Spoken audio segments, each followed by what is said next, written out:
Good morning, Councillor Cornelius. It's Rihanna Matthews speaking. Can you hear me? Hi Rihanna, ja, ek kan jou hoor.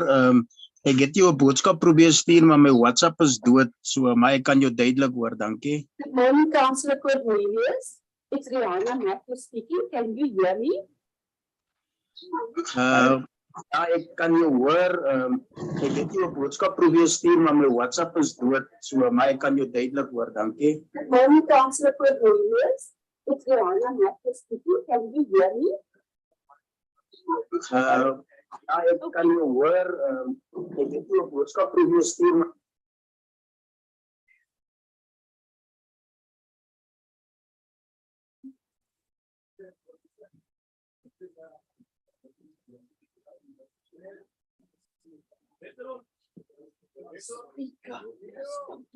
Speaker, daar langs jou stoel as 'n breinkoepeertjie. In die breinkoepeertjie nie, as dit long service histories wat hulle gestuur het. Ek weet nie van Oudtshoorn. Ek het vanoggend 'n peert gekry.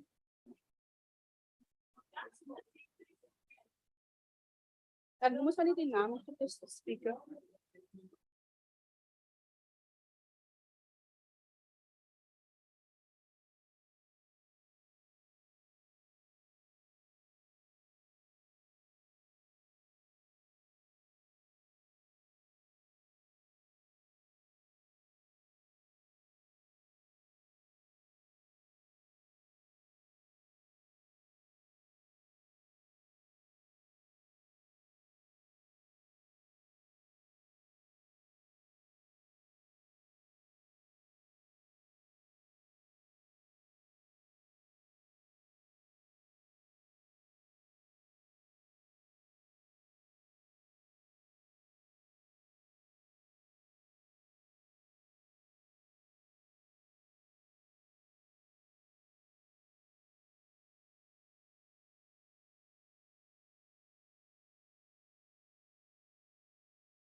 Ja, en sê dan net.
Ah,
Bonasile, can you just give a chair for Councillor Strubel, please?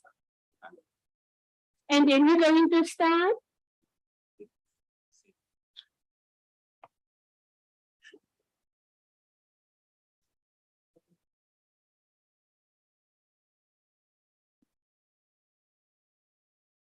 We've got new.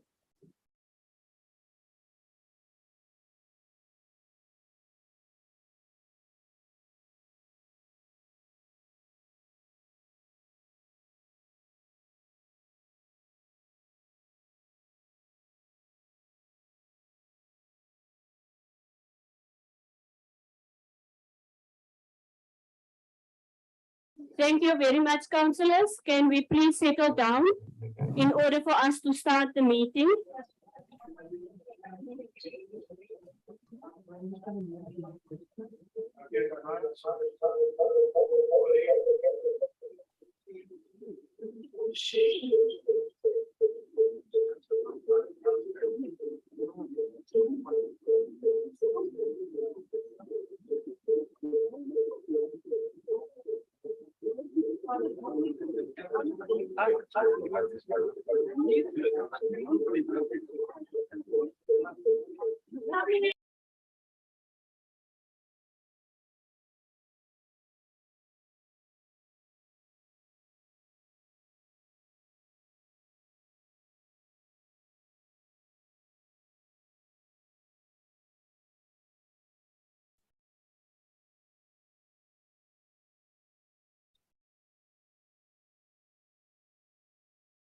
I'm just waiting for everybody to settle down, then we will proceed.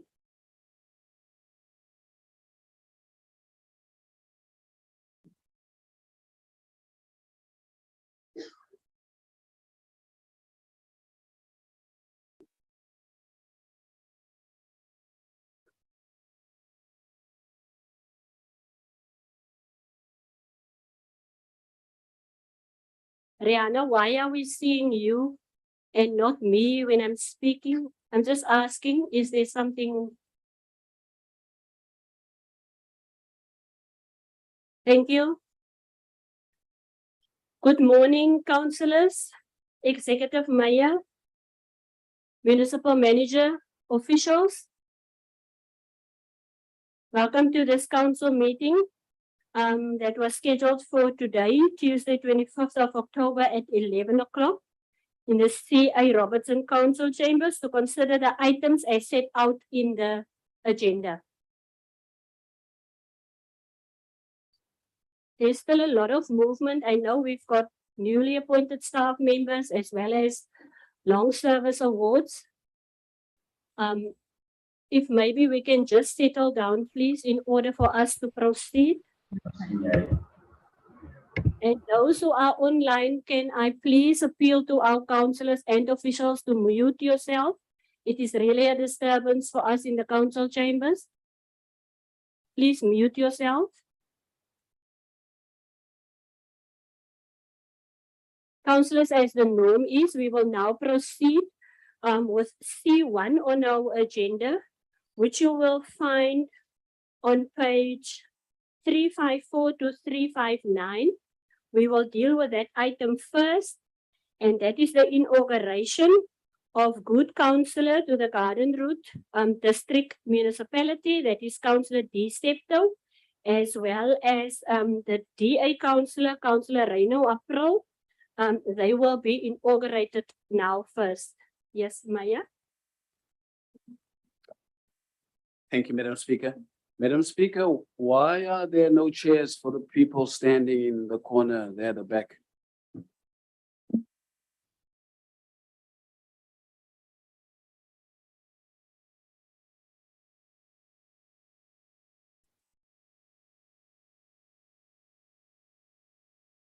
Administration is busy sorting it out, Maya, but I think they can. There you go. Thank you, Maya.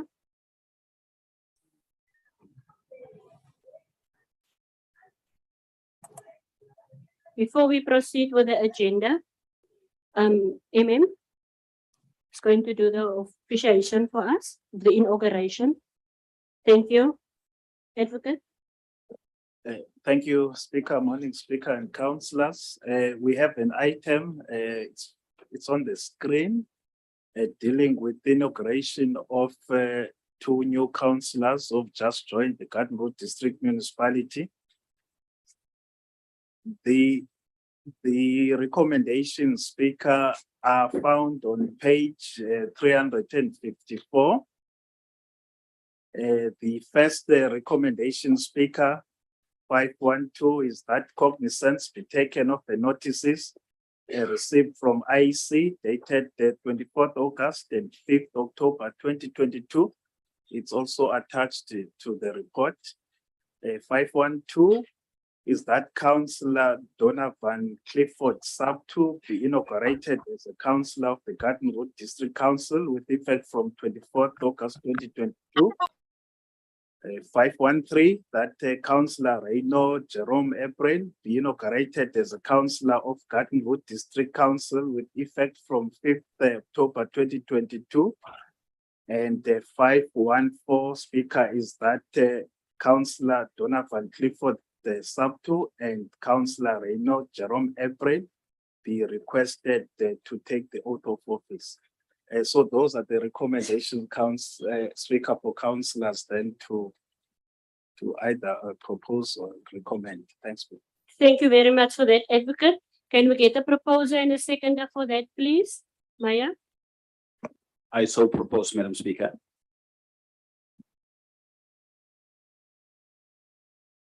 Councillor De Vries? Oh, I second. Thank you. So the recommendations, 5.1.2 up to 5.1.4 was duly proposed by the executive mayor and seconded by Alderman De Vries. Can we now call on Councillor Sapto to come forward, please?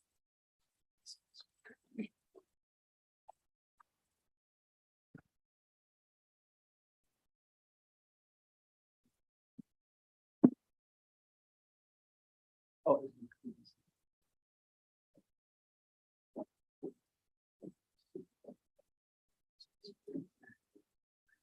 Morning. Morning. Thank you so much, Speaker. I will be administering the oath on Councillor Donovan Sapto. Welcome again, Councillor. Yes. Will you please repeat after me? I, Donovan Sapto. I, Donovan Sapto. I, Donovan Sapto. Hereby swear that I will be faithful to the Republic of South Africa Hereby swear that I will be faithful to the Republic of South Africa and will obey, respect, and uphold the Constitution and will obey, respect, and uphold the Constitution and all other laws of the Republic. and all other laws of the Republic. And I solemnly promise And I solemnly promise to perform my functions to perform my functions as a member of the Garden Road District Municipality as a member of the Garden Route District Municipality to the best of my ability. to the best of my ability. So help me God. So help me God. Thank you. Thank you, Councilor. Thank you. Yes, yes, we just have to sign. We can sign.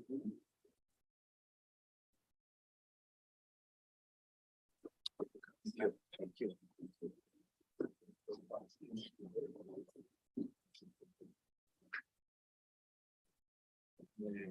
Then can we call on Councillor Reino April?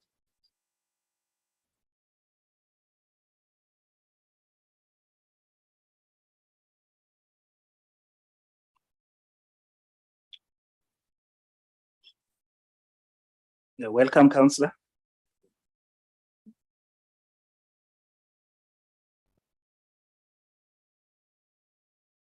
Thank you so much, Councillor, for joining us. I'll be administering the oath.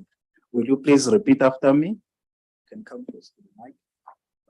I, Reino April, I, Reino April, hereby swear that I will be faithful to the Republic of South Africa hereby swear that I will be faithful to the Republic of South Africa and will obey, respect, and will obey, respect, and uphold the Constitution and uphold the Constitution and all other laws of the Republic. and all other laws of the Republic. And I solemnly promise And I solemnly promise to perform my functions to perform my functions as a member of the Garden Road District Municipality as a member of the Garden Route District Municipality to the best of my ability. to the best of my ability. So help me God. So help me God. Thank you, Councillor. Welcome.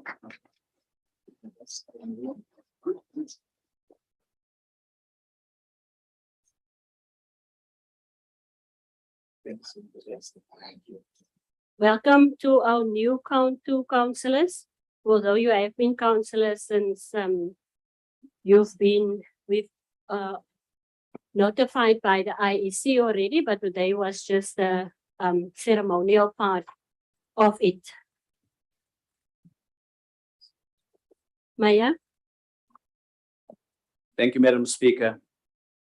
Madam Speaker, it is tradition in this council when we have new members joining us for us to give them an induction. And normally, if we were at university back in the days, it would have been called ontgroening.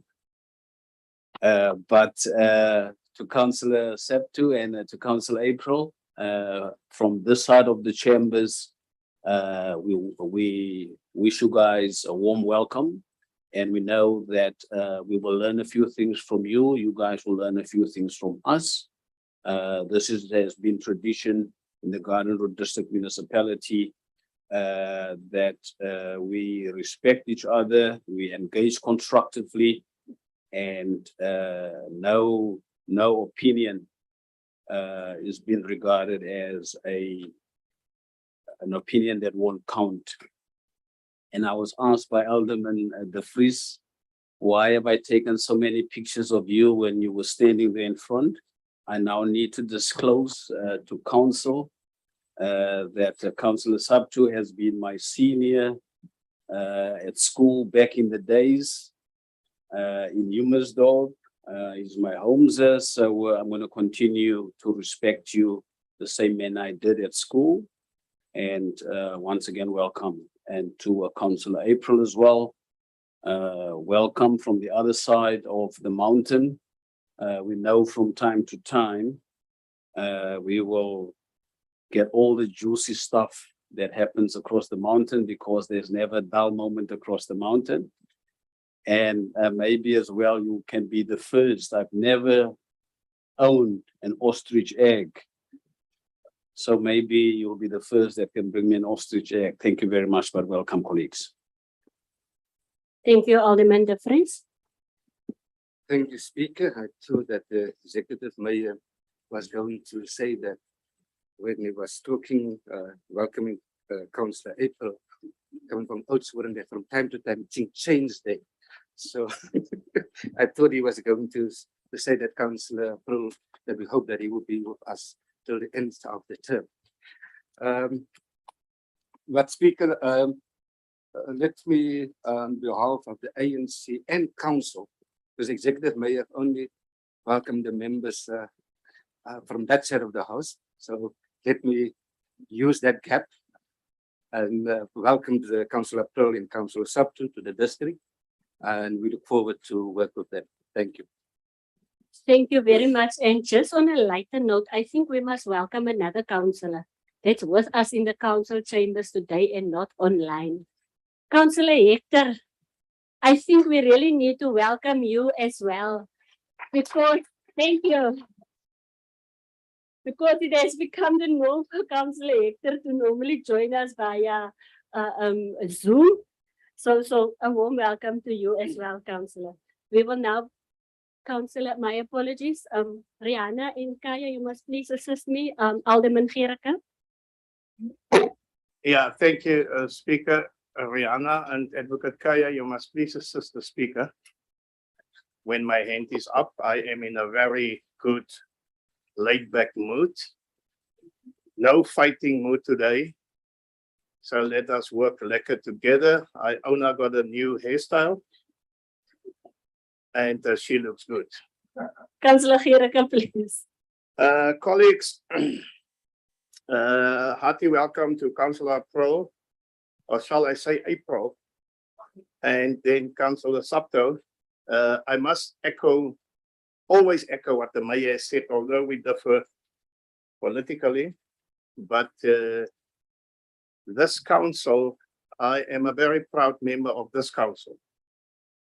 And I wish your local newspaper was here to make headlines of my statement, because this council has done a lot to consolidate the atmosphere of order and respect and appreciation for one another as councillors and for our views.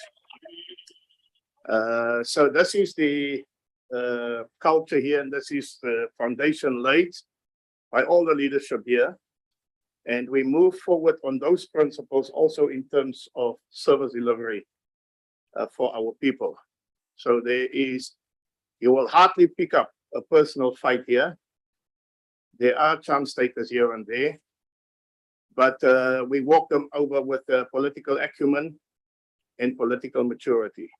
Hearty welcome. Have a lekker stay here. And Councillor De Vries is the oldest alderman here, and we always take his lead. Thank you, Mr. Mayor. Thank you very much for that, Alderman Gericke. We will now ask Loyiso to take us through the evacuation procedure. Yesterday, I've heard you said that you promised that the alarm won't go off, so please.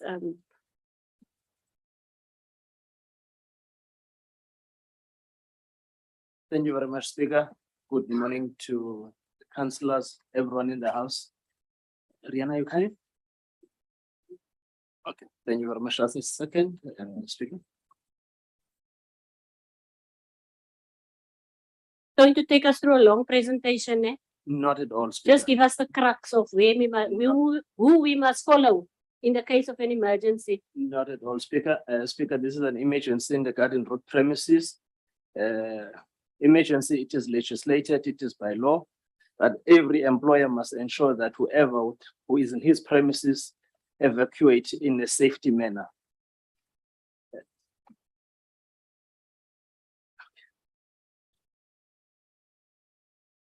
Let me proceed. What are the emergencies that we can encounter when we are in these premises? Is two that is common. It could be fire, it could be bomb threats, it could be any nature of disaster. What do we do if ever we are exposed to that? Move, Rihanna. First, please don't panic. Please know your location where you are situated. Once you identify where you are situated, it is also important to learn where are the fire equipments. We also have one in the house, and also the exit. What is then our exit door when we are in this house? Our exit door, it's the door at my back. That is E25. Please proceed with the steps. Don't run. We are afraid of any injuries that may occur when you are proceeding fast. Lastly, it can happen that there are some officials that are in need. There is a chair that you can use to assist an employee that is in need to exceed the steps. You will then proceed to an assembly point that is situated at the back. Lastly, when you are evacuating, please do not use the elevator, use the chair and proceed. Use the stairs. Use the stairs, don't use your elevator, use the stairs and proceed to the assembly point where a head count or roll call will be taken. Thank you very much, Speaker. Thank you very much, Louise. So, councillors and officials, sometimes we take these things for granted. The same as when we are flying, you will listen to the air hostess, but then after a while, when you are frequent flyer, you won't even listen to them anymore. But I think this is very important. What we will do in future, we will include it in the agenda so that everybody can be aware of what we need to do in a case of an emergency. It can happen like in an inch, then we all have to evacuate. Item number 3, I will ask our fellow councillor, Councillor Strubel, just to do a short prayer for us, please.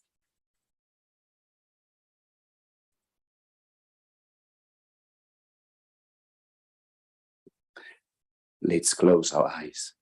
Father in heaven, this morning we are so privileged to enter the throne, because it is at the throne of the Lord that we will find wisdom, that we will find guidance. And Lord, this morning, it is no other moment. It is a moment where we find ourselves the place where we need you, Lord, to just guide us. And we thank you, Lord, that your Holy Spirit is omnipresent and that you are here, and that you will comfort us and that you will lead us. Lord, we are here as leaders and we are here as decision makers. And we pray, Lord, that you will help us this morning to make decisions in the best interest of our people, of our region, Lord, and ultimately of our communities. Bless us in Jesus' name. Amen. Thank you very much, Councillor Strubel.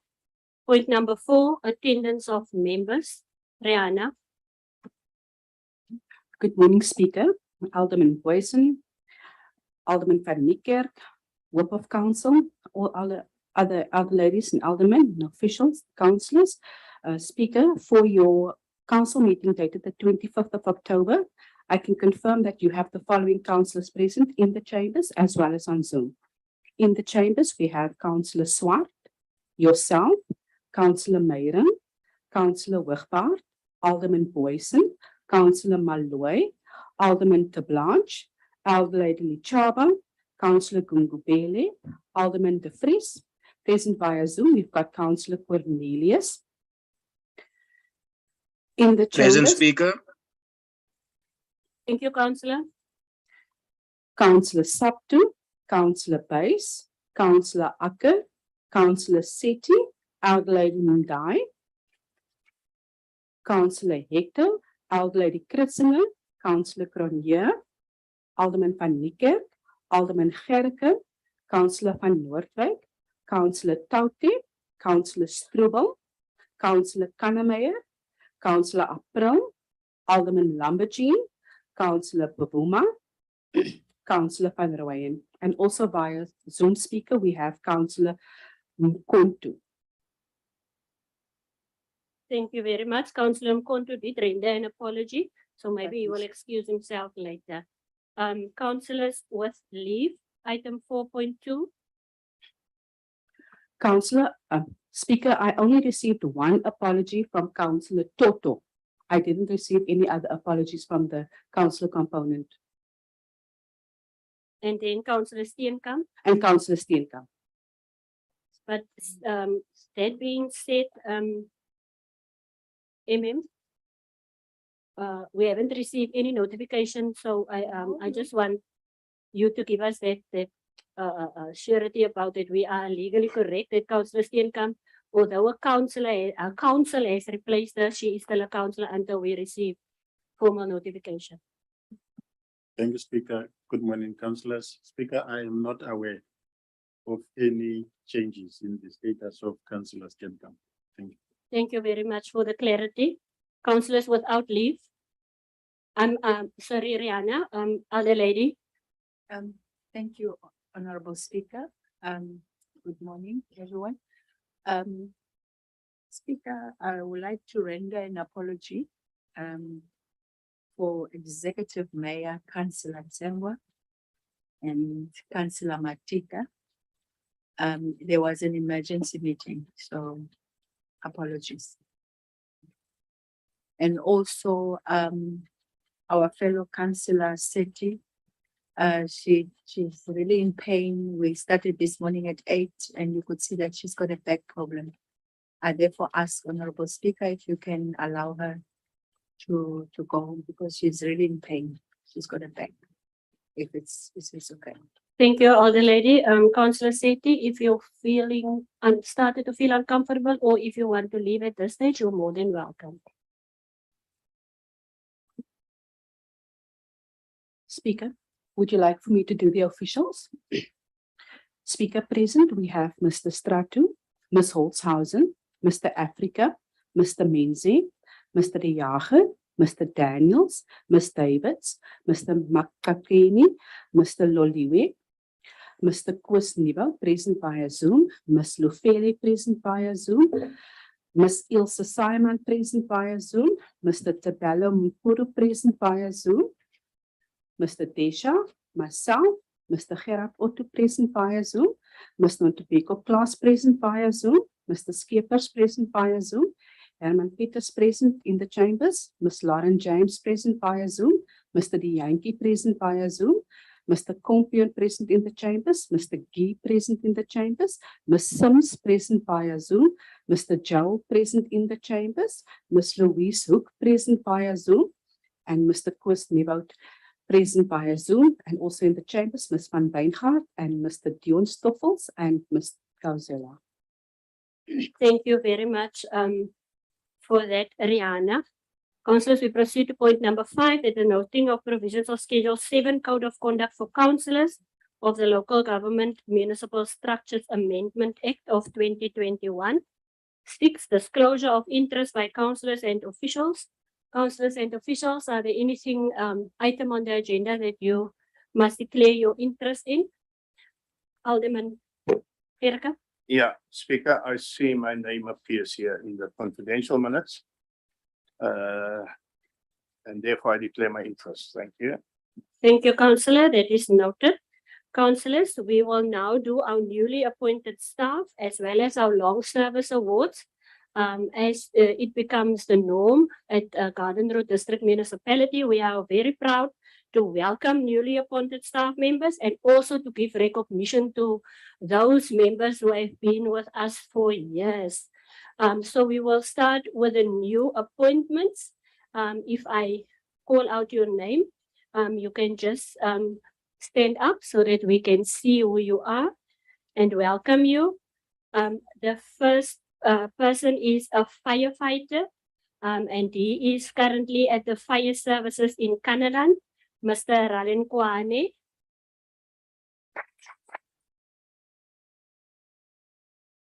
Our next person is the administrative officer in the Planning and Economic Development Department under the Section Project Services. And this person is here at the George Head Office, Fuller.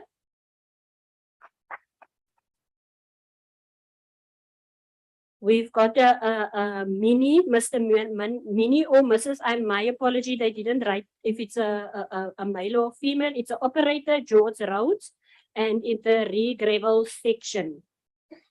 Thank you, Mr. Mini. Bota, it's an operator, Oudtshoorn re-gravel team, the roads department. Yankees is also an operator at the Riversdale re-gravel team, roads department. Martins, manager income expenditure, and here at our George Head Office, Financial Services, under the section Financial Management.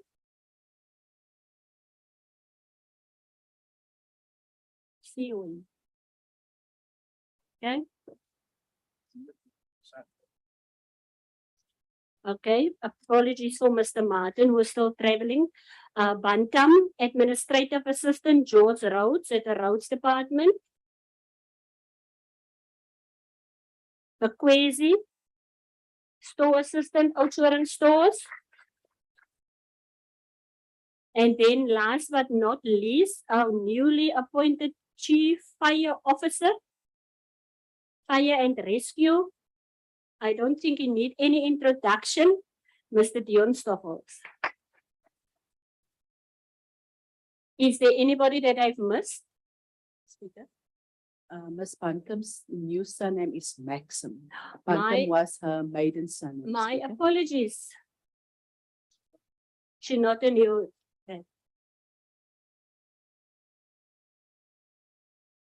She's long service, Rihanna. So thank you very much for all that new appointments, Maya. I don't know if you want to say anything, if you want to welcome them to our organization. Thank you, Madam Speaker. And Madam Speaker, this time around, on behalf of the whole full council, we would welcome everybody who's been mentioned here. As you would see, some other people are here for long service awards. That is an indication that it's the right environment in terms of the politicians and the engagements with the officials. You guys are in one of the best institutions in the Western Cape. So welcome, and we wish you a long, long service with us. Thank you.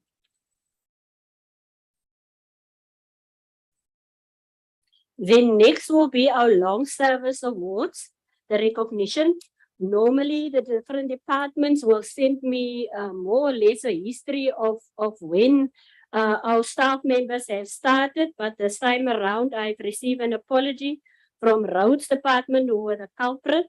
I did accept the HOD's apology. Nevertheless, when I call on your name, you can come forward to come and receive your certificate.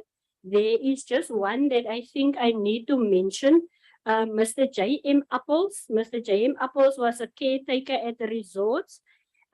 He is already not with us anymore. He's already received his certificate.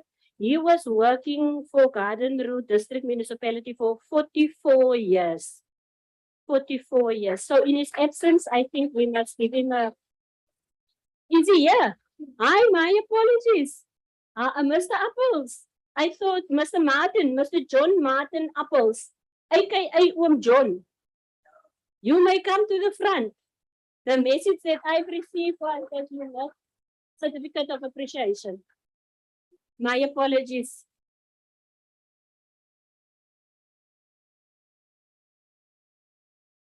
Congratulations once again, Mr. Apples. For 44 years, yeah, it's very long.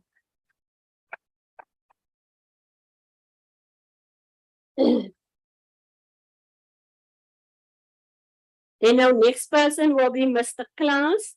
Mr. Klaas is with the organization for 25 years and he is an operator.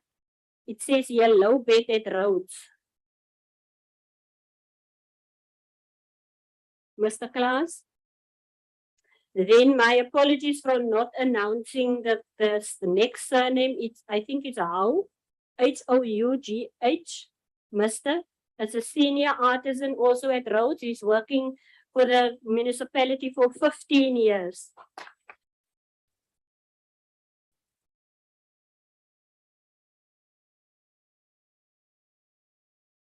Hoog, my apologies, Hoog, Mr. Hoog. Ms. Swartz, MS Swartz is a senior worker at the Roads Department for 15 years.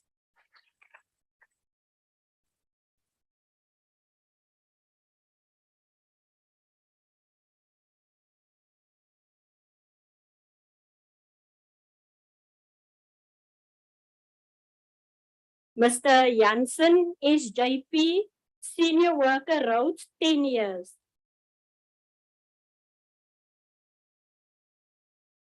Mr. Scholes P, operator grader, also at the Roads Department, 10 years.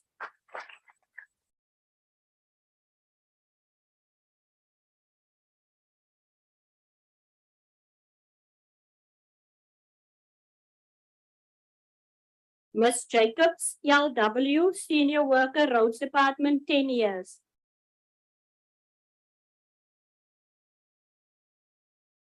Then we coming to maiden name Bantam, married surname Maxim. Ms. V, administrative assistant, Roads, 10 years.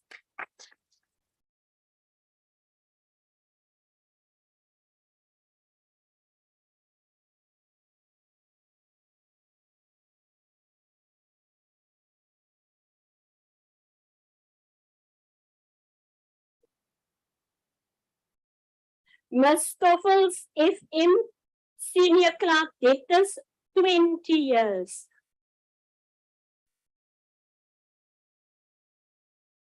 Ms. Prince H, resort assistant, 20 years.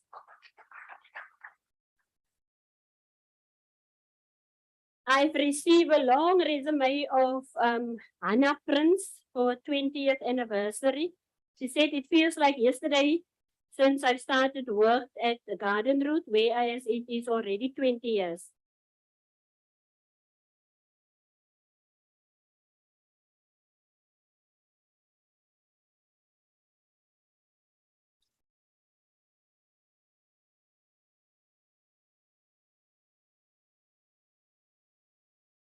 Another 20 years is Mr. R. Klaasen, GIS operator, 20 years.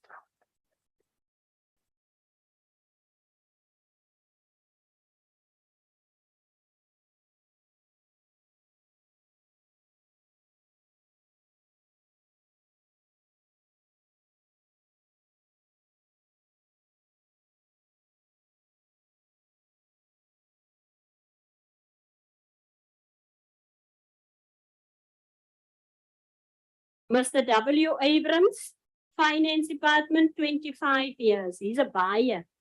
Ek weet nie wat hy koop nie, but he's a buyer.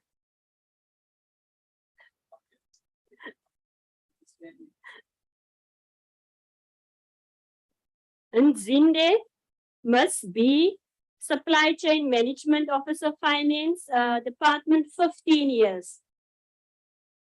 It lyk die finance mense is baie besig, maar ons het dan al gister gepay. So they are very, very busy. Then Mr. C. Kotu, senior worker, Roads, 10 years.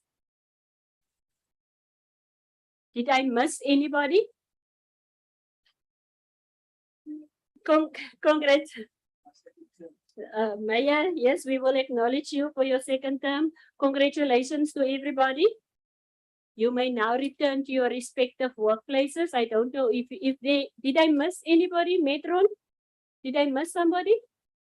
Oh, okay. Then you may return to your respective workplaces. I don't know if you got the day off.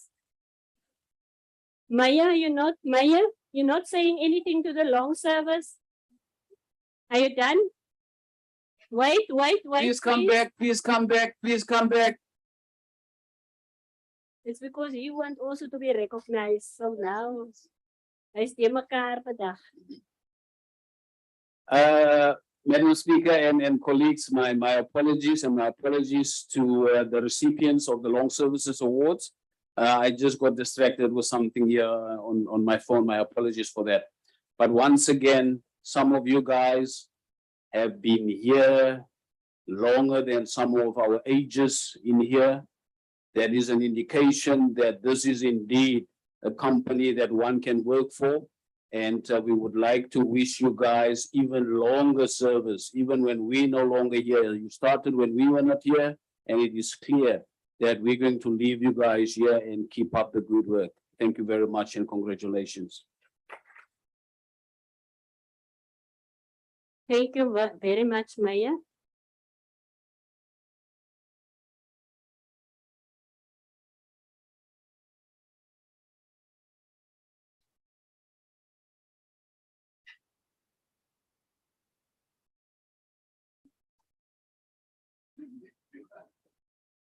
Why is the elder lady not sitting here anymore? So now it's you and Councillor De Vries and not the elder lady anymore.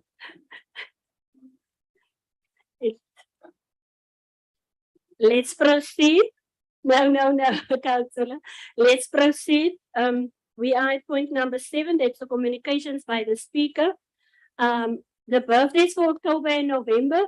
Councillor Ngungubela Benolia had already had a birthday on the 15th of the 10th. I thought she's going to bring cake for us.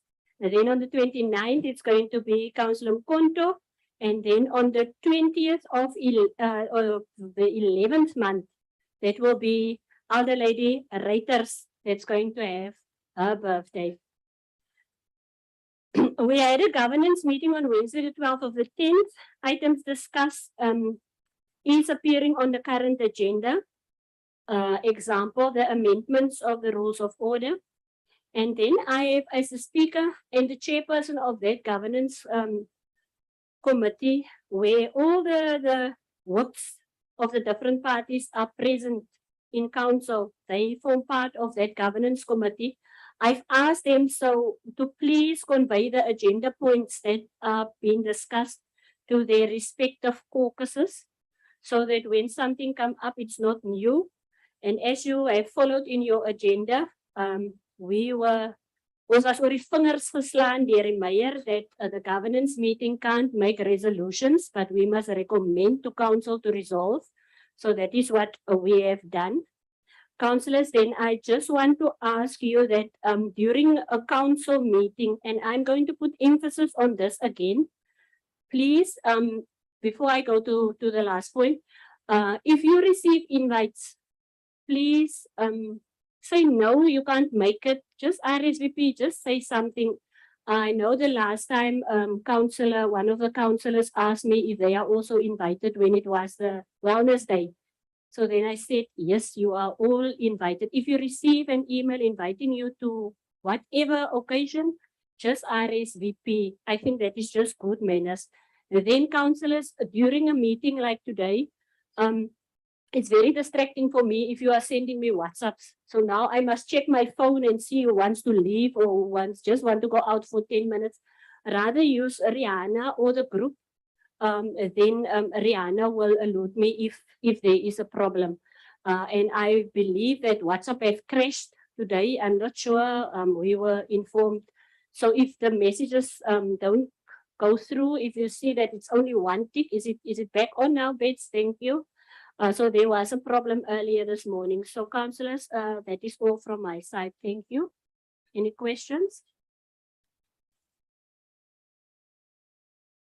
In the absence of none, Executive Mayor. Thank you, Madam Speaker.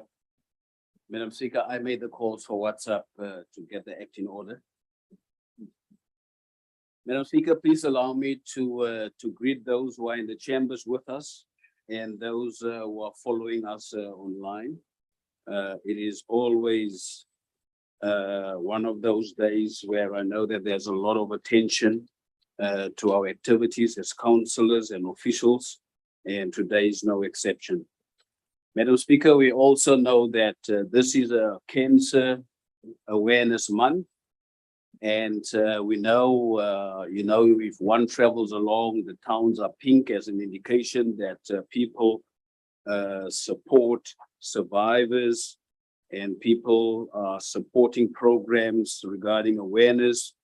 And ladies and gentlemen, colleagues, it is not just for women. We as men, we are not immune to cancer. We also have cancers which we are prone for, like prostate cancer, etc. So I would extend the invitation to the men as well to look after themselves. We know what the advantages are of early detection. So we've been part of this, and we're still going to take part in walks. I know that there are walks coming up, and hopefully I will be around to join some of those works.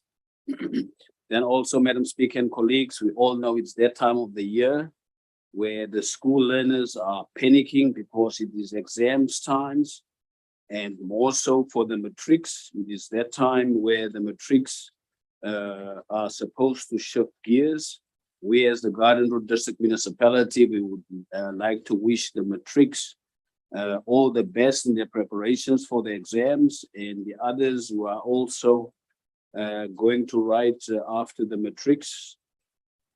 And then to the parents, Madam Speaker, our plea to the parents is to be patient with their kids, and also to create the right environments for the kids to study.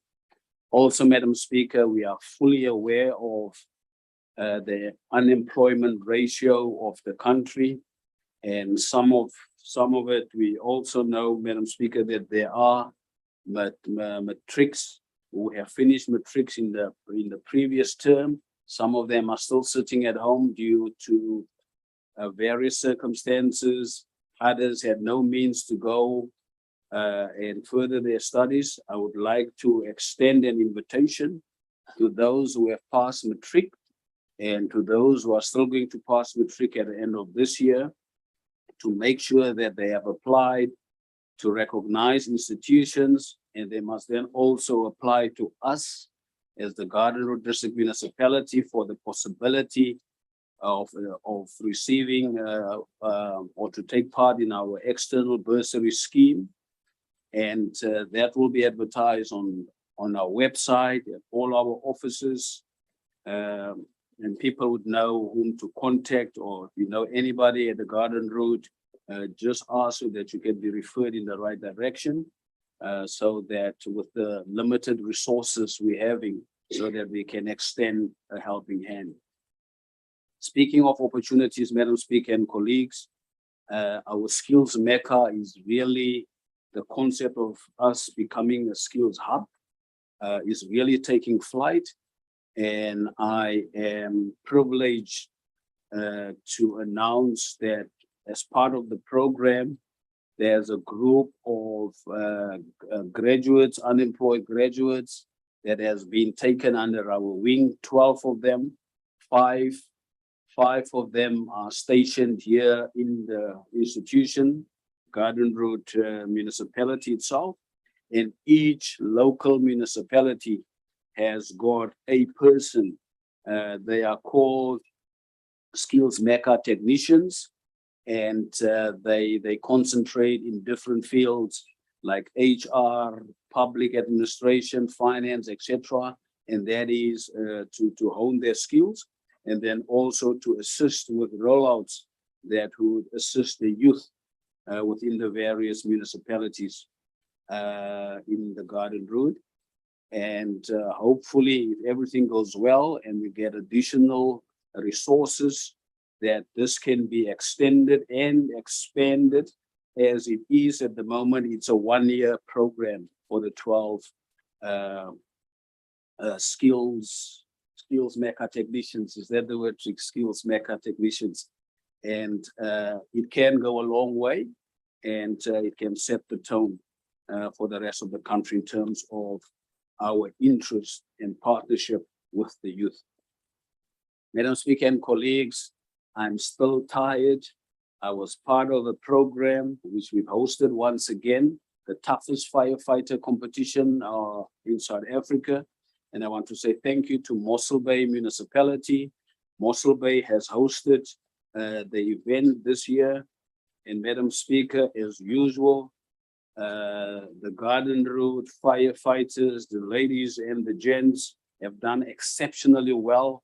The list is long. I'm not going to go into individuals who took part of it. Safe to say that we were part of the achievers in terms of first prizes, second prizes, third prizes. The categories are too many, but congratulations on behalf of council and the administration for those who took part in it. You always make us proud, Chief. Chief Stoffels, it is always a pleasure to support you guys, to be there when you have the time to take part in these things. But we also know most of the time you guys are out there saving lives and protecting properties. And because of that, Madam Speaker, the team members of Fire Chief Stoffels are always under the microscope, so much so that it's not just the South Africans, but the world also take note of our achievers. We know that Emil took part at the World Championships in Portugal some months ago. He has received another invite from the Middle East. It's a Saudi oil company that has got also these kind of competitions in the Middle East. Emil has been invited once again. We want to wish him good luck. We want to convey our support to him. We are with him all the way. And I think that competition will take place now sometime here in November. Speaking of firefighters, just to update council, that we as we all know, and for those who are online who are not aware, we are in a process of building a top of the range fire station in George. We have started and finalized the tender processes for that fire station to be built. And in the same breath, I want to say thank you to George Municipality for availing the land and speeding up the applications, the planning process for that fire station to be built.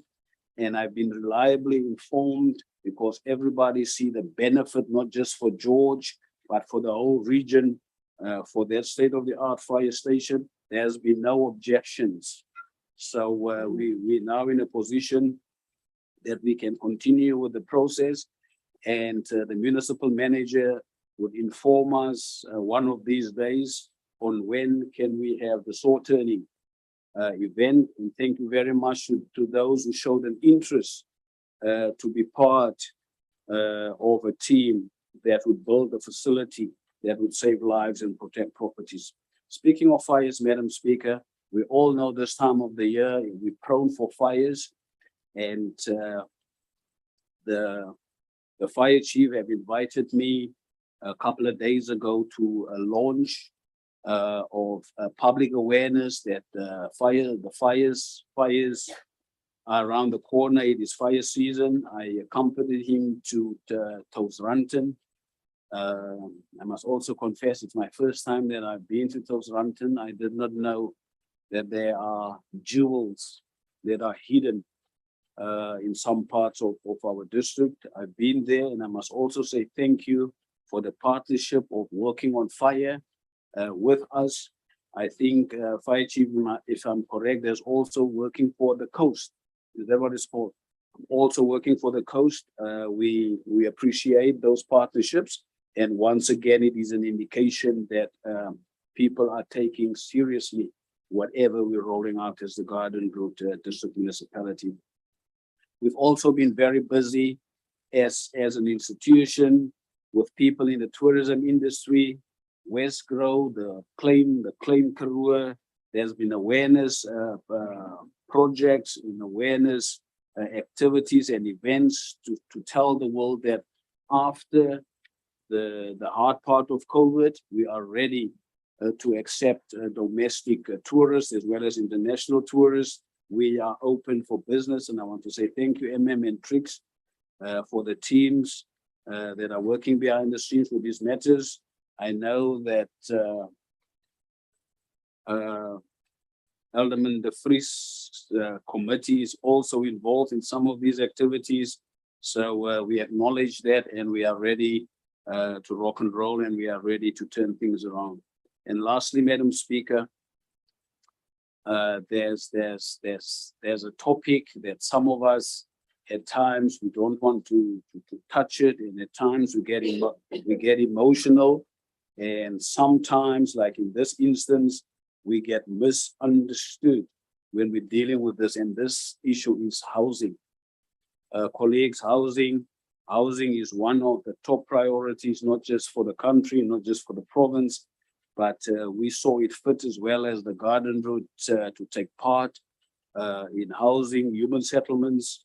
It is a unique process that we are getting involved as a district. And because of that, the projects that we have embarked on have caused a lot of debate in the public domain. We don't blame anybody for that. We can always communicate better. And I've already had a discussion with the Provincial Minister of Infrastructure that we need to look, and we need to invite, and we need to engage all sectors of society, all the shareholders, whether it is Stockfells, anybody who's got a concern when it comes to integrated human settlements, and everybody who's got a concern on property values, and everybody who's concerned that these things should not happen in their backyards. The misunderstanding is people has not fully understood yet the quality of the new technology and the new developments regarding human settlements. So in the new year, we're going to fully embark on public participation. We're going to invite stakeholders. We need to go and see cities where this has happened, especially Cape Town. We're also aware that in London, Buffalo City, these integrated settlements are taking place. Kabeja, the same. We will decide which to go and visit, so that when we do engage, so that people can have a full understanding on whether this is what they thought it was. But I am convinced that we will all be surprised that it is not what we think it is. And let me say it, the term that people know is RDP. This is not RDP that we are getting involved in. This is decent human settlement. These are human settlements that has got the same value as current houses in the CBD, etc. So the engagements will start definitely in the new year. Thank you, Madam Speaker. Thank you very much, Executive Mayor. Any questions for the Mayor? First Alderman Gericke and then Alderman De Vries. Alderman De Vries. Speaker, I don't want to ask a question, but just want to add and comment basically on what the Executive may have said. Just going to comment on three things. I think the one, we would like to support the call of the Mayor in terms of spreading the word for the importance of breast cancer. I think it's important that we all get involved in that. Secondly, also would like to extend for our matrics success with the exams. As the Executive Mayor said, it's a very stressful time. It's my consecutive year that I will have one in my house. So I understand in terms of the pressure that is also under parents. But my advice is that for them to stay positive and they will succeed. The last one is the issue about integrated human settlements. And I'm glad that it seems that the Honorable Executive Mayor and that side of the House, that we are on the same par when we understand the term integrated. Because at times when there's talk about integrated human settlements, people talk about the housing mix and the different options, and they don't talk about the integration of our communities. And that is something that we up to now have failed actually to do, to properly integrate our communities. And we continue with apartheid spatial planning and development. So I'm very glad, and I think that from the side of the ANC, we definitely support any endeavors in terms of ensuring that we have integration. We must have the discussion on RDP housing also in that mix. I understand normally when we talk about flips, we talk about other mixed concept of housing, that we exclude RDP because there's other people that are concerned about property values. But here's the thing that we're doing. We're throwing the poor very far away from where they work. And it costs a lot of money for them to travel to work. So they have the same right to stay in areas also under the mountain and under trees, and not only always there in the sand when, although there's not Mrs. Plain, but using Mrs. Plain's example, the only thing you get is sand. So I think we must have the discussion, and it's important that we have the discussion, but we mustn't have this thing that the poor should not be included moving into our city and our CBDs. Thank you. Thank you, Alderman. Alderman Gericke. Thank you, Speaker. Mr. Mayor, thank you very much for a well-structured speech, and congratulations to all the role players, particularly the firefighters, and also very proud news coming out there. Congratulations to everybody involved, and also congratulations to the administration that has moved so far to build to establish the state-of-the-art fire station. It is much needed. It's coming on a long time, Mr. MM. So well done that it's at the tender stage. And it's going to benefit all of us, the entire region. We are always very proud on our firemen, since they do a sterling job, and we read media statements and social media statements, Mr. Stoffels, where farmers and everybody express sincere appreciation for the work that this department is doing, also on a domestic level in terms of households and so on. Mr. Mayor, Speaker, I'm not going to be long, but thank you also that you have touched on the issue of human settlement, and subsequently flowing out of that, integrated human settlement. I just want to understand you correctly. This council has taken a decision. I was party to that decision to engage in a program to establish or to make human settlement part of the rollout of this municipality. There was a pipeline. Councillor, my apologies. Is the recording going on, or is there a stop in the recording? Okay. Okay, thank you.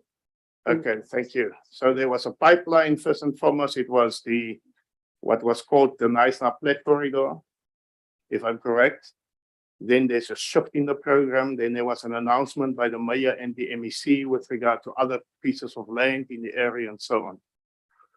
I just want to understand, because we need to clear our minds. We serve constituencies with extreme need for housing, shelter, accommodation, and so on. You have now mentioned a couple of things here, also in terms of public participation and inviting all relevant other role players and so on. I just want to understand, we do understand we are in favor of public participation, but is there a backtrack on the way in which the municipality will engage in future over and above what we have already. Because there are government processes guiding, there's legislation guiding public participation processes. And there's legislation when it comes to relevant, affected and interested parties, whether they agree with the developments or not, there's a way in which they may submit their objections and so on. I just want to understand from you whether there's a backtrack, because I hear now also that you propose that there need to be a visit to some of the sites to familiarize yourself and to see whether you are, or this municipality is on the right track. Now, in terms of my understanding on your speech and in terms of what I've heard from officials, the models that will be built, those models can compare with the best in the city, so to speak. Those models are not, if we are scared of RDP houses in our areas, those models do not even come close to the standards of RDP houses. Now, we need to understand if those models can compare to what you have in your area. What then is the holdup? What is the fuss about this? Why all these noises and all these media statements and all the fights and so on? Is it not just a normal, ordinary process that should be pursued? You submit your plans, it gets approved, the land is zoned. It's a normal process. It should not be a huge mess of noise and a politicization of the building of houses and so on. Because people, if I take George alone, there's 20,000 households, 20,000 families waiting in George alone on houses, Mr. Mayor. I don't have the figures for Mossel Bay and Essequa and all over, but there's a huge need. And this initiative by this council brought some light, sunshine to all of us when we took the decision whereby we decided to engage in programs to be rolled out in terms of the supply of human settlement. Now, the call from us, from the PBI, is that we should be very intolerant, if for the lack of a better word, when it comes to all these noises coming up, and these noises don't have substance. It's going to be a different matter if there are substance in the noises. If they propose, if their objections pertain to relevant legislation, court judgment, constitutional imperatives, and so on. But if we stand back for emotional, irrational, sensational noises made by any grouping, masquerading or pretending under the banner of civil society organizations, so there's a lot of them jumping up saying that they represent civil society, and nobody knows them. Just one single man with 4 or 5 people around him making a statement in a newspaper and say he is from civil society.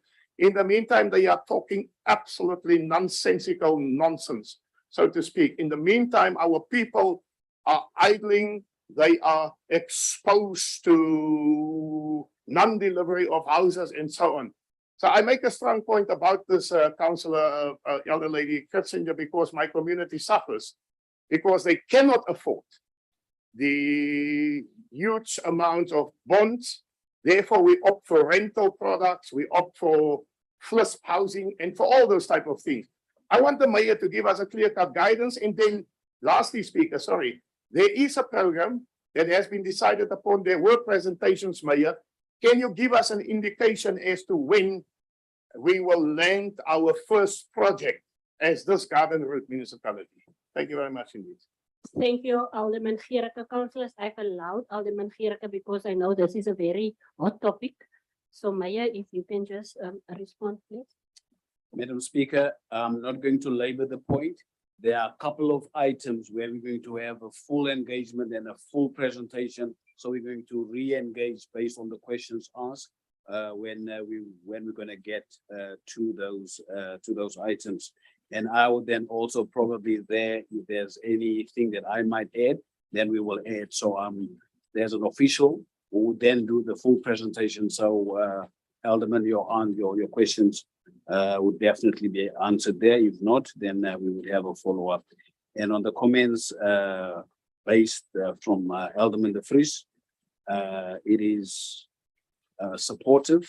You supported the initiative similar to Alderman Gericke. So, Madam Speaker, I think we're on the right track. And the legislative issues on whether we're going to go back participation and why are we going to go and see some of these developments, we will have a bite when we get to that item. Thank you. Thank you very much, Mayor. We will proceed to item number 9 on our agenda. That is the communications by our municipal manager.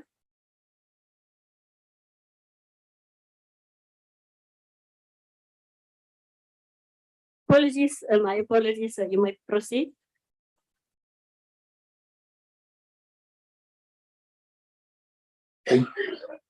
Lucetto, I've acknowledged you. Oh, thank you, Speaker.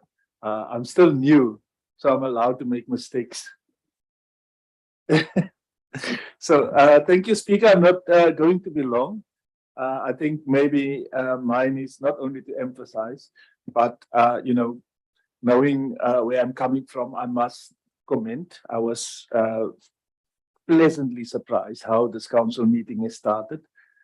How you have acknowledged the, you know, the administration that works so hard to deliver certain services and in the efforts to deliver all services, and then acknowledge those with the many years. We know local government, even district government, is not easy to last 20 years, 30 years. It's not even easy to last 5 years. So if we see people that you acknowledge and you start your council meeting that way, I must commend the administration. Speaker, on top of that, I think I was covered by what the mayor said in return to Councillor Gericke. I think I was covered that the item is going to come up, but I want to commend from the good side that any issue that seeks to address and redress spatial injustice is going to find support with us in the end. But I will convey the full participate when we get to that specific part of things. But other than that, thank you for the well-rounded touching on a lot of stuff that I thought we're going to start off. But everything is so calm. I'm just going to remain calm. Thank you, Speaker. Thank you, Councillor Sector. Maybe it's going to be heated later on. But as you know, Councillor Gericke said he's not in a fighting mood today. So we will see how it goes on the agenda. MM. Thank you, Speaker. Good afternoon, councillors. All protocol observed. Speaker, I'm going to be short. Firstly, on behalf of myself and the administration, I would like to welcome the new councillors that have joined us, Councillor Septu and Councillor April. We stand ready as the administration to assist you whenever called upon in the execution of your duties. So very much welcome to the Garden Road District. Speaker, I must join you to also welcome Councillor Hector. I only know him on TV. I'm glad to see him face to face. Hopefully, it's not the last time that he is here. So welcome, Councillor, to the chambers. Speaker, let me in absentia also congratulate and welcome the new employees and the long service employees that have served this council with diligence. Speaker, just one. Councillors, you might have noted that your agenda looks very long in terms of the pages, but you will see that there is one item that has got a lot of information, which is the item on water services. We've tried to arm you as much as we can about the background to this item and to ensure that we give enough information. We will make sure that we reduce items, those things that are not necessary for your attention or decision. We will not bring them to the council, especially now that we have this new way of organizing council meetings. the agenda is not going to grow more than it was during the previous process. We'll make sure of that, but excuse us for this first meeting that we gave you so much papers, more than 2,000 to read. I hope our apology will be accepted. Just to inform Council, Speaker, that the AG is in house, the audit is on, and we will proceed with that until the annual report is tabled in terms of the Council process. Speaker, I understand that we had the privilege to host the successful SALGA NEC and the various municipalities in the province, and I think that process will result in a fruitful arrangements of the intergovernmental relations that must take place. The mayor mentioned the sword turning for the project, the regional fire station. The sword turning event is on the 2nd of November. The formal invitations will be sent. I've just confirmed with the HOD. He tells me the 2nd. I know that there was communication of the 3rd, but it's the 2nd. The formal invitations will be sent out to all councillors. We will be glad to receive you there, to see the site where it is, and maybe to see the plans and everything that is done.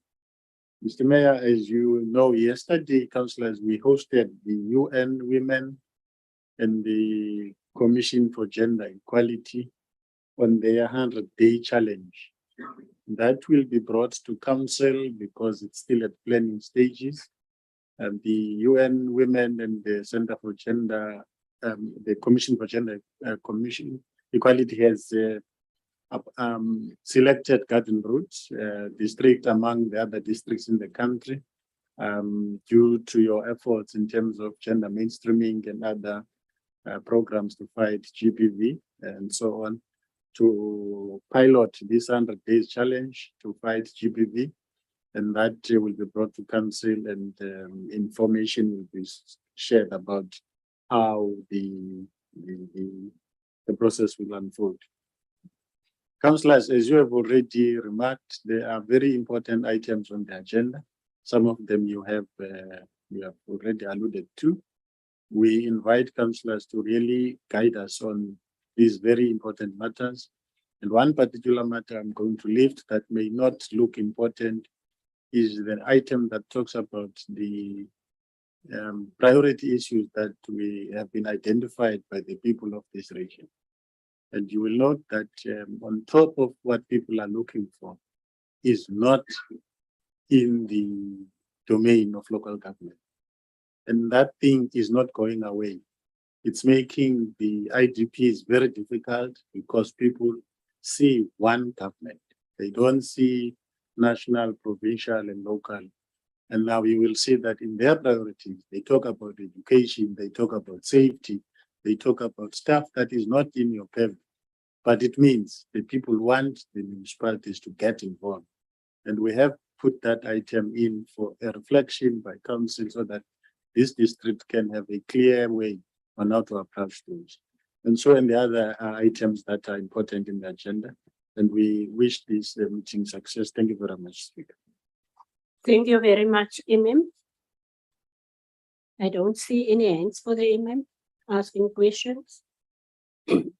Imam, thank you that all councillors are going to be invited to the stop turning of the new regional fire station. So councillors, that is the first thing where I am now going to watch you to see if you are going to respond or not. And if you don't respond and you pitch up, another story is. Yes, elder lady. Thank you, Speaker. Speaker, I just wanted to know in terms of the UN Women Commission, the gender program, I would have thought that as a council, we had also a member that we have nominated or elected to represent us as a council. So the involvement is critical. So I just wanted to know whether that member is part of it, is informed, so that they can be also informing us. Before I hand over to the any other questions? Thank you, Speaker. As far as I can recall, what happened is that this was the first interaction. So they came to introduce the concept to us. So we'll take it forward, involving, as I say, all the affected and interested parties. Thank you, Speaker. Thank you, If there are none, then we will proceed to item. Councillors, before we proceed, I'm not going to ask for a break as the MMF alluded to. We've got a very long agenda. We will have lunch more or less 1:30. So in the meantime, if you need to go to visit the ladies or the men's room, you are more than welcome. You can just give me an indication that you are going. I'm not talking about smoke breaks, please. I'm just talking about visiting the ladies or the men's rooms. Point number 10, approval of minutes of the council meeting dated 24th of August 2022. You will find it on page 12 until page 41.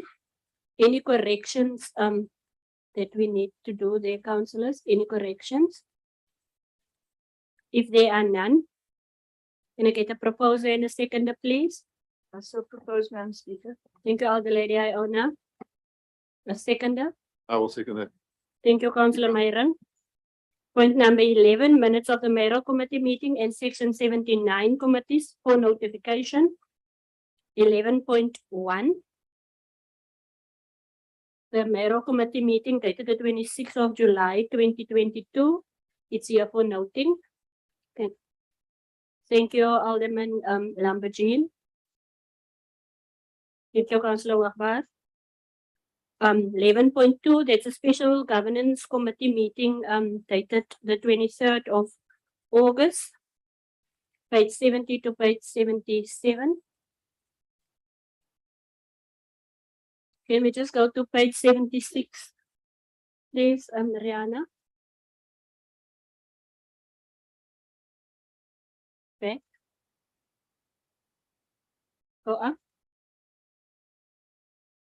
There's a recommendation, resolve to recommend to council. 1 to 5, it's 4808. There's a resolve to recommend to council, so there's a recommendation to this council. Speaker, I want to recommend, but just before that, let me just ask you, we have also taken a decision with regard to Secundas. And we have said that the name should be included. Do I miss it here somewhere? Has the names been submitted?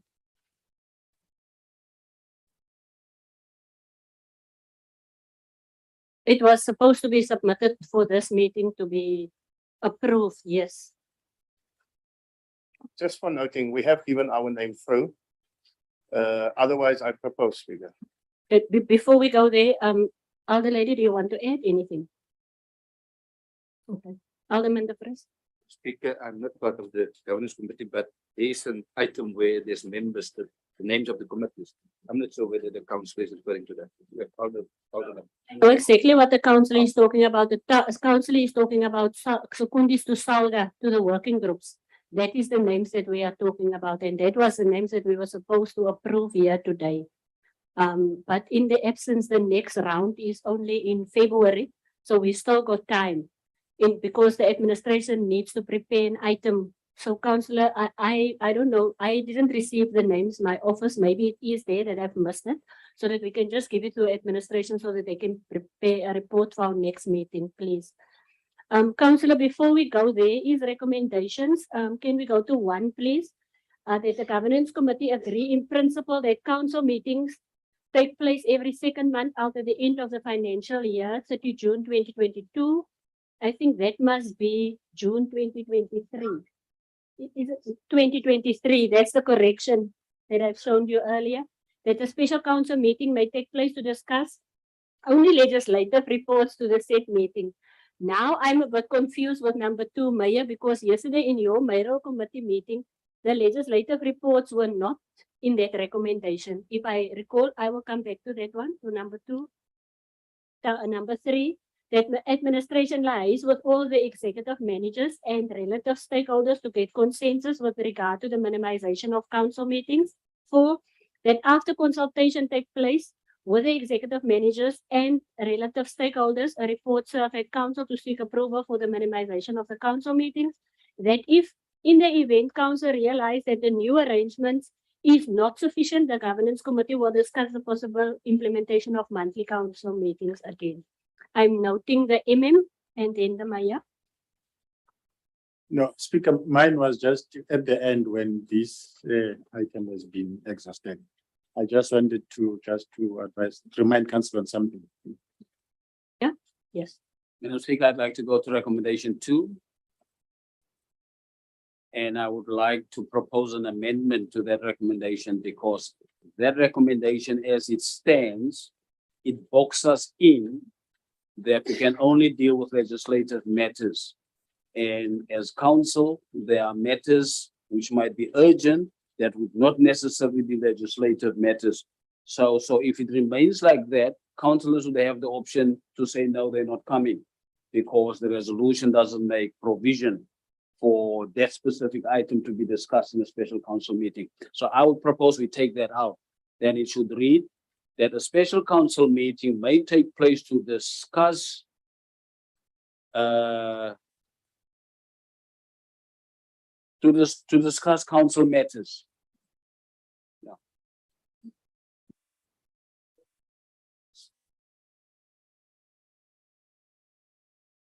Speaker, Yes. it's my turn. Yes. I forgot that we must press this button. No, Speaker, to add to that is that the Structures Act allows us to call request special meetings, and that will then basically tell us we can't do. So we can't do something that's against what is in the Act. But also our rules of order also determine in terms of how that happens. We are not a council, I believe, that like to have every week a special council meeting. So I will assume that you will use your powers that you have in terms of that. So my suggestion even will be that we should delete that matter. Maya. Yes, we take the legislative wara out. So our council happy then with the recommendation from the governance committee. Can I get a proposal and a second, please? Those of our members who are there.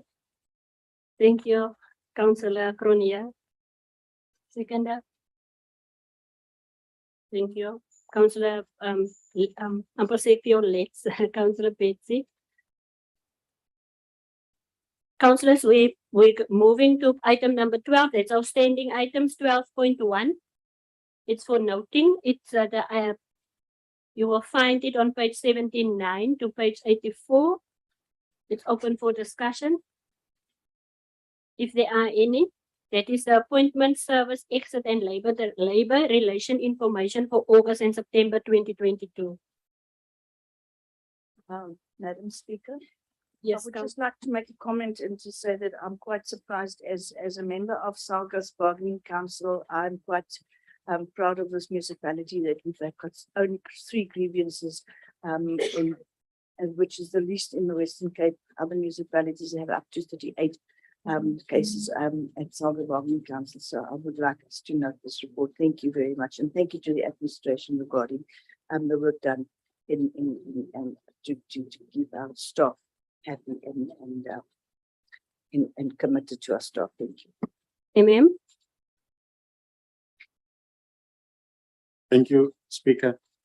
Speaker, I think as I advised the mayoral committee yesterday, I think it's important that I also inform council that in one of the issues that are contained in the report, there is a matter that involves an employee who was dismissed at the disciplinary hearing level.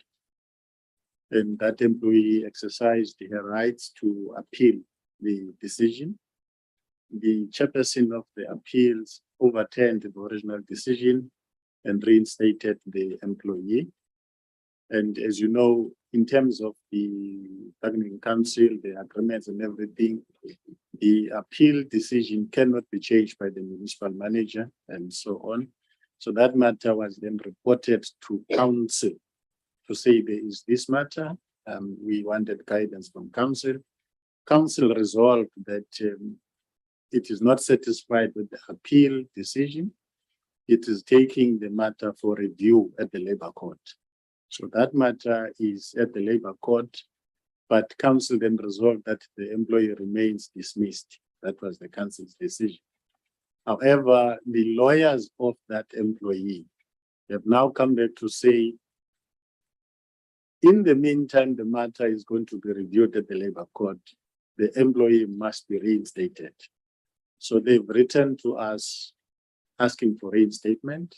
So as things stand, I am taking legal advice on the decision of council to have the employee remain dismissed as we review the decision of the appeal authority, and vis-a-vis the demand of the lawyers of the employee that in the meantime, the employee must be reinstated as per decision of the appeal authority. So we will from time to time advise council about the developments in that matter. It's one of the things that we're reporting in the report. Thank you very much, Speaker. Thank you, Wie is dat? Is it now Councillor Cronje or Councillor? We may proceed, Councillor Lampie. Yes, Speaker, thank you very much, Speaker. I just want to, I don't know if I'm permitted to ask this question or ask clarification on this one. It is on page 82. For my own understanding, I was just maybe going to ask in the disputes, we talk about the arbitration on page 82. It is arbitration concluded and implemented in accordance with the award ruling. So is the next one as well. I just want to check what was without divulging any names or anything in that particular, what was the arbitration award saying actually? Was it in favor of the employee or the employer?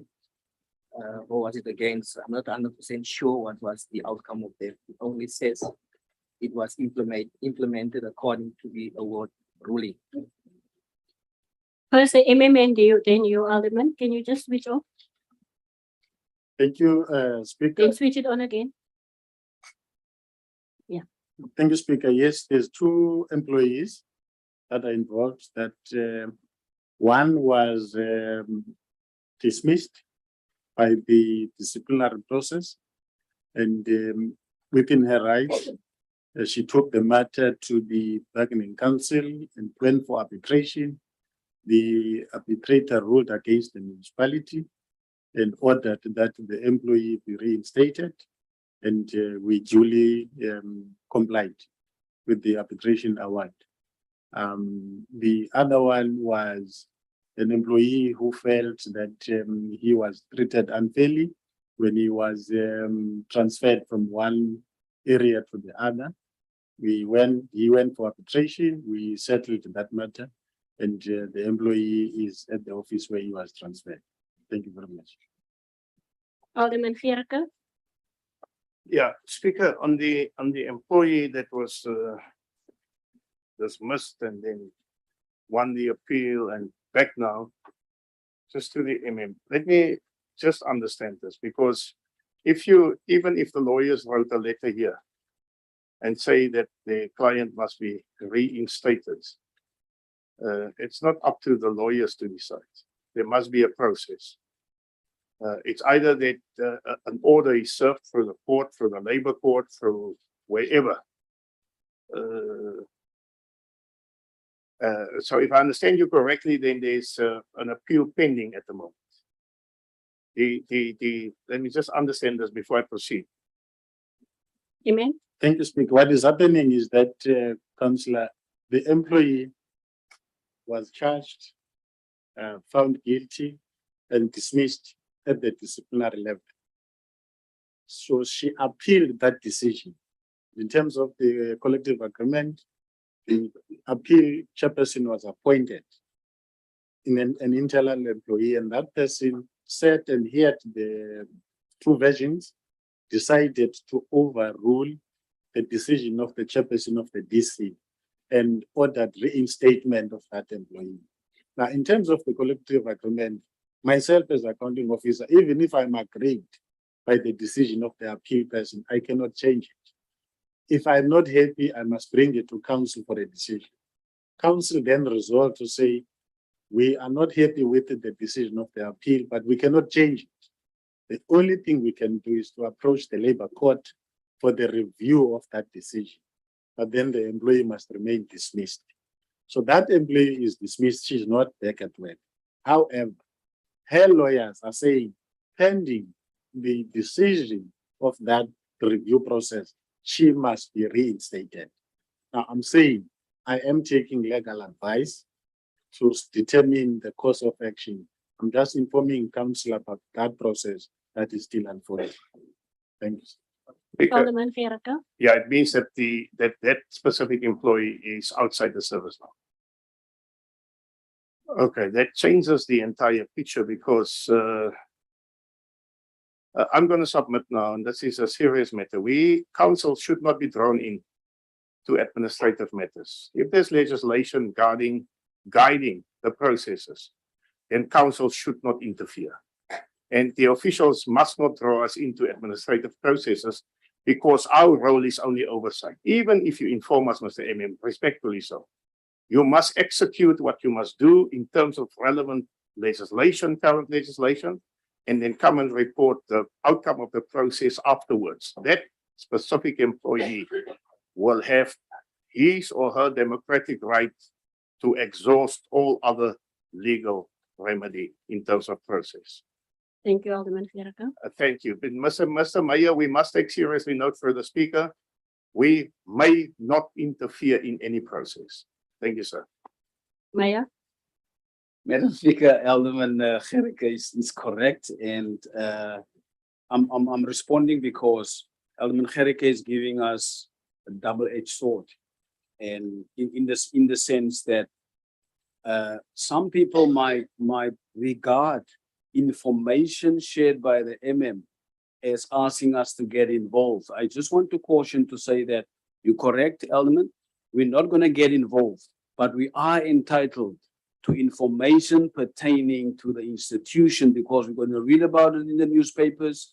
We're going to see it on social media. Then we're informed. We don't want the situation, and understand the MM. We don't want the situation where only then are we now also shocked that we're not even aware of. We're going to read it, we're going to see it, and we're going to leave it at that. And the processes would then take its course. Thank you. Thank you, Alderman De Vries. And then the last person will be Alderman Gericke, and then the MM, and then we will proceed. Speaker, nearly said I agree and disagree with the two former speakers. Speaker, and this is what I've heard. And I agree normally when it comes to staff matters pertaining to staff that is part of the bargaining council, we're not part of the process. And then that's the normal. What I've heard is that the collective agreement was changed. Now in the past, the MM would have had the right to go to the labor court and appeal. He said, and that's I want to make confirm, that the collective agreement say council must, if council is not happy with the decision. So then it means this council then have to do it. So I just want to know is whether that's correct. Because also I agree with Alderman that normally we don't get involved unless it's the HODs and the MM himself. So because I also wasn't aware of that change in the. Thank you. Alderman Gericke, can I first ask the MM to give clarity on that, please? Thank you, Speaker. Councillors, we have not sought to involve council in any administrative process, especially with the employees. You will know that many times we bring you final decisions to say, this is the process we follow, this person has been dismissed. This is the process we follow, this is what has happened. You even remarked in one of the things, but hey, it looks like you are telling us at the end that you have dismissed so many people. So we are not seeking to involve council. However, look at the situation where, like a scenario like this, where because of the process, these appeal persons, be it internal or external, would just terminate or revoke or change decisions of the chairpersons of the appeals committee. And the municipal manager is tied.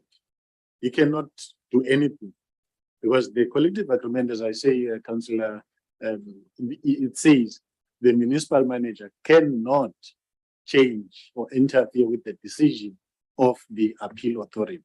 Now, if I'm tied, I can only come to council and inform you that here is the process that we started. This is what happened. This misdemeanor was committed. These are the reasons for dismissal. This is the reason for reinstatement.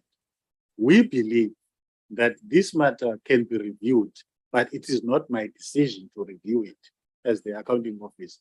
Therefore, I'm asking for guidance from council. And this council, when it looked at that report, Councillor Gerige, when you looked at that report, you resolved as council to say, we hear you, and therefore we resolve that you are correct. This employee remains dismissed. Please go to the labor court and review this decision. This is what has happened.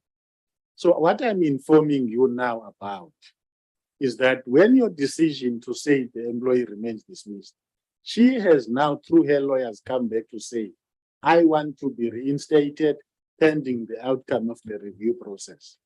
So I'm saying I am taking legal advice on that because there's a council resolution that she remains dismissed.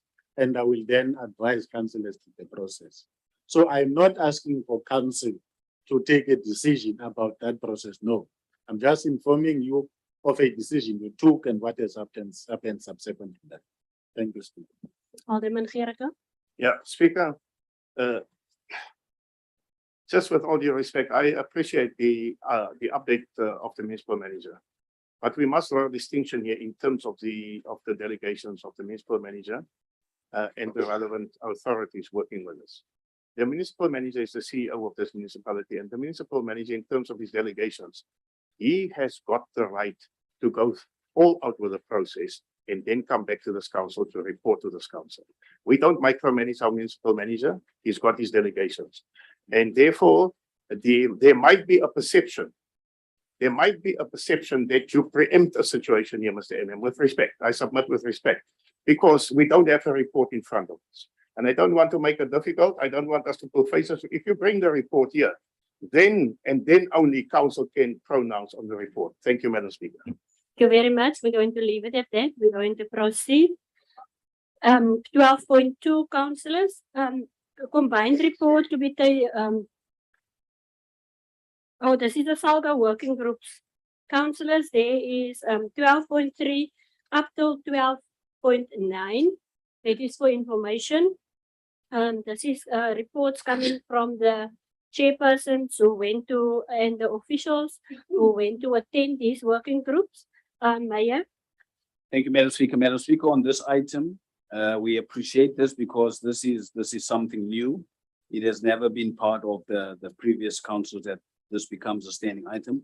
Just to reinforce that we do not expect the people who attended SALGA to come and report committee by committee by committee, because we'll be sitting here until 10 o'clock in the evening.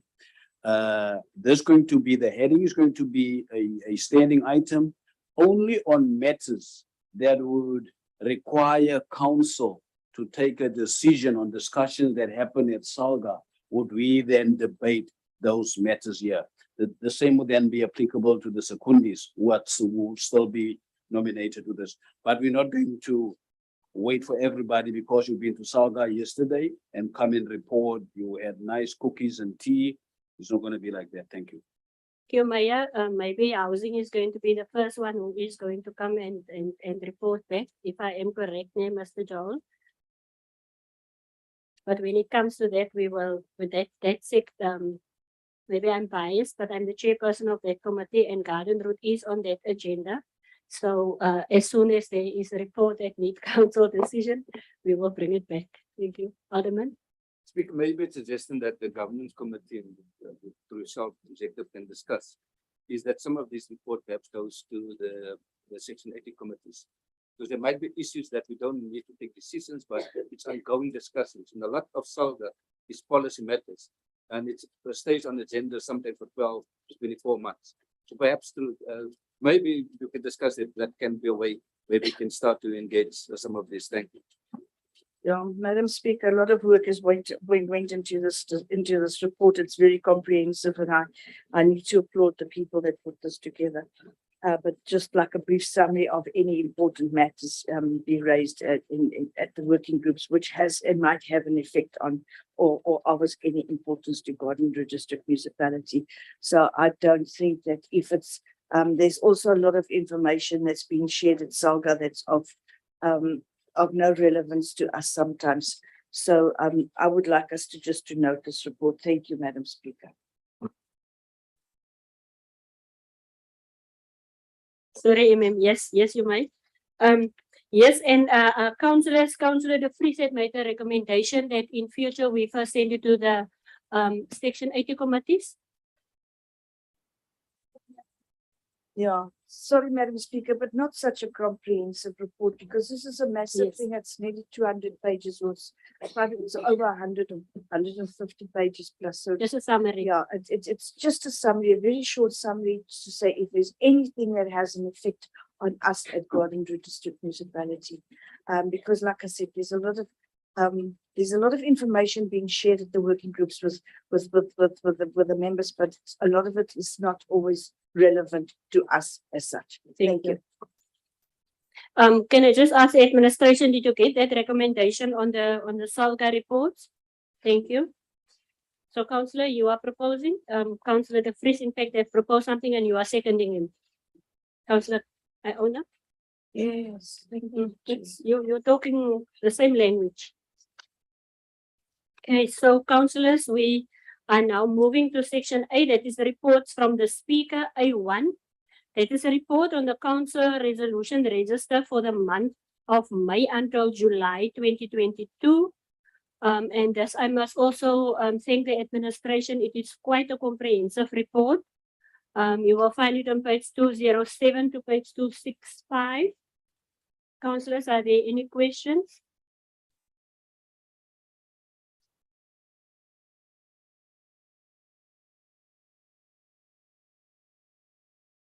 Alderman De Vries? Yeah, a small one. And members would have asked it in the past. The difference between resolve and complete. Progress we understand, and then the majority is complete, but then there's a few resolves. So I'm confused whether what's the status. Thank you. Kaya? Thank you, Speaker. No, it is the same. The only difference, Alderman, is that it's different people who capture that information, but it's the same thing. Thank you, Speaker. Can Maya? Madam Speaker, it can still be interpreted differently, even if Kaya is saying that. Let me just make an example. Council resolves that the officials must go and do 1, 2, and 3. And when they're done with 1, 2, and 3, then it's complete. So it is different. So it means if a resolution is taken, it's resolved. And whilst they're busy and they haven't brought it, they're busy, they're done, they've completed their work. It doesn't come back to council. So when it comes to council, then it gets resolved in terms of a resolution. So, Alderman, you're correct. You can use both, but in the context.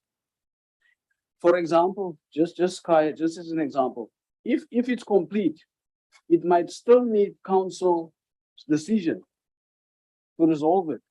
So I think we use the words in the right fashion. We must not take it for granted if it's complete, council have agreed or resolved.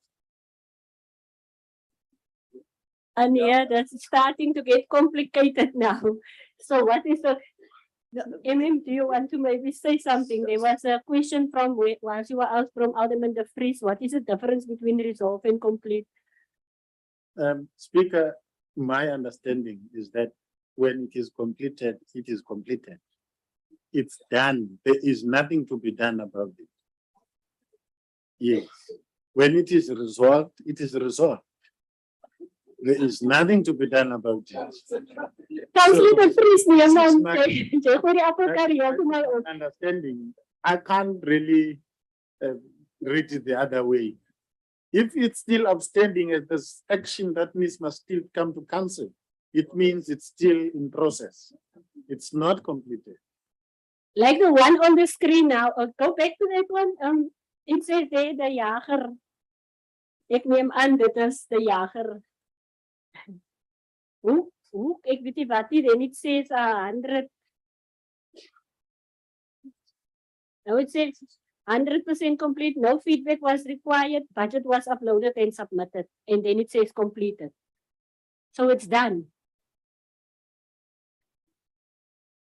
Madam Speaker, Council had to take a resolution and resolved to make that possible to be completed. Alle meer deur mekaar. Madam Speaker, Madam Speaker, may I propose we deal with this case by case? I want to propose. Councillors, can I have a proposal and a second, please? I propose that we note this report. Thank you, Madam Speaker. Thank you. A second for that. No. Thank you, Alderman De Vries. A2, report on the councillors' attendance of council meetings, committee meetings and workshops for the period May 2022 until July 2022. Councillors, I hope you've gone through that. When you were supposed to be present, you were present, and when you were absent with leave, you were absent with leave. Alderman Gericke. Madam Speaker, this report has been drawn up with distinction and with excellence. And therefore I propose that we accept this report. You will see behind my name, it's just P.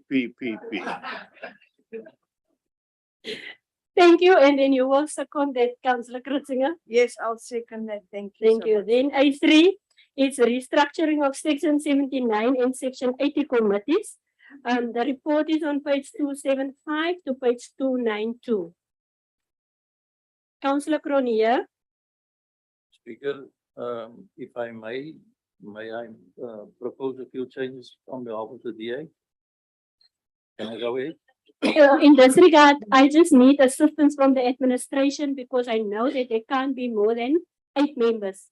Okay, so you must just now, when a name is added to a committee, please just count with me so that we can just be on the same page. Thank you. You may proceed. Thank you, Speaker.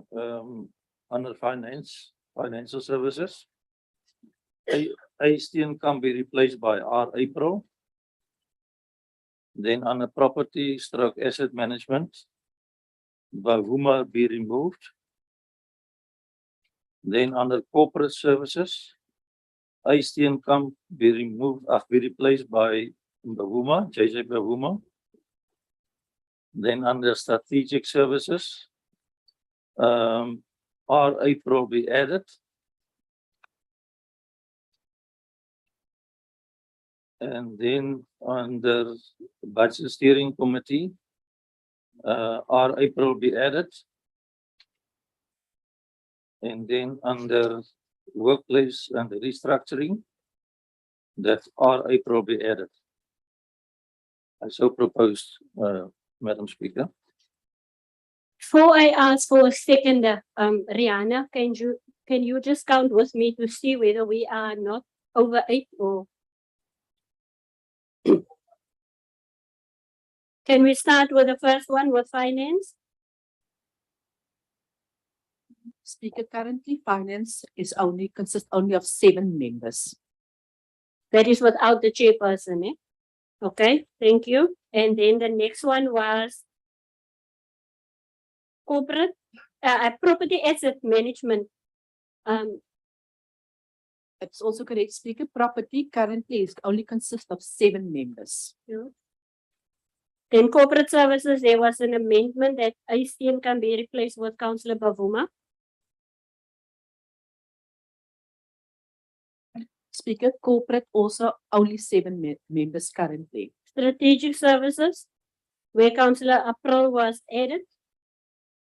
Currently, Speaker, strategic also only 7 members.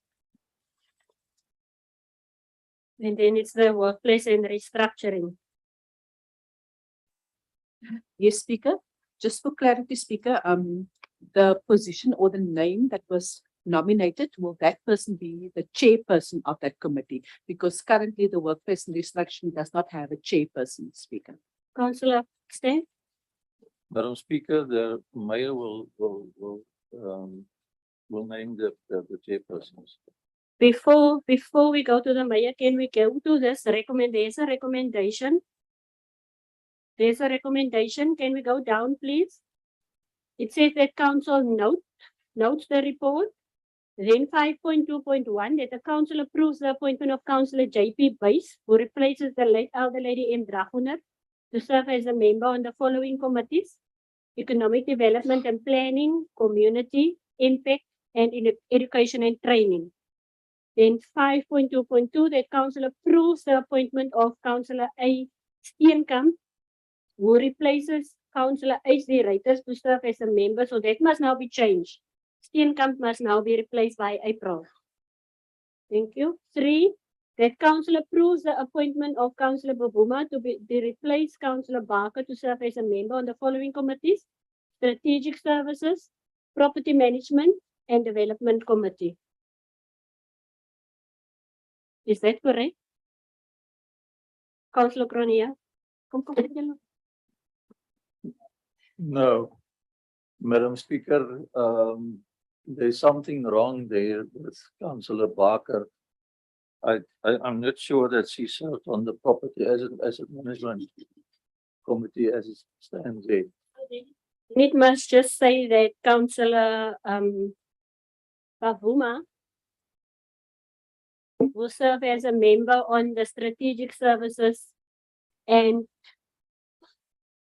Corporate Services. That's correct, yeah.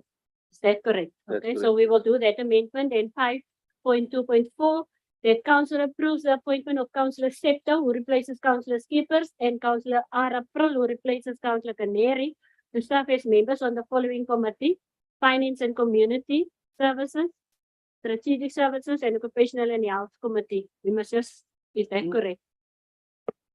Just check it, double check, please. The council consider making any other changes in any of the committees of council when necessary. Is the last one correct that I've mentioned? Okay.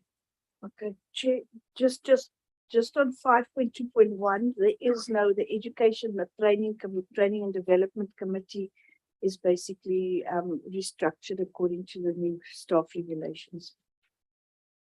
So we must stop at MP. I will allow you now, Councillor. So is that correct with what we've just, the amendments that we, Rihanna? Yes, Speaker, if we add the 2 names, then all the section committees will have 8 members per committee. I note your end, Councillor. Alderman Gierke. Speaker, Elder Lady Kissinger just brought my mind to something that we also discussed at the Governance Committee meeting that was not in the recommendation now, and that is the issue pertaining to the education and training. Okay, all right then. Thank you. So can I just, the workplace and restructuring? Can I just, Councillor Stank, may I just switch off your, Madam Speaker, this only from my side is our April to be added. But the mayoral. okay, our April will be added, okay? Yes. Thank you. Mayor, you may now proceed, Mayor. You Thank must you, just tell us where, at which committee you are. Okay, Madam Speaker, I'm gonna say a lot, and I'm also going to explain why I will be saying a lot. Firstly, Madam Speaker, I'm not going to deal with this in any chronological order, but I will indicate in terms of my inputs that I will be giving. Yeah. So if you are going to make an input, say for it, I'm only making an example on occupational and health, then you will say, my Yes, input is on this, so that we can just Yes. follow. yes, correct. Firstly, colleagues, there must be no misunderstanding. I do not have the right to appoint chairpersons to Section 79. It belongs to council, but I have the right to propose to council, Madam Speaker, in terms of proposals to these committees, because from time to time, council has the right, like what we're doing now, to review and revisit committees. So let me start I only appoint section 80s, but I can recommend section 79, and council must make a decision on that. And I'm going to start with the Education and Training Committee, Training and Development Committee. Colleagues, we all know that there are regulations that stipulate how we need to now restructure that committee. Councillors may no longer chair or be part of those committees. People would remember the regulations. So we're dealing with that the current councillor who chairs that committee is now required to step down. But I want to make a proposal to council that based on the compilation of that committee, that council considers establishing a section 79 committee that would oversee this training and development committee. And at that stage, we would then deal with recommendations on who should chair that committee. That committee, by what it looks in front of us, it would have carte blanche and just swing in whatever direction that needs to be oversight. So we will have to establish a section 79. I'm proposing so council can make their decision. And who would be chairing it, we can deal with that at that stage. Then I'm going to come to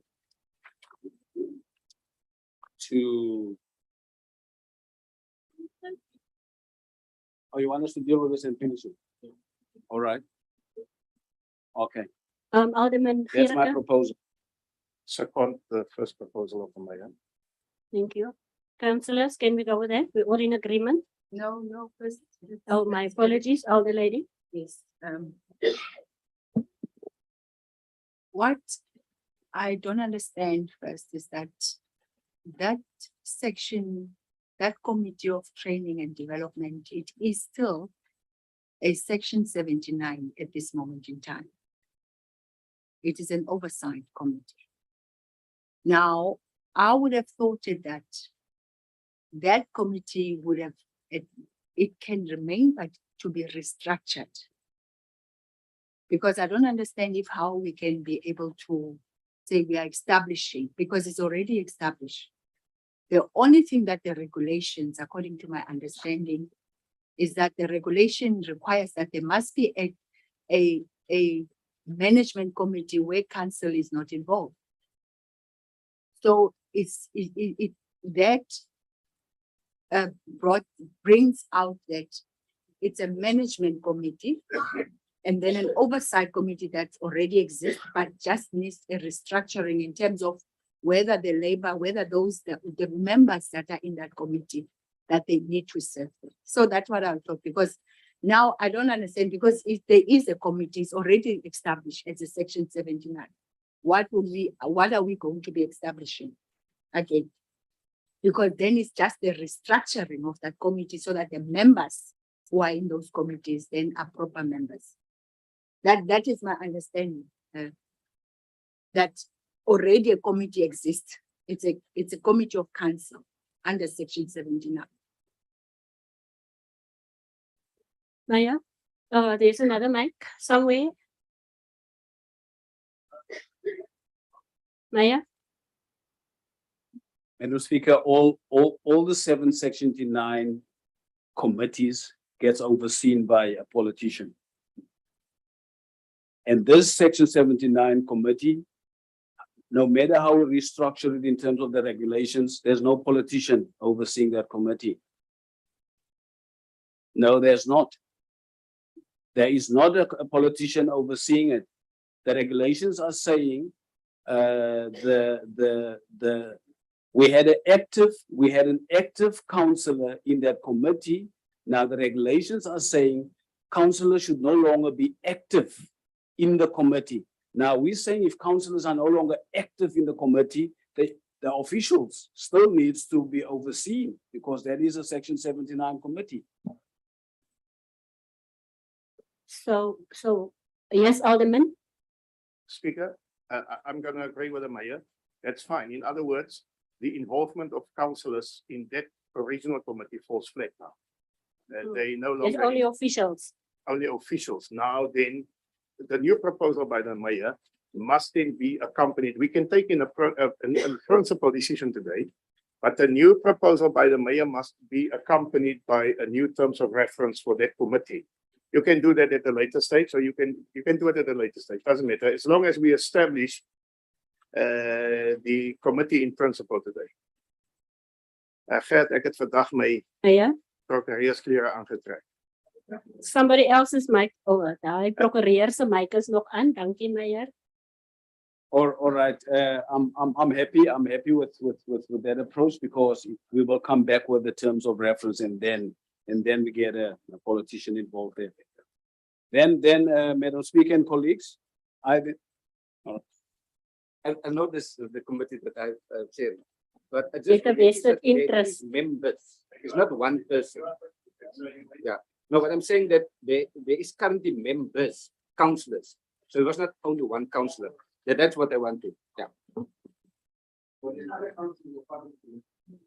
Leave your mic on, Meyer. Leave it on, Councillor Wagbaard. Speaker. Councillors, Speaker, please Speaker, stay I with. just want a point of clarity now. There was a proposal by the mayor, and Alderman Gericke was a seconder. So is it not, or must there not be another proposal? Because No. now it's open for a discussion. No, Chair, sorry, before Thank I you. was not supposed to take the seconder of Councillor Gericke because Councillor still wanted to be part of the debate, elder lady. Yes, but I was not supposed to acknowledge it because there was still another person who wants to be part of the debate. But now we are accepting it, Mayor. that's my understanding, Madam Speaker. That we accept. So what are we accepting? Madam Speaker, my understanding is that we accept that new terms of reference needs to be drawn for that committee. And there are more than one councillor that served in the previous form of the committee. So all those councillors now fall flat out of that, and the new terms of reference would then indicate how are we going to have an umbrella over that committee. Yes, my main proposal is the establishment of that committee. Thank you very much, Mayor. You may proceed. So we dealt with the training and development committee. Yes. You may- Now, Madam Speaker, I am at the Workplace and Restructuring Committee.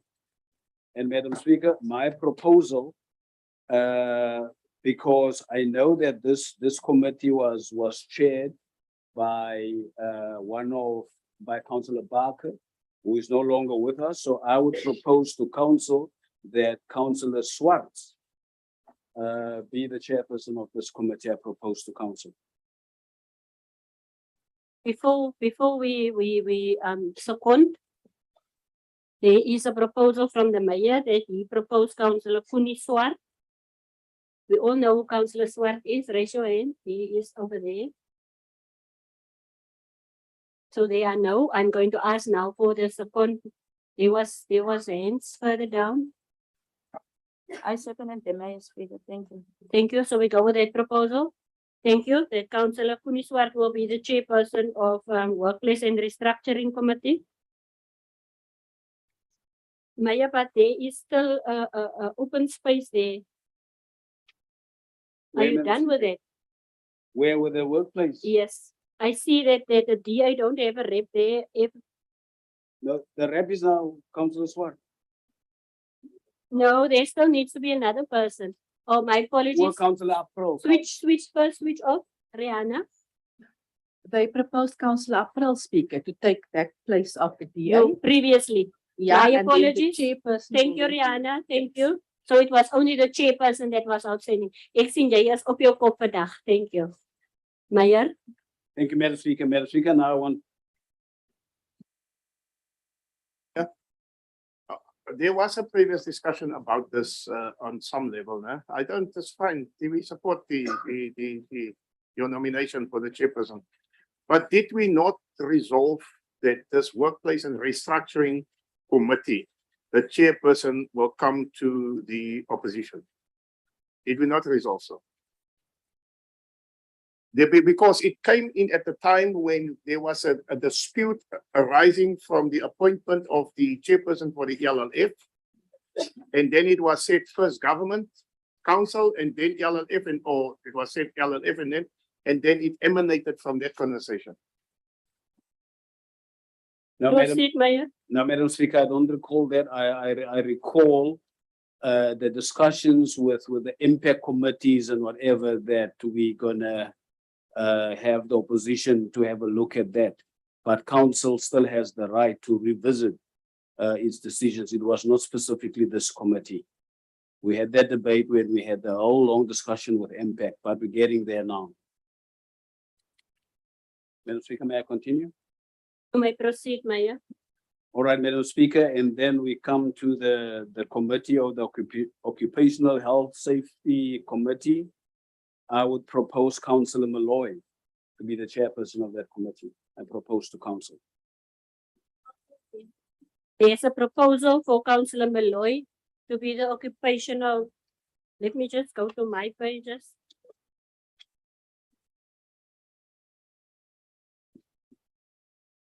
Alderman De Vries, you must just press if you want to speak, councillors. Speaker, I think it is fair for the opposition to be protected here. For the whole of opposition, because this item now it is not doing what it was supposed to be intended. It's a misleading item. It has misled us because it says that I understand that at the end it says there it must be able to do its changes, but the changes they were supposed then to be outlined there, so that when we are dealing with this, we are informed of these changes. Because now I'm not saying that we cannot do what we want, but it is at least that the decency for us to have these things before the time. That is why now in the recommendation, we thought that this is what we are dealing with. Now there are new matters. That is misleading. The Honorable Speaker, that is misleading what is happening, because it's changing the whole thing. It can't be like that. It should Councillors, have been just on the table. leave your mics on. wait, I note you, I've I note got- you, I've just got leave the the right mic to on. Please protect me, Speaker. I've got the right to speak. All I'm saying, these new changes were supposed to be on the table to play open cards, and so that we can apply our mind, whether we go to whatever.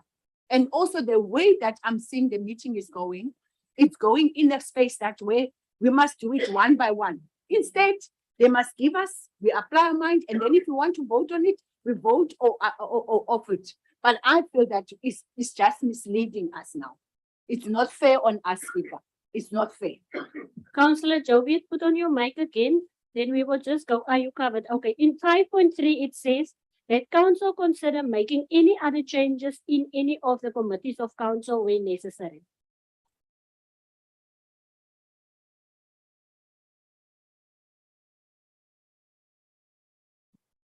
I agree. But then if there is an amendment that to say, because it say it can do it. That doesn't say it now, then it was supposed to be given to us. Given to us to say these are the amendments we're going to do, these changes we're going to do. So that is transparent. Because what is happening now, no, it is not, Speaker. It is not fair.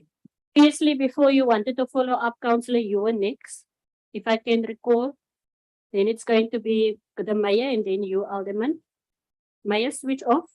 Councillor Joviet said that you can now switch on, Councillor. You may.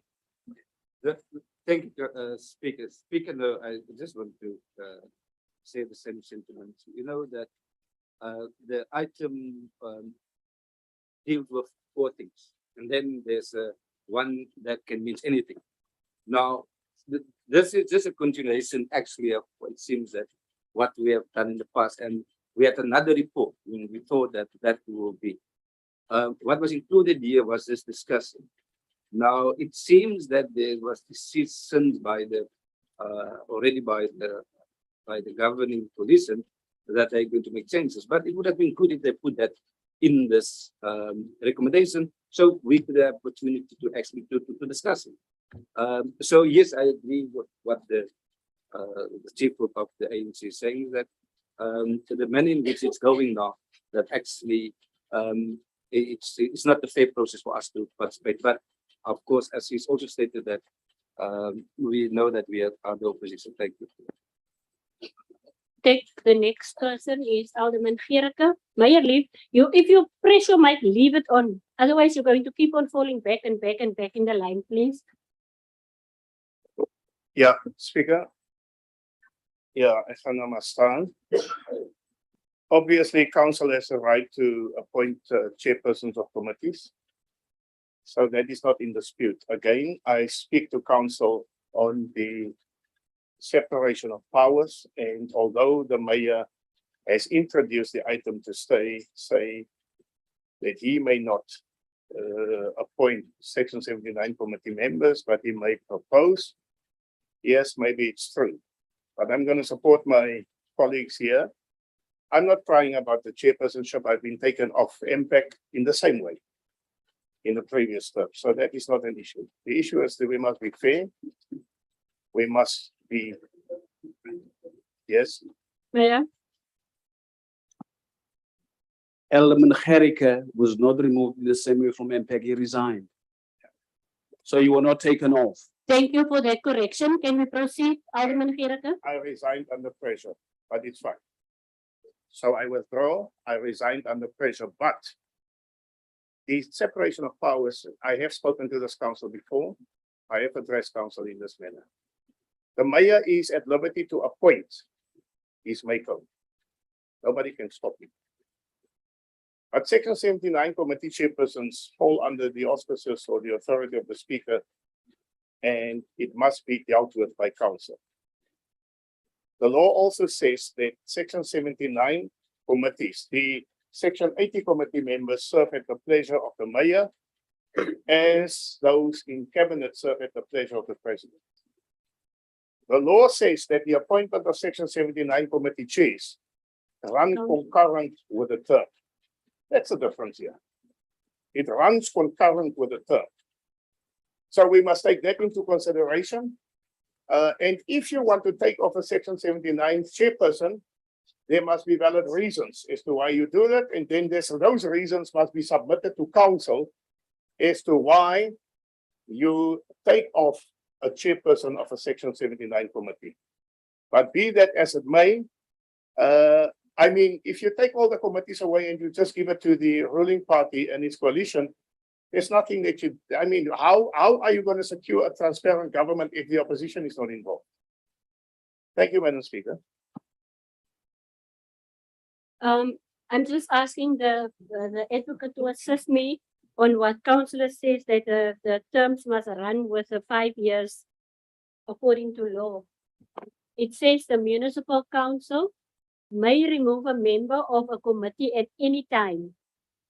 That's what the law says. So it's quite slightly different from what Alderman Gericke said. Yes, thank you.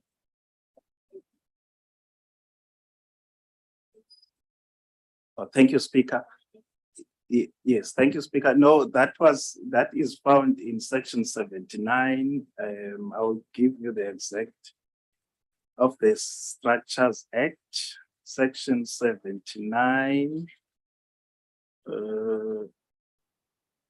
2F.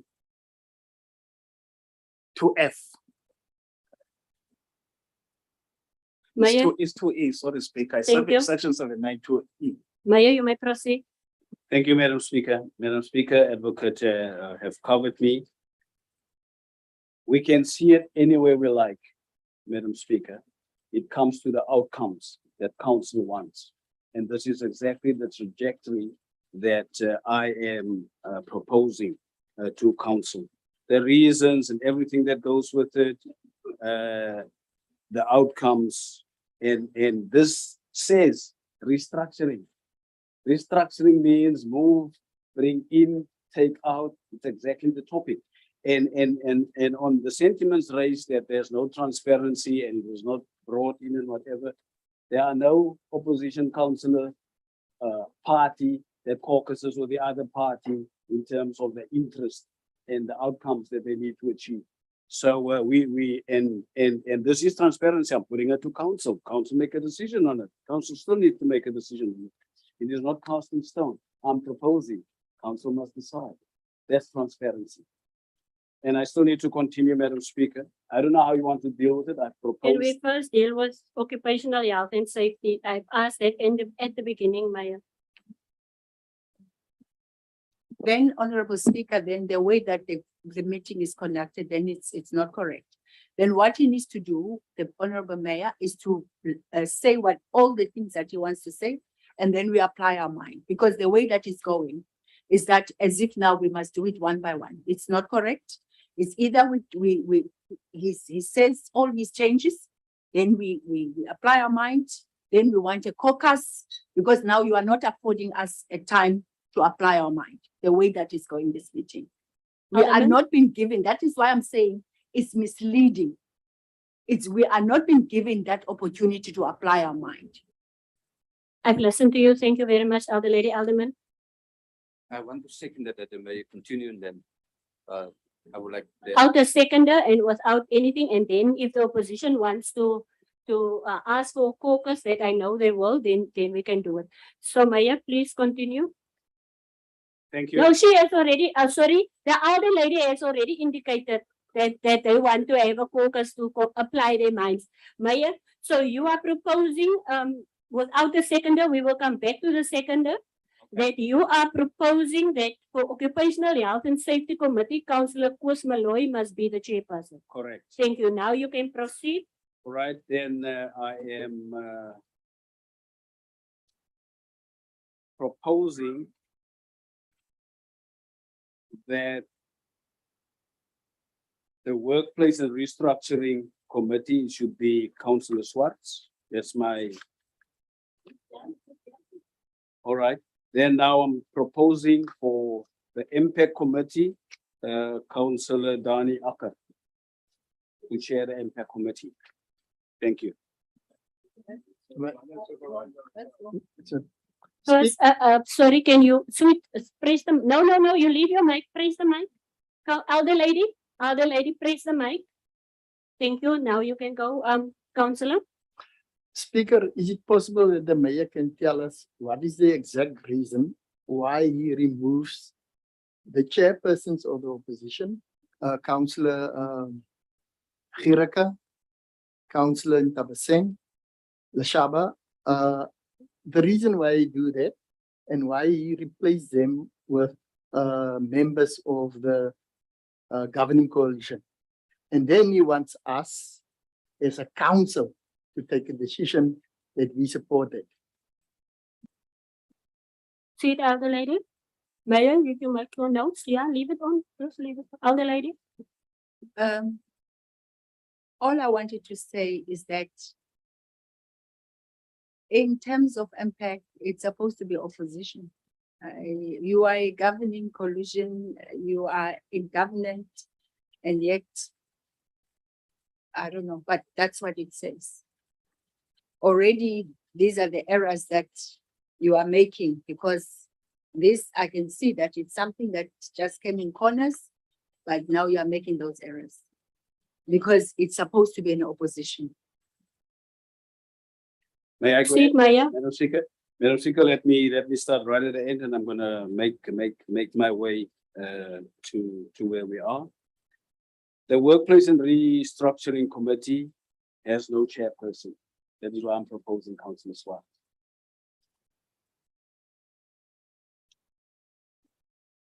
The Occupational Health and Safety Committee used to be chaired by Alderman Gireka. And Madam Speaker, based on what we've experienced when we took office, and based on what is still outstanding in the public domain in terms of allegations that has been leveled at this municipality, and we still awaiting responses from the MEC, provincial local government. We also did our own homework, Madam Speaker, in the sense that you cannot go against your own municipality, your own council, in terms of matters that was discussed and resolved by council. And when it comes to politics, then you play politics and you put the municipality in a bad light. We're not supposed to do that. Being in responsible positions, then one has to also take responsible action. And that's my reason on this one. And let me come to MPEC. My reasons for proposing a new chairperson to MPEC. All the allegations currently in the public domain went through MPEC. And all those allegations were audited. And the audit outcomes were positive. And all the matters that went through MPEC were signed off and reported on by the chairperson of MPEC at the time.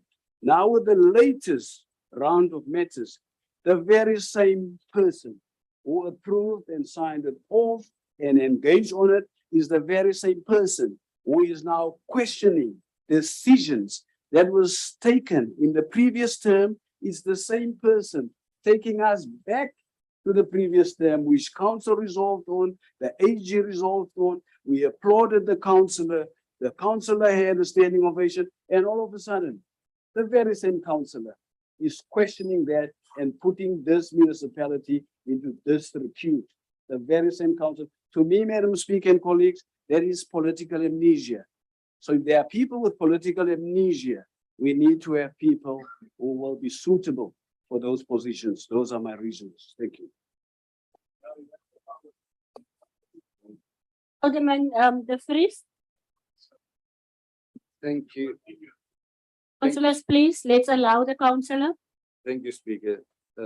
Speaker, I haven't thought that we will come in this council to this point. I think at the beginning, when the new councillors were introduced, we were talking about how we perform and work together as a council. And what is very clear is that the governing coalition don't want even any oversight over what they're doing. At the beginning of this term and even the previous term, when there was decided to go further than MPEC and give 79 chairpersons to other members of the position, the reason was about oversight. Now,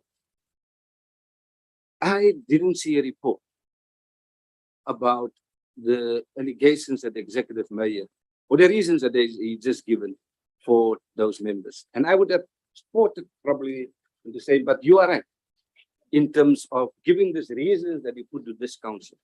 But you can't have allegations. And the only thing that is referred to, that because the previous chair, I'm not sure what decisions he went against. There was an issue now recently that was in the newspapers, that we're all aware. And it seems that when questions were being asked and where certain statements were made, now it seems that no, don't ask questions that we don't want to hear. That's the impression. And that's the only thing that I actually can see in terms of what is happening, that yes, we want to opposition, but we want to a lame duck opposition who don't ask uncomfortable questions. And that is what is currently happening in front of us. So I think that if the executive may have a report in front of us, then would have been make sense. But I want to echo the words of my alderman at the back to say that basically to say that yes, of course you have the vote in terms of doing that, but I believe that what is in front of us today is not what is in the interest of this council. But thank you. For me, it's about don't ask questions that we don't want you to ask us, and that is what's happening today. Thank you. Can we just follow the mics, please? Other lady? Thank you. We, as the mayor is saying, whatever allegation he's saying, not also going through a process.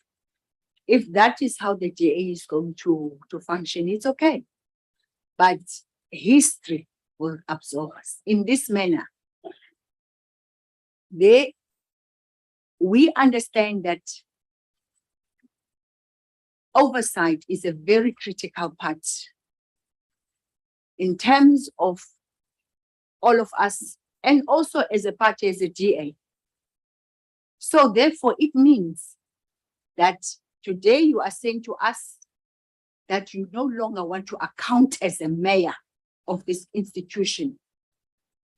Because if there's nothing to hide through administration that is being administered by yourself in terms of oversight, then we perhaps this reaction won't be there. But I'm telling you, Mayor, history will absorb, history will write about this. We are not going to stand.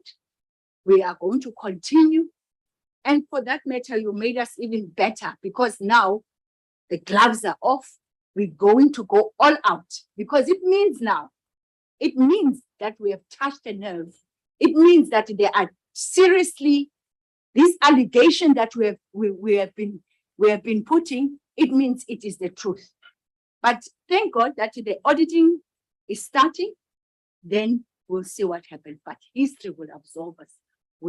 That there are fraud and corruption things that are happening here, because otherwise the DA won't be moved like the way that they are moving today. Madam Speaker, I want to touch on the issue of where the opposition councillors were saying impact always goes to the opposition. Let me also again just highlight something here to council. The coalition partners consist of the Democratic Alliance and the Freedom Front Plus. The councillor I propose to chair MPEC, it does not belong to the DA. It belongs to the Freedom Front Plus. And in our coalition with the Freedom Front Plus, we don't. Councillors, please allow the mayor. I've allowed everybody to speak their minds. So can we just allow the mayor also to speak his mind? Councillor Acker and Alderman van Niekerk do not agree with us on a lot of matters. We are only coalition partners. They also run and have their own manifesto. They have their own view on matters. They disagree with us. The same is applicable for that impact committee. And I do believe that in that committee, Councillor Acker would still maintain his independence, being a member of another political party. Thank you. Alderman Gericke. Speaker, let me just check with the Councillor Lachaba. Lachaba, did you ask for? The councillors, please. The Speaker, did you ask for a caucus? She did not say officially. Can I then speak after the caucus, please? An official request. Jy moet accept, Alderman de Vries, wie van die twee gaan praat? Thank you. Madam Speaker, I was next in line. I just want to So say they're going to ask for focus now. Now we're going for lunch. can I just Allow. Thank you. The allegations of corruption, I think our lady Lachaba has got a responsibility to report all these allegations that she's made just now to the street and with the proof to SAPS. So please, I think I take this very seriously, that is of these allegations of corruption in this municipality, she has the responsibility to report it. So please don't make these allegations and they're not reported to the police.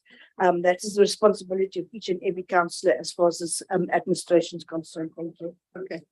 Thank you, Alder Lady Kretzinger. Okay, we request the caucus. Councillors, it's 25 to 2, and we now go for lunch while the opposition or the ANC is going for caucus. And can we be back by 20 past 2, please? 20 past 2. Is it a lunch? If you want to come early, back early, then you can come, but we first going to have lunch and then 20 past 2.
Councillors, can we start to settle down, please?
Thank you, councillors. We're back after our break. Thank you. Rihanna, can you just check online if we've got any other councillors, because I know Councillor Mkonto was online. Speaker, we don't have Councillor Mkonto online, but Councillor Cornelius from ICOSA just joined again. Thank you very much. Councillor Cornelius, can you just give us an indication? Speaker, I'm here. Thank you, Councillor Cornelius. Councillor, so we are going to resume with our meeting now. We're still on the restructuring A1. Section A3, the restructuring. There was a recommendation by the mayor. Several recommendations that he made. I'm waiting for you to give an indication that you want to speak. Okay. I was looking and nobody okay.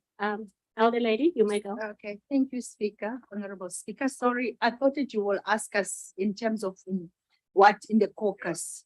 Please let it calm down. It's okay. Don't be here. Don't be. You will be like, Okay. No, it's fine. I want to speak. You may proceed, elder lady. Thank you, Honorable Speaker. Honorable Speaker, as we have asked for a caucus, one, we would like, we have no problem with the working together, as the mayor said. It's a working together relationship of the DA with the Freedom Front Plus. However, we want to state on record that we are very disappointed with Freedom Front Plus, having to say in their manifesto that they are people of ethics, people of ethical stature. Here today, we find them that they are in collusion with the DA, where there is a lot of allegations towards the administration.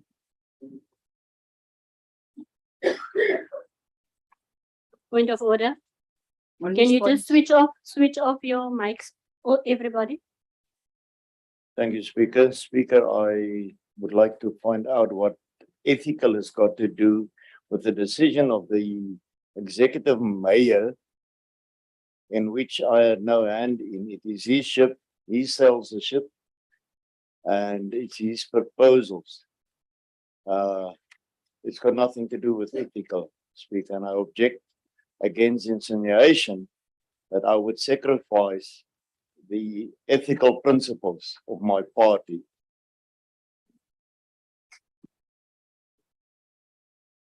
Thank you, Deputy Mayor. Well, those who are serving in those parts in the impact, they will know that what we deal with. Unfortunately, the honorable deputy is not in impact, so that is why he's not privy to what happens to MPEC. However, I will give over to Alderman De Vries to be able to give over the statement. Thank you, Alder Lady. Alderman De Vries. Thank you, Speaker. Sorry, Nadia.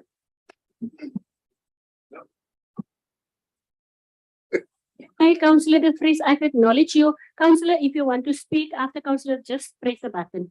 Okay. There you go. Thank you, Speaker, and thank you for the opportunity for us to have a caucus.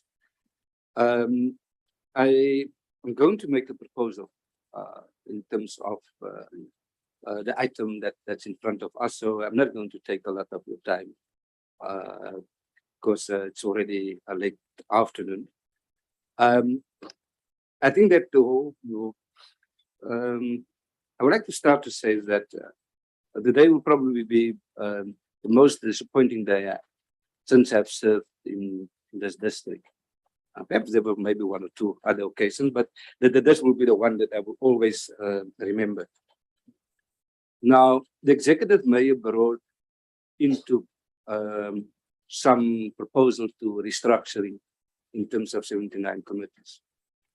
Now, 79 committees are normally tasked to do oversight over the executive and the administration.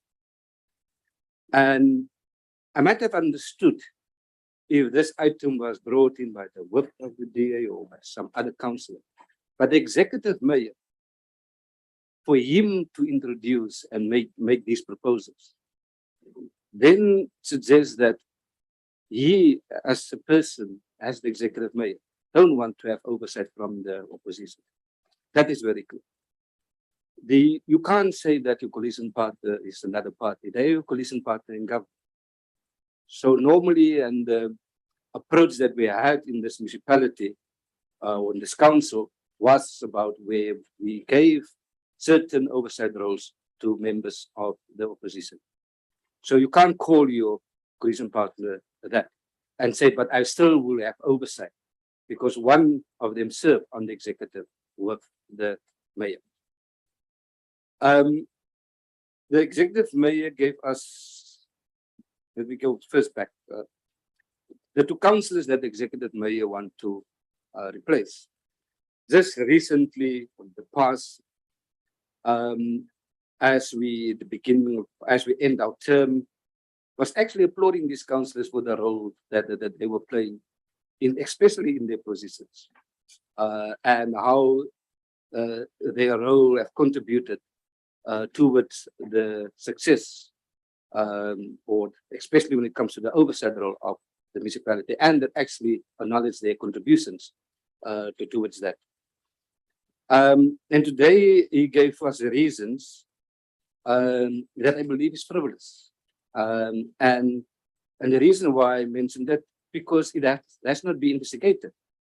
Nothing was put in front of council in terms of sustaining the allegations that was made against the two councillors.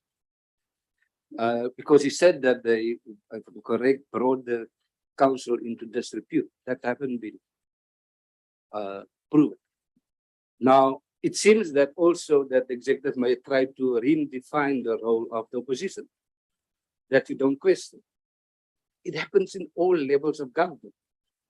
And in fact, if you look at in terms of what happened in certain levels of government, the DA is playing that role in terms of questioning the executive, questioning decisions that were taken. So the fact that you in a council meeting doesn't mean after a vote, and occasionally where we voted on issues, that you can't question that outside. So I don't understand this point in terms of what is the role of the opposition there.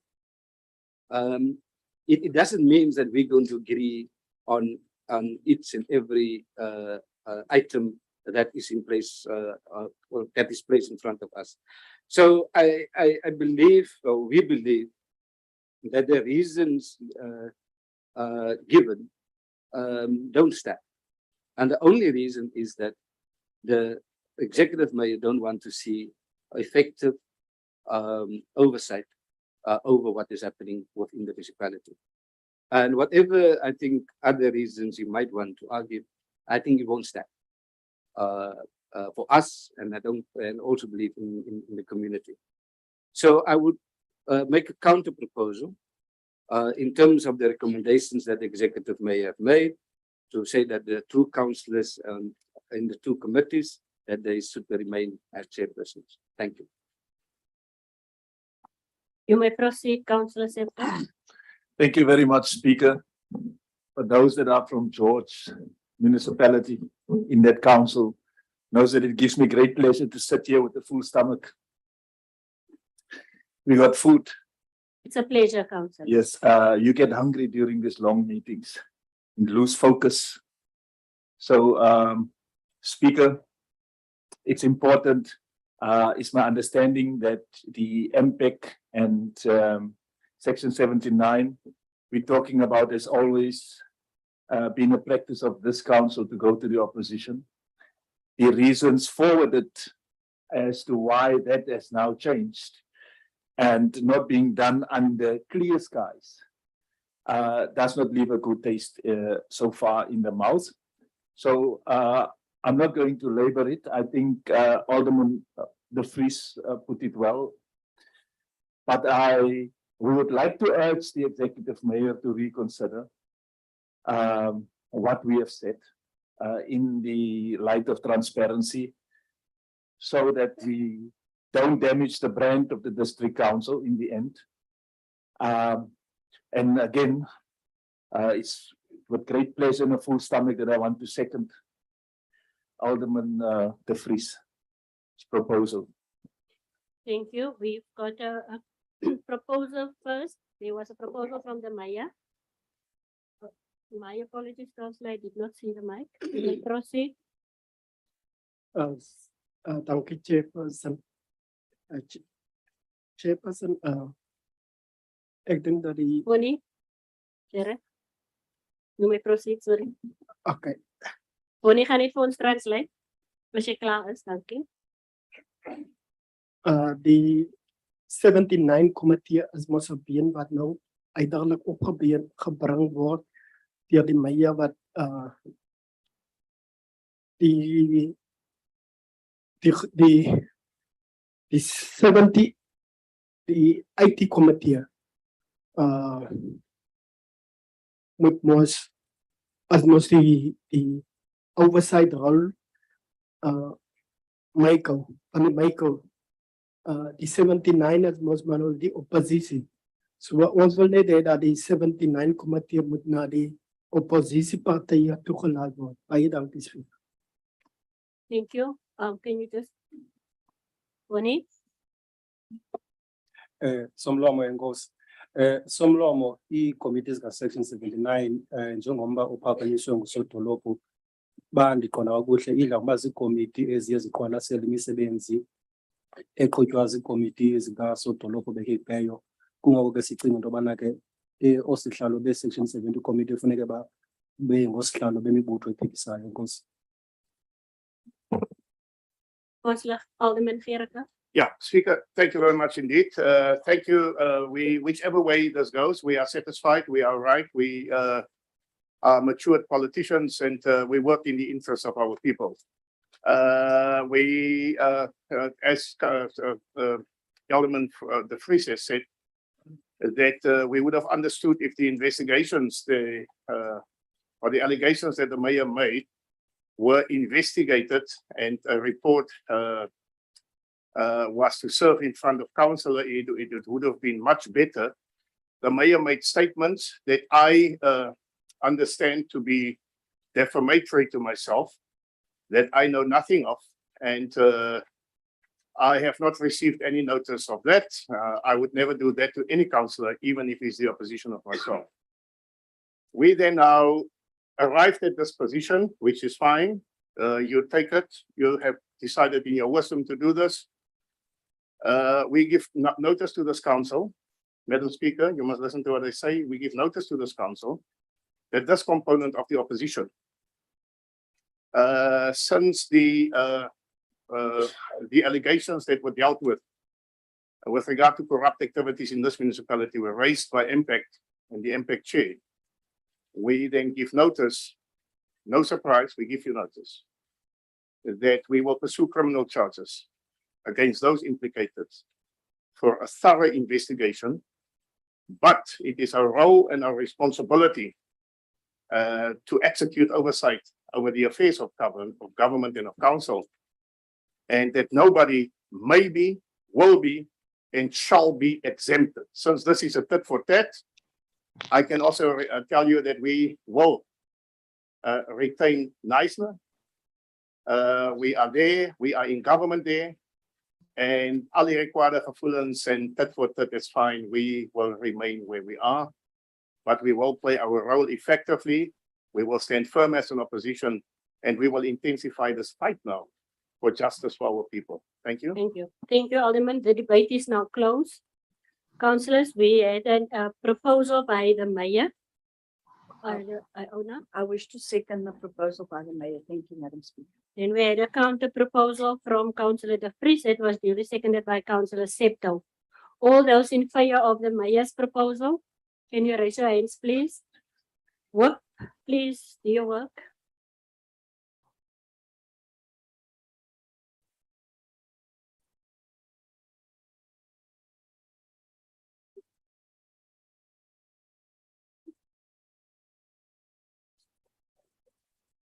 Did you count yourself in?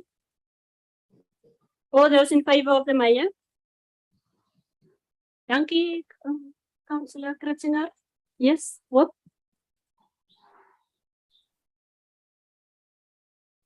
All those in favor of the proposal of Councillor De Vries, seconded by Councillor Septo. Councillor, there's a councillor online also, Councillor Cornelius. I In don't. favor, Speaker, Councillor De Vries. Thank you. You must come in. Councillor Mkontu. So it's two councillors online in favor of Councillor De Vries. Thank you. So the proposal of the mayor stands. Thank you. It's 21 against 9. 11, my apologies, 9 plus 2 online, it's 11. Thank you, councillors. Councillors, can we then step off that item and proceed? I've received two requests from councillors that wants to be excused. The first one is going to be the deputy mayor at 3 o'clock, but he will join us online. And then also Councillor Sharon that asked to be excused. I don't know if you are going now, councillor. Okay, you are excused. Thank you, councillor. Section B, report from the, my apologies, and also Councillor Marilyn Kannemeyer. You are excused. Section B, reports from the executive mayor. B1, report on section 52, responsibilities of the mayor. Page 293 to page 353. Mayor. Madam Speaker, thank you. Madam Speaker, this is one of those statutory powers that and functions that I must perform. And based on those powers vested in me, Madam Speaker, I hereby like to table under the difficult and limited resources that we are having, our section 52 report for council to consider and adopt. Thank you. Any questions for the mayor on the section 52 report? Can we go to the recommendation, please, Rihanna? No, she must just put the recommendation on the screen for us. And then councillors, if you've got questions, maybe if you can allude us to the page, specific page, so that it will be easier for Rihanna just to go to that specific page. Councillor Tauti. Yeah. Speaker, it's difficult for me to go to the pages because the way they send the thing to us, it's problematic. But I wrote it down, so I'll go to that. The first one, Maya, if you can just explain to us, not explain, just elaborate on this, or give us an indication. The first quarter in our capital budget, we only spent 0.27% in the first quarter. Is there any improvement? If you can just elaborate on that. There's a month, we are in October now, the second quarter. And then my second question is on this list. It's on page 330. 330, that list of the operational projects performances. Is it possible? I noticed that we had a long discussion in one of the meetings about this, and I can specifically remember that I asked you about it was that each portfolio chairperson received a certain amount, and I can remember your answer to me was that you as mayor take full responsible for all the expenses or donations in all these different portfolio committees. Can I ask you then, Mayor, is it possible that we can get a list of, for instance, the portfolio committee of properties, 5,000 rand, 10% of the budget has been spent in the first quarter. What was this 5,000 rand for? If it's a donation, say for someone who needs a food parcel, can we get an indication or list on all of this, please? That's the question which I have. That's my input. Thank you. Thank you, Speaker. Councillor Taupi. So you don't have any other questions? Okay. Then the next one is Councillor Lambajin. Maya, you are writing down? Maya? Okay. Yes, you may. You next. Are you covered? Now, Councillor De Vries, you must switch off your mic. Thank you. Yours were red. That's why I'm recognizing you. Speaker, sorry, apology for that. If there's none, questions. Okay, no, then you must. Yes, that is why. The Councillor De Vries. Sorry, my apologies, Councillor Lambajin. Speaker, this is my question would be more related to performance and how we actually deal with that. But in the report, and normally when you read this in the first quarter, it normally reflects not good.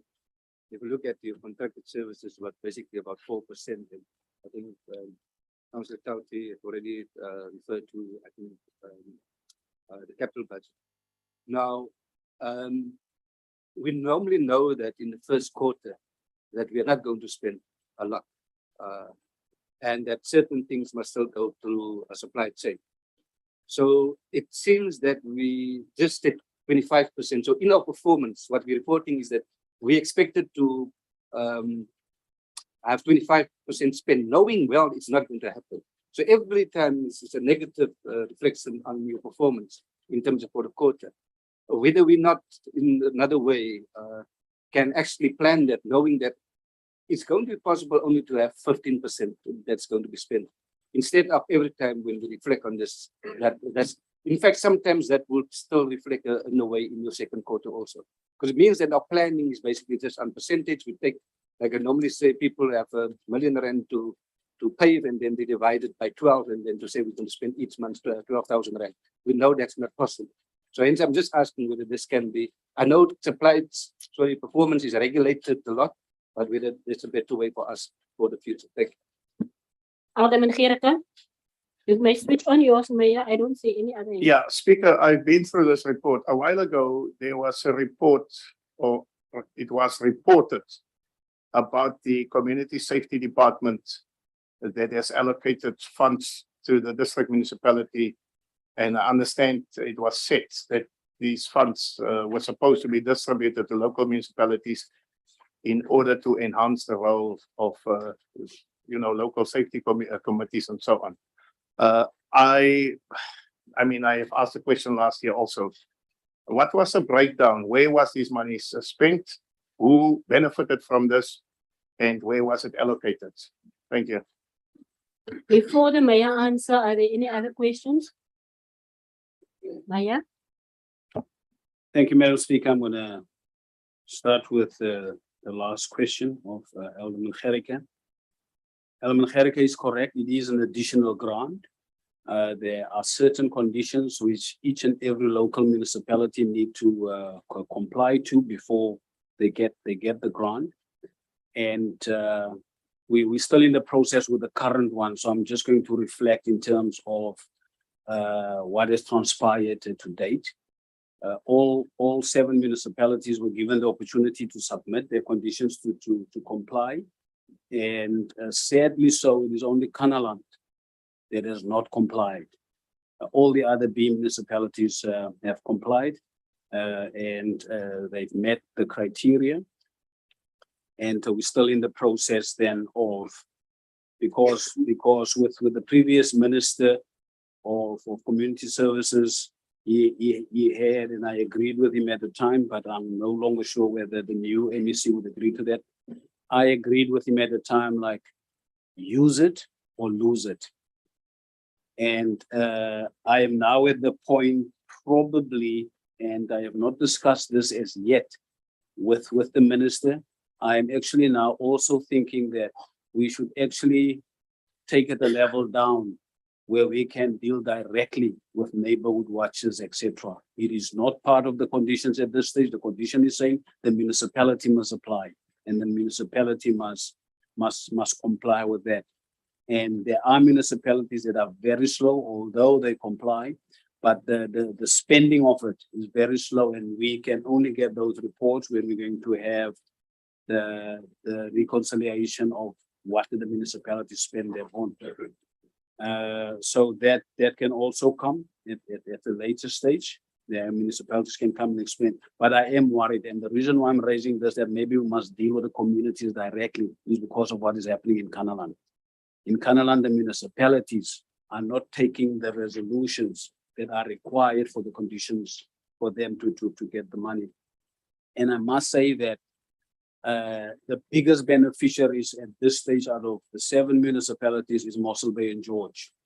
It's probably because of their size, but then also because of their programs that they are submitting as part of the conditions for this grant. And then, so that breakdown we can give. We do get audited by DOCS, the Department of Community Safety. They send their own auditors, probably when we've just been audited. So when we get the results of those audit outcomes, it is part of the report that I can probably bring to council. To come to Alderman De Vries, as you would notice that my right-hand man is sitting on my right-hand side, the Deputy Executive.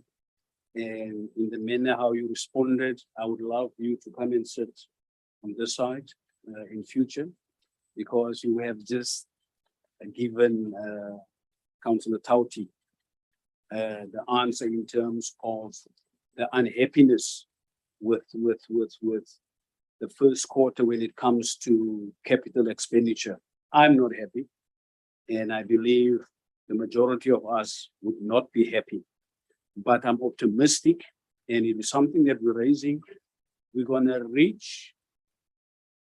Alderman De Vries touched on the tender processes, etc., etc. We are in advance. Our biggest capital expenditure will be the regional landfill site. We are in an advanced stage with that process, and I believe again that that's going to come up in one of the items. When that kicks off, we're going to explode in terms of capital expenditure. We will spend 80–60% per month probably if that process going to start kicking off. But we can do better. But this time of the financial year, there are hiccups in terms of processes taking too long. And if processes are not completed, the officials can't spend. That is just one of those unfortunate parts.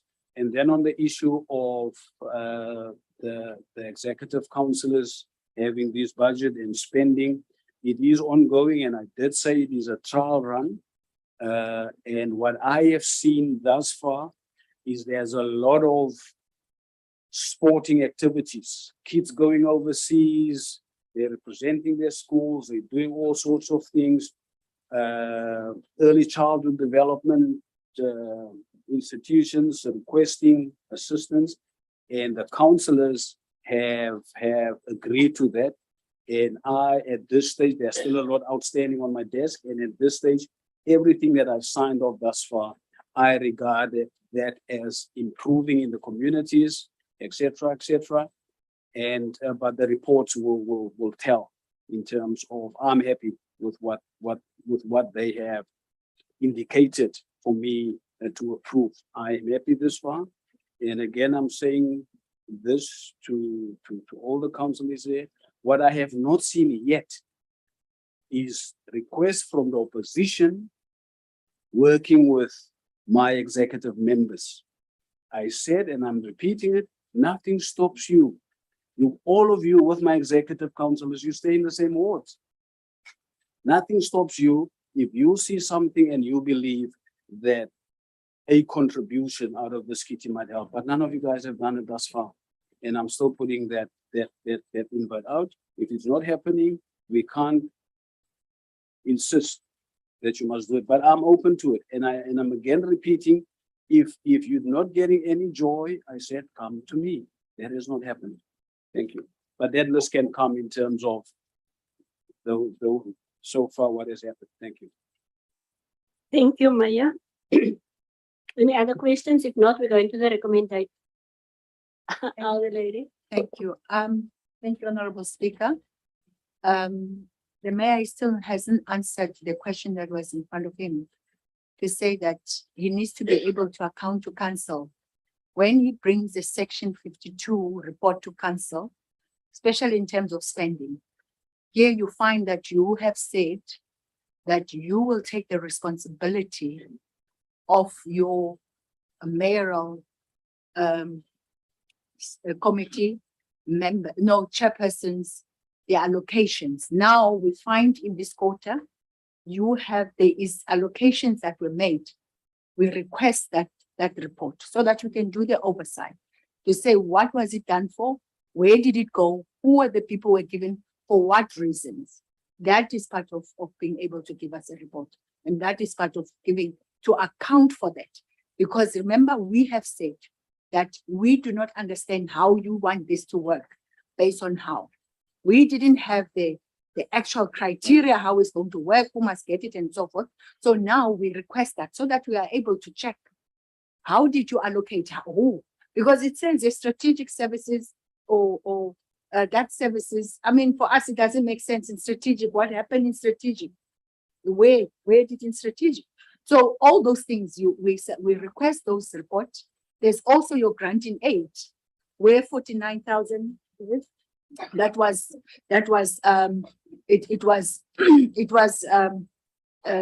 was used. We request those reports.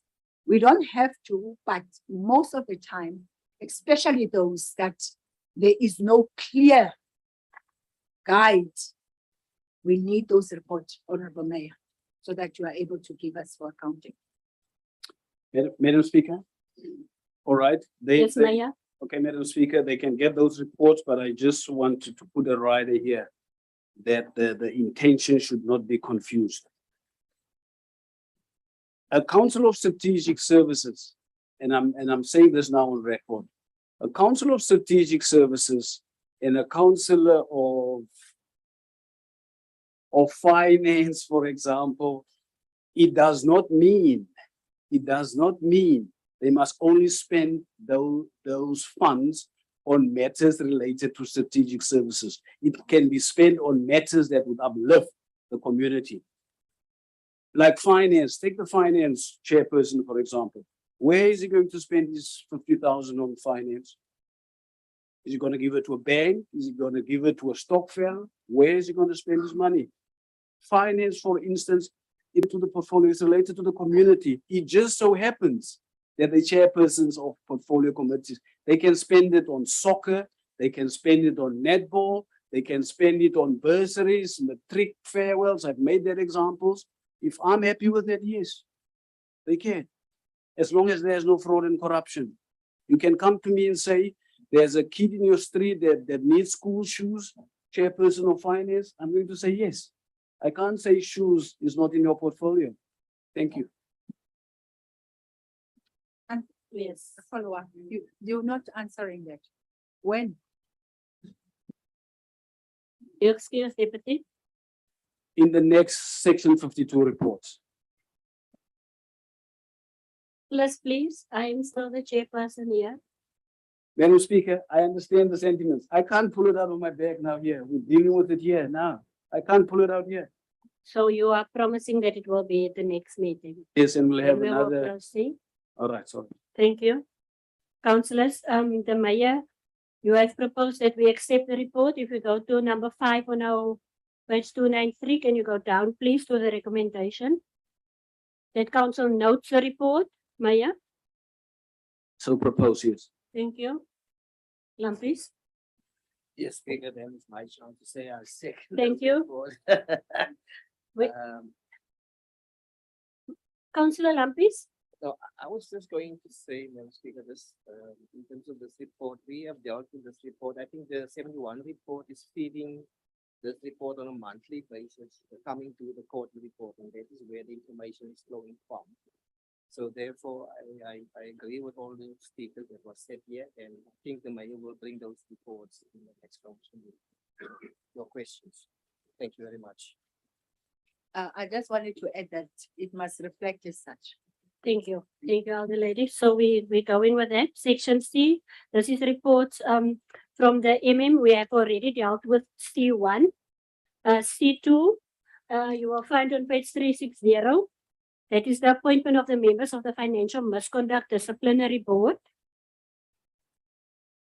Now you will see there is the recommendations that the 3-member Financial Misconduct Disciplinary Board be appointed.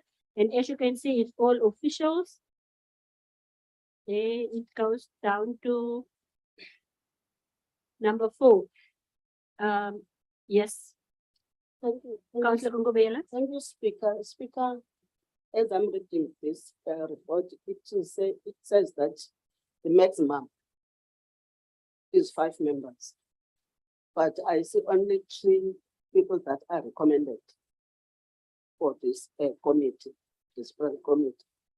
I want to check maybe what are the challenges that it cannot be 5. Also, I think there should be maybe, as is stipulated, that there should be a person out of the council to ensure the independence of this committee, because it's saying that there can be any person as may be determined by the municipal council. Thank you, Chairperson. Thank you, Councillor Vanolia. Lampies. Can you just switch off your mic, please? Thank you. Thank you. Councillor De Vries. It was in fact, I've asked Councillor Vanolia to switch off. Then it's you. Fuse and with the mics. And now you can switch on, Yes. Councillor. Speaker, I just want to say this, Speaker, because in terms of this item, I hear what the council was asking also, as well also as part of the legislative requirement, and due to the legislative requirement, this item is actually, what is it word I want to use? Some words evade me now. By voldoen aan the, what is that in English? It Comply. complies, yeah, and it is also the word I want to use. It's in terms of compliance, and therefore I would like to propose that we accept this. If there's no other questions or remark in terms of this item, thank you. Alderman De Vries. Thank you, Speaker. I want to add to the reasons that the proposal coming from and questions from Councillor Ngobela. The concern that we have is that, and it's within the report, it quotes the regulations. It says that the disciplinary board is an independent advisory body. And the intention was, and when you talk about independent body, and if you look at the same way that we structure our APEC, is basically the majority of the members are not part of the municipality. Now, if you look at the proposal at this stage, 2 of the members will be staff members of this municipality, and only 1 won't be a member of the municipality. That is not we concerned with the independence then of this committee, because that's the way the regulation was crafted. That's why the regulations say you may have a maximum of 5 people, and then it stipulates who may be. And the nominees here, in terms of the designations, is 3 of those designations that may be part of it. But then it also talk about provincial treasury or national treasury, and then the other one is also any other person as indicated that may be part. Now, if we just have that committee, we basically have a committee that the majorities are municipal staff members. Well, what is what is the independence then in terms of that? And then also, if you look in terms of the secundis, again about independence, whereby the municipal manager will have the authority to appoint the secundi if the member of the audit committee is not present or is not available. It just, they have put a question mark on the independence of this advisory body to council. And hence we are asking, but was there a problem then in the past when this is not the first time that we don't have this committee? Was there? I think there was 5 members, but this body is not going to be an independent body as it is in front of us. Thank you. Ready? Thank you, Honorable Speaker. Speaker, for me, I want to delve into the terms of reference of that committee. I see that what has happened here is that in terms of regulations, you always, you put what is there in the regulation and then you add. But here I see that there are areas that were omitted, and I don't know, I don't understand for what reasons. Because in the regulation itself, you find chapter 1 being your financial misconduct procedures, then the other one, chapter 2, the criminal proceedings, and then the application of the charter. Nowhere it is stated there. And we want to know the reasons why. And then also in terms of that, there is also a if you go down, but first in terms of reference, and then the procedures of allegations of dishonest activities. I thought that they would have been covered there, but it's not. The last one, Councillor Sipto. Speaker, I've been partly covered. Although I will need clarity on the ghost secundis. It seems like for me, seems like the item is not completed. With all due respect, Speaker, I'm saying everything with due respect. Independence, definitely it's something that is going to bite this council when it comes down to it.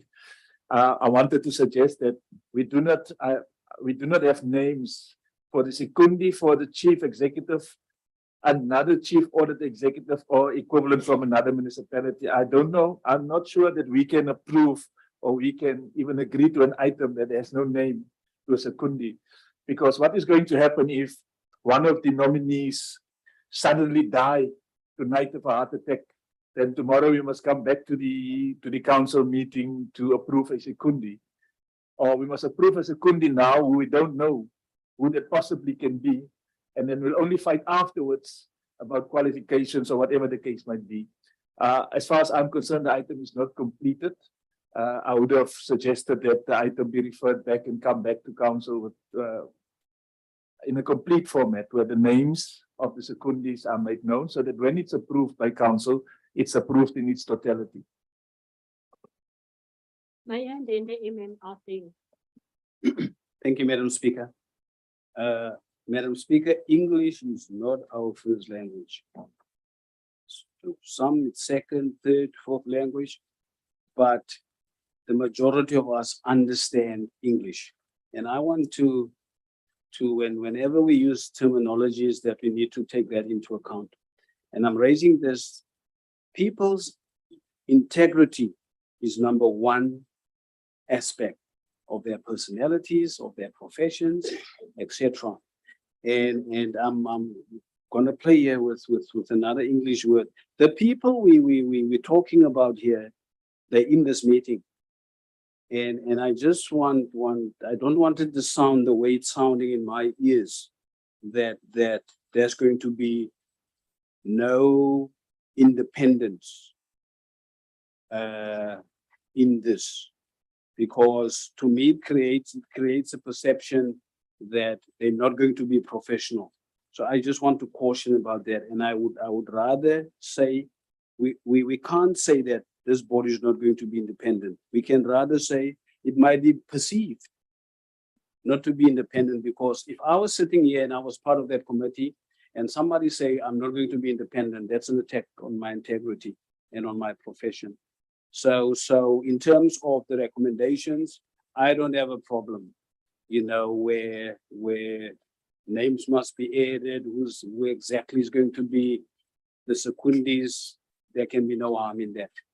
And the issue of 5 or how many members, but I don't want the way how it sounds to me that these professionals are not going to be independent.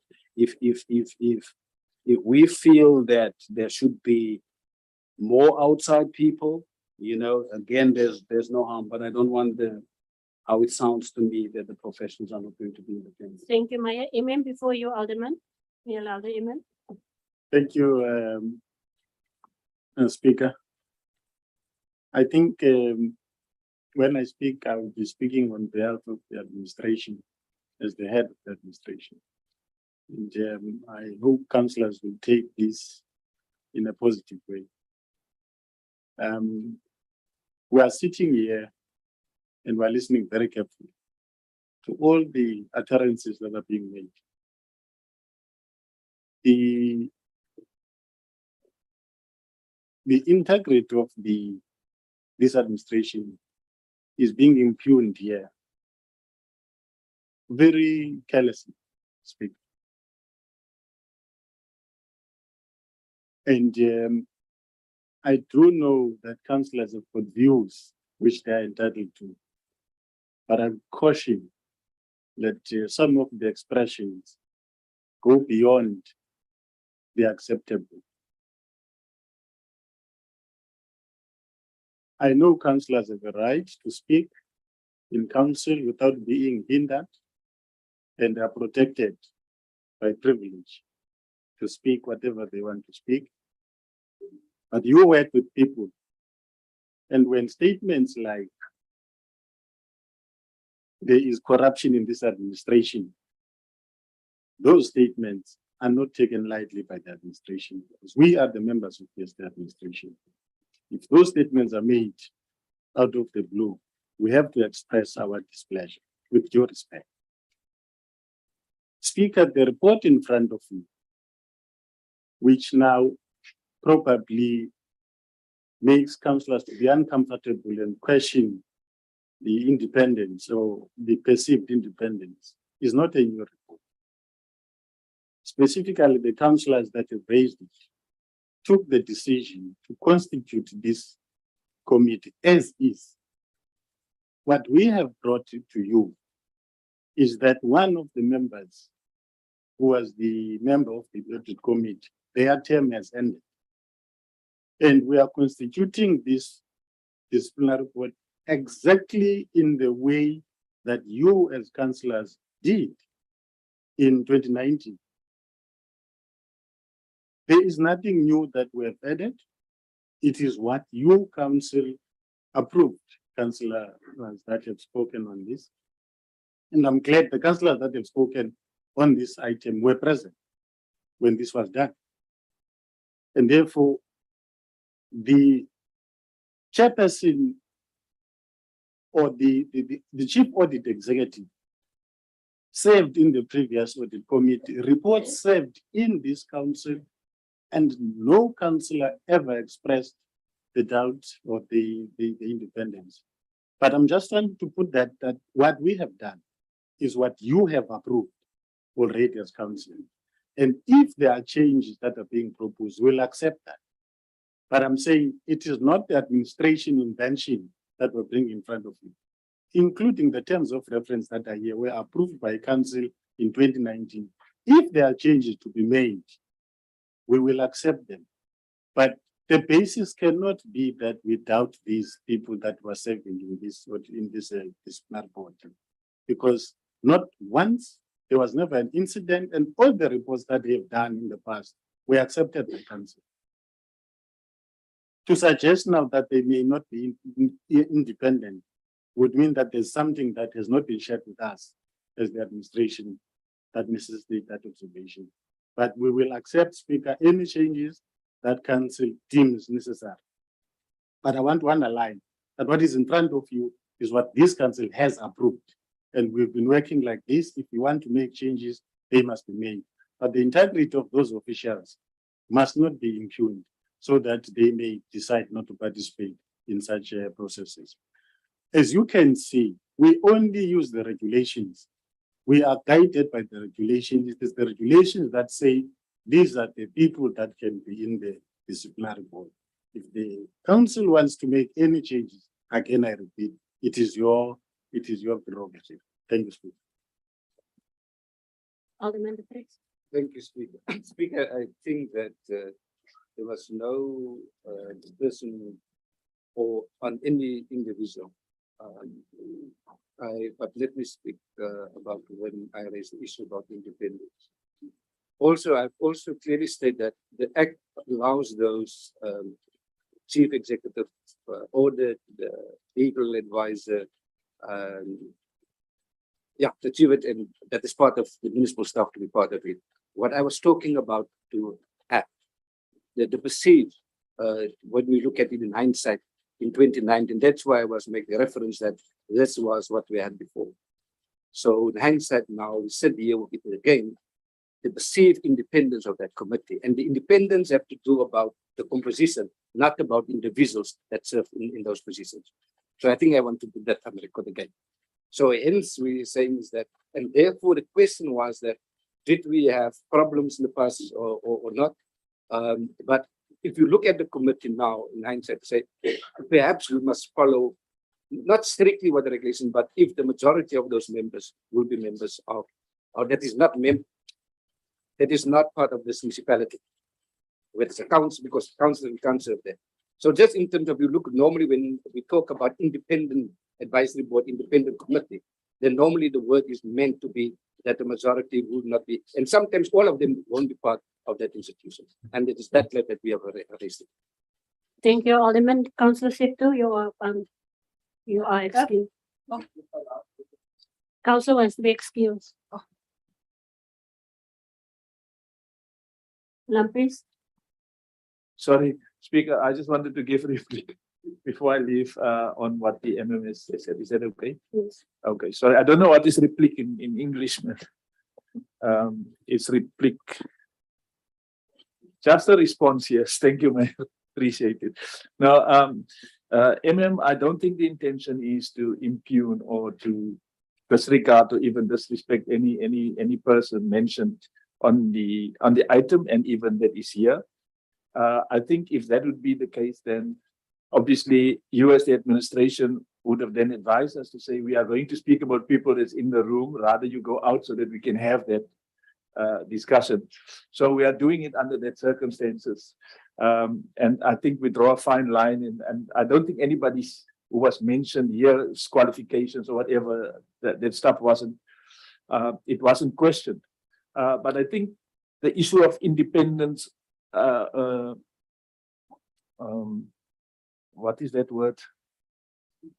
And perceived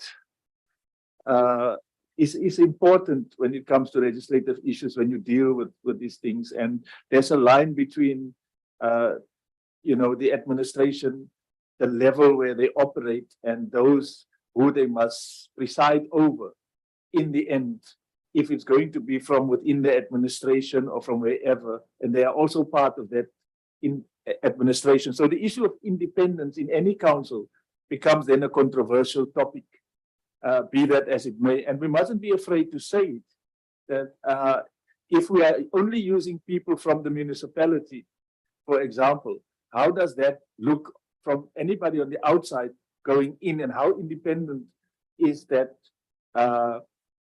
I don't want to say the judgment. How independent is the outcome? How questionable is the outcome in the end? Now, if it gets questioned in a court of law, is it only then that we are going to wake up and say, but we've told you in the council meeting, there is maybe a problem with that. So the problem is not necessarily with names as such, but merely maybe because independent is not being adhered to.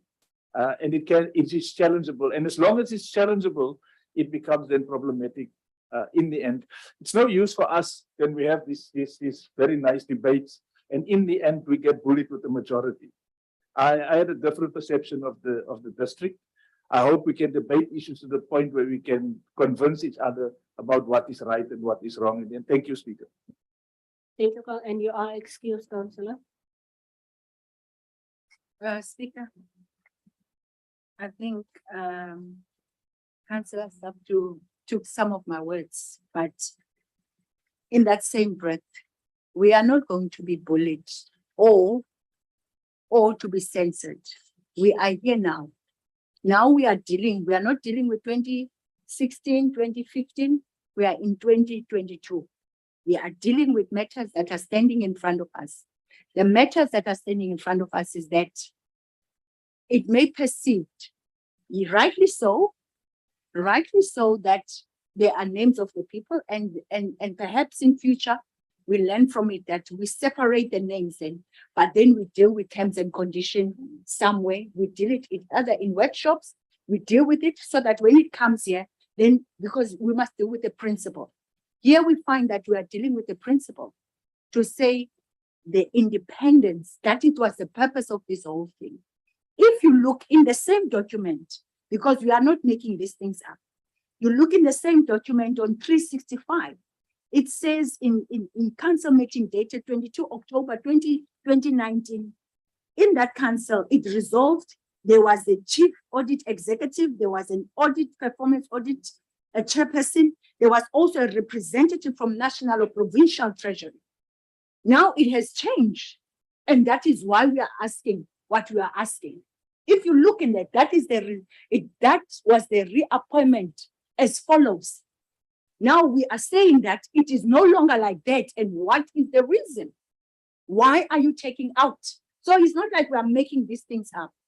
We're going to continue to interrogate, and we're going to put our point forward. And that is what we are saying. Also with the regulation. It could be that at that moment in time, the regulation, it was acceptable, but here we are now here. We are saying here is the regulation, is saying this, therefore council, apply your mind, council, this is what it's supposed to be there. So we are urging that we must be able, we have this information, we are applying our minds, and that's why we are in this council.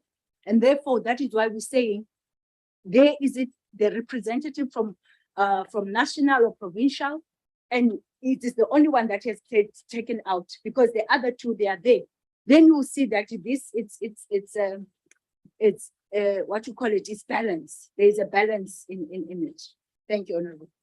Councillor Lampis and then the MM.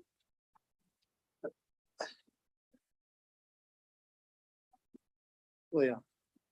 Now, Speaker, I was just going to maybe speak on this one. That is my understanding in terms of these secundaries, and the other things I will not dwell much on.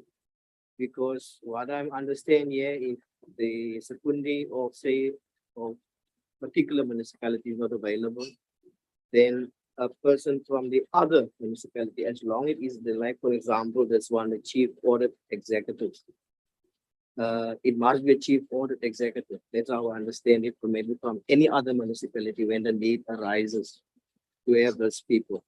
So we won't be able to have a name because it might be any of the different municipalities that is in the district. And then the other one as well is the C on page 361. It's for the chairperson to be another member of the audit and performance committee from any other municipality. It reads there can be. So what I'm saying, if there's one maybe not available, the other one from a different municipality, as long as it is the same, position that the regulations is talking about. That's my understanding, but people might differ from me. Thank you very much. Alderman, did you know? Mayor, and then the MM. Thank you, Speaker. Speaker, I don't think what I've said is different from what councillors have said. All I'm saying is that in front of the councillors is an item that seeks to ensure that the member that whose membership has lapsed is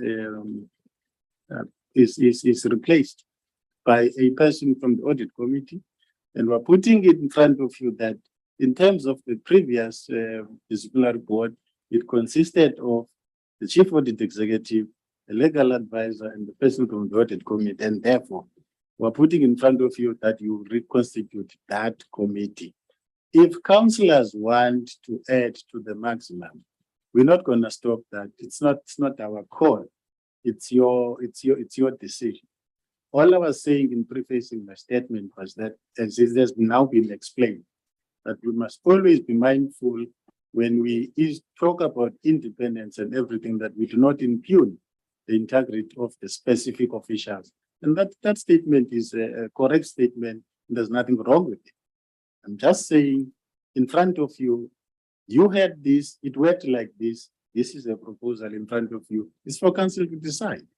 And I have not heard any contradiction in what has been said, because what is in front of you is in terms of the regulations, nothing from the administration is outside of what the regulations say. Okay, can I just get order here? Councillor, I don't know if you are making this with your pen or what you are doing. Alderman Gericke, you must now first switch off Alderman Gericke, and then Alderman De Vries, you're going to be the last person, then we're going to wrap up. Yes, thank you, Madam Speaker. Speaker, as much as we respect one another and appreciate the role that each one is playing in this council, let us be brutally frank and honest to one another. We on this side, we are not school kids sitting in a classroom. We are the opposition.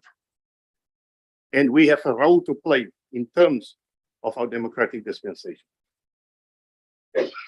And I take serious exception when it is said to us, when it is prescribed to us by the municipal manager, that's effectively an official of this municipality, that we must be cautious of how we impugn officials and so on and so on. The fact of the matter is, if this item was going to include officials that are currently present in this council, we would have expected that those officials be recused or they excuse themselves from this meeting so that we have a free flow debate. But we must debate the independence of this committee. It's of critical importance. It happens on a provincial level, it happens on a national level, it happens all over. That as opposition and as council, we must secure the independence of any disciplinary board or committee, for that matter, that will investigate financial affairs. That is the first point. The second point is, we are aware of the fact that for many months now, and let me address this issue for once and for all. For many months, the allegations of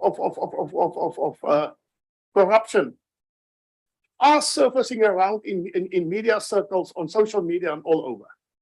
So it is a given, Councillor Iona, you are doing this to me all morning to pull a face whenever I speak. If you want to object, if you want, no, she's pulling faces and you're not doing anything. If you want to object, then you raise your hand to the speaker. Please, Councillor Alderman. Don't come and sit here and tease me. I have a role to play here. Alderman Gericke, please. I don't want to mute you and I don't want to ask you to. But this woman is interjecting me all the time, right by your Councillor Gericke, please. Let us not begin to start to be personal. Can you rebuke her and tell her? I was watching her now, but I didn't see anything. She's doing this all morning. Okay, thank you. Let's just calm down now, councillors, please. So the issue. Look at me, please. Don't look at The issue of independence is of critical importance here. We will not be detracted. The issue of independence is of importance here. And these allegations of maladministration and corruption and so on must be investigated. And it must be investigated by independent individuals that are not compromised by virtue of their appointment in this council. This is the point that we are debating here. Thank you. Thank you, Alderman De Vries. Speaker, I asked an earlier question because I wanted. Councillor Gericke, please. Can we just get order again? Thank you. So sorry for the interruption, Alderman De Vries.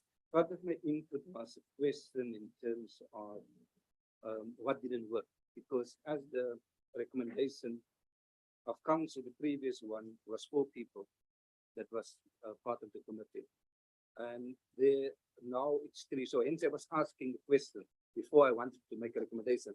Was there issue of attendance and those issues? But the point was that, and I want to stick to the point, the issue about the perceived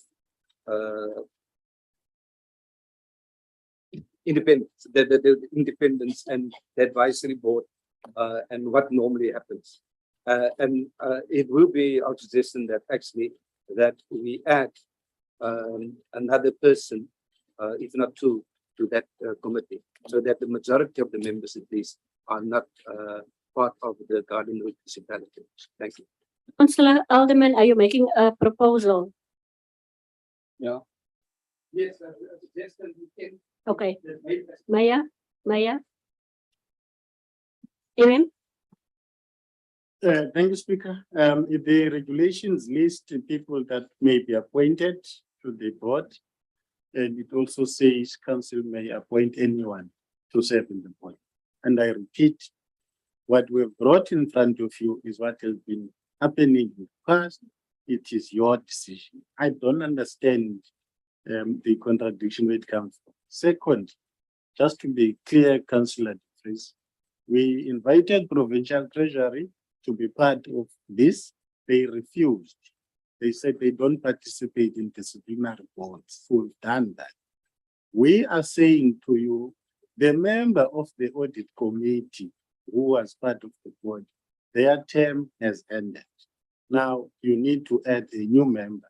And we're saying the people that served in the previous board are the chief audit executive and the legal advisor. That's why we included the names, because that is a fact. And we knew that you were not supposed to discuss the names, but wanted you to remind you that those are there. Now, if you want to add or change or do anything, it is up to you as council. What I've spoken about, Speaker, and I think I was right, was to say, as the head of the administration sitting here, it is on my shoulders to always, and I think I'm right, caution council when they make statements that impugn the integrity of the administration.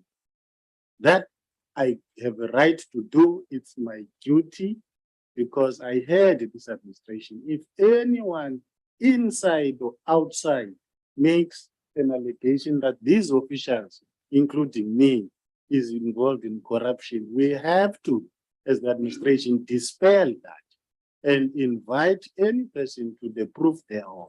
So there's nothing wrong with that. I'm not trying to, gag any councillor, but I'm saying, even with your privileges, you've got responsibilities towards your administration, because those are the people that work for you. It cannot be that anybody can just wake up and make allegations and nobody says anything. There's a brand to be protected here, the Garden Route brand. If not Mondestrato, but there's Garden Route brand that must be protected. And as the head of the administration, I have a right and the responsibility to say, it cannot be that my officials, including myself, are accused of corruption willy-nilly and we say nothing. It is wrong, councillors. Thank you. Thank you very much. Amen. Maya, you're going to wrap up for us now, please? Yes. Madam Speaker, I'm going to wrap up. But Madam Speaker, there are triggers. There triggers people to react in a certain manner. And with your indulgence, Madam Speaker, I would just want to raise it so that it doesn't occur again, to make your job easier. And I was sitting here and I was expecting what just happened to happen. And with all due respect, from the beginning this morning, when it started on a joking manner, Alderman Gericke was the one who kept on saying, Iona, Elder Lady Kritzinger, and she said nothing. He just provoked it out of the blue. Maya, No, okay. Maya, let's not But go let my there. question stop. Okay, but Please. okay, can we Let's not agree? go there. No. Councillors, please. Can we agree, Madam Speaker, can we then agree, when any councillor speaks, you do not refer to another councillor, we speak to you. Thank you. It's also not in the rules to provoke. Councillors, please, Maya. All right, here's my Thank recommendation. you. It's also not in the rules to provoke, and I support Alderman De Vries' proposal. Yeah, okay, but can we go now to the proposal? He said that we must add two more. Yes, I. But who is it and what is it? We go to National Treasury, Provincial Treasury is out. We try National Treasury for a person to serve. And the other one, there was two. If they say no, then the amendments makes provision for another member Amen. of another Your assistance, municipality. please. Amen. Speaker, it's quite simple, councillors. It is the decision of council to constitute this in any form, but in terms of the regulations. If, for instance, there is a matter that involves Men's, and you think the officials that are now in the board are close to Men's, council has a right to take people from outside that qualify in terms of this. But every council must have a board standing. Now, if there are conflicts of interest that involve, for instance, me, if you think the officials that are in the board will favor me, you take them out. You replace them with independent people. That is what the regulations say. But in terms of the regulations, for you to comply, you must have a standing board. And in each case, you look at it, you say, because remember, the procedure for these instances is that council must look at the report and take certain decisions. One of the decisions is to dismiss whatever allegations or refer them to the board or refer them wherever you want to refer them.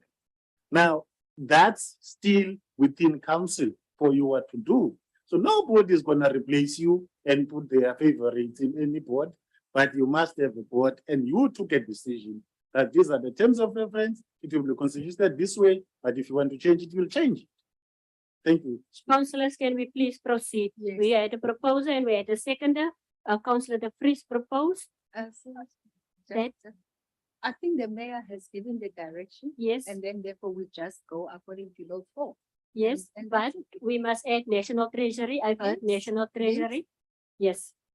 So councillors, With terms and conditions. Maya, Correct. you propose, Councillor De Vries second. Can we move?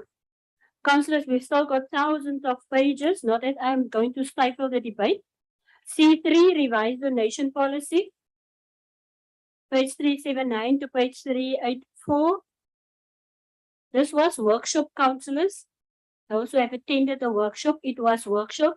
So can we go to the policy, and if there are any changes, can the highlights? Can we go to that, Rihanna?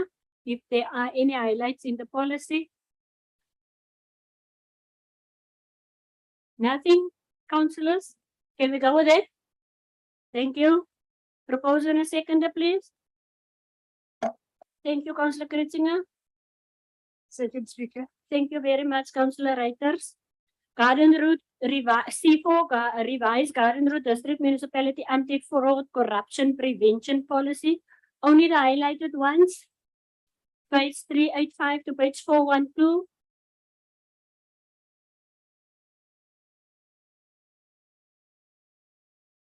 Was workshop.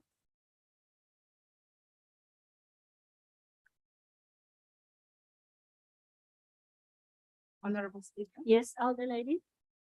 Honorable Speaker, I think perhaps in that workshop I might not have been there.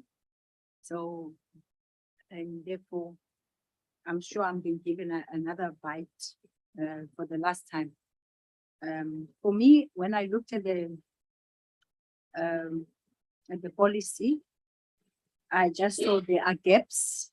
I've looked at it from 5 or 6 other places that they have the same, municipalities that they have the same. But I think what is critical was that it talks about the fraud and corruption, and also the preventions that I do not see that they are there. So the prevention controls that are supposed to be there in terms of declaration of interest, in terms of there's no declaration of interest, there's no detection controls in terms of the application. There's no corrective controls in that policy. And also there's no process of recovery. Let's say that and also in terms of cancellation of contracts, let's say that what happens if we have a supplier and then we find that there is a corrupt activity? What are the processes in terms of cancellation of this contract?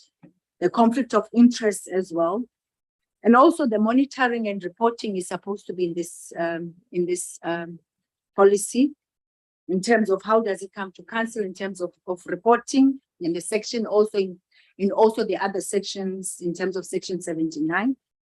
And also most importantly, the awareness and training and development. How do we bring awareness into other in terms of the organization about this policy? That is supposed to be in that policy.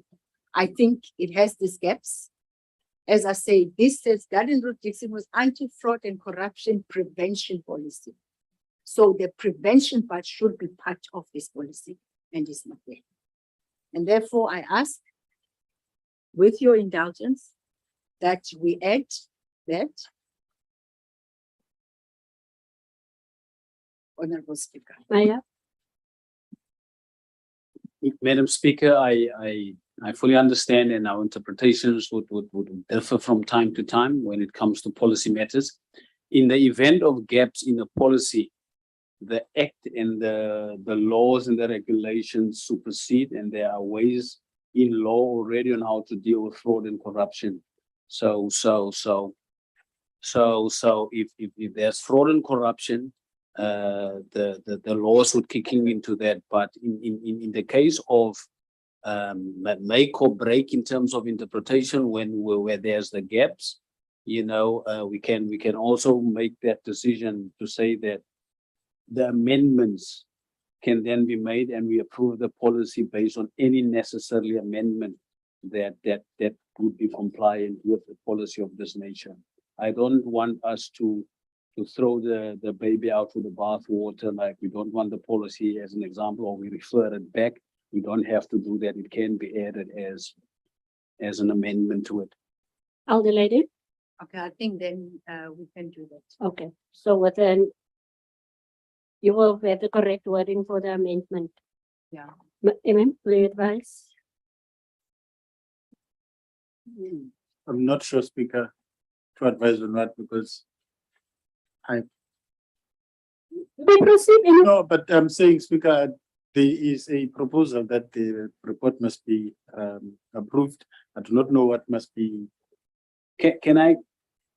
May I come with an amendment that would probably cover, to put there in the rider, that any other applicable law to be added.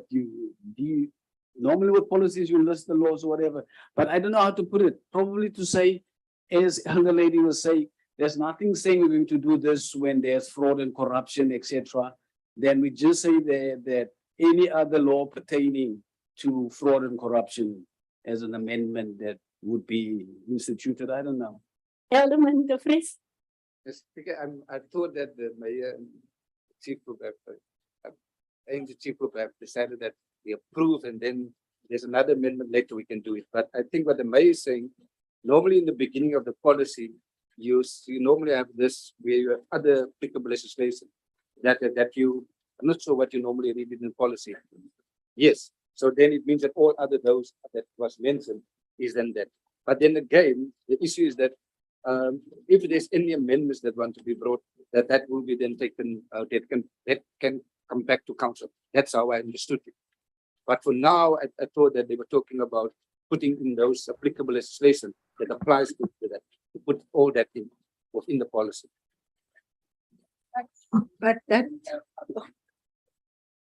But for instance, Elder Lady. your preventions, not necessarily the law will tell you.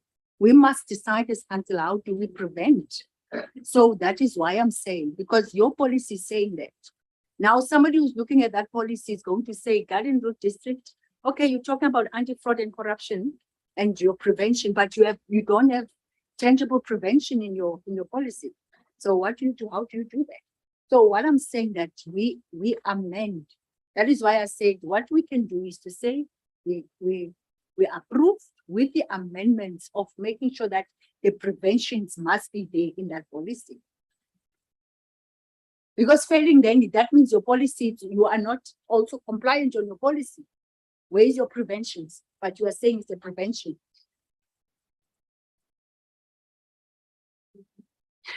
Not necessarily.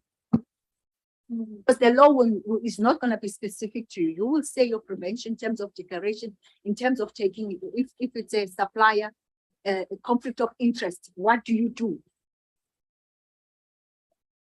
Madam Speaker, I know we're gonna tire the officials because where elder lady is making this difficult, is that she herself is not specific to say you don't have regulation 1023 of 1916 in it, whatever. So we've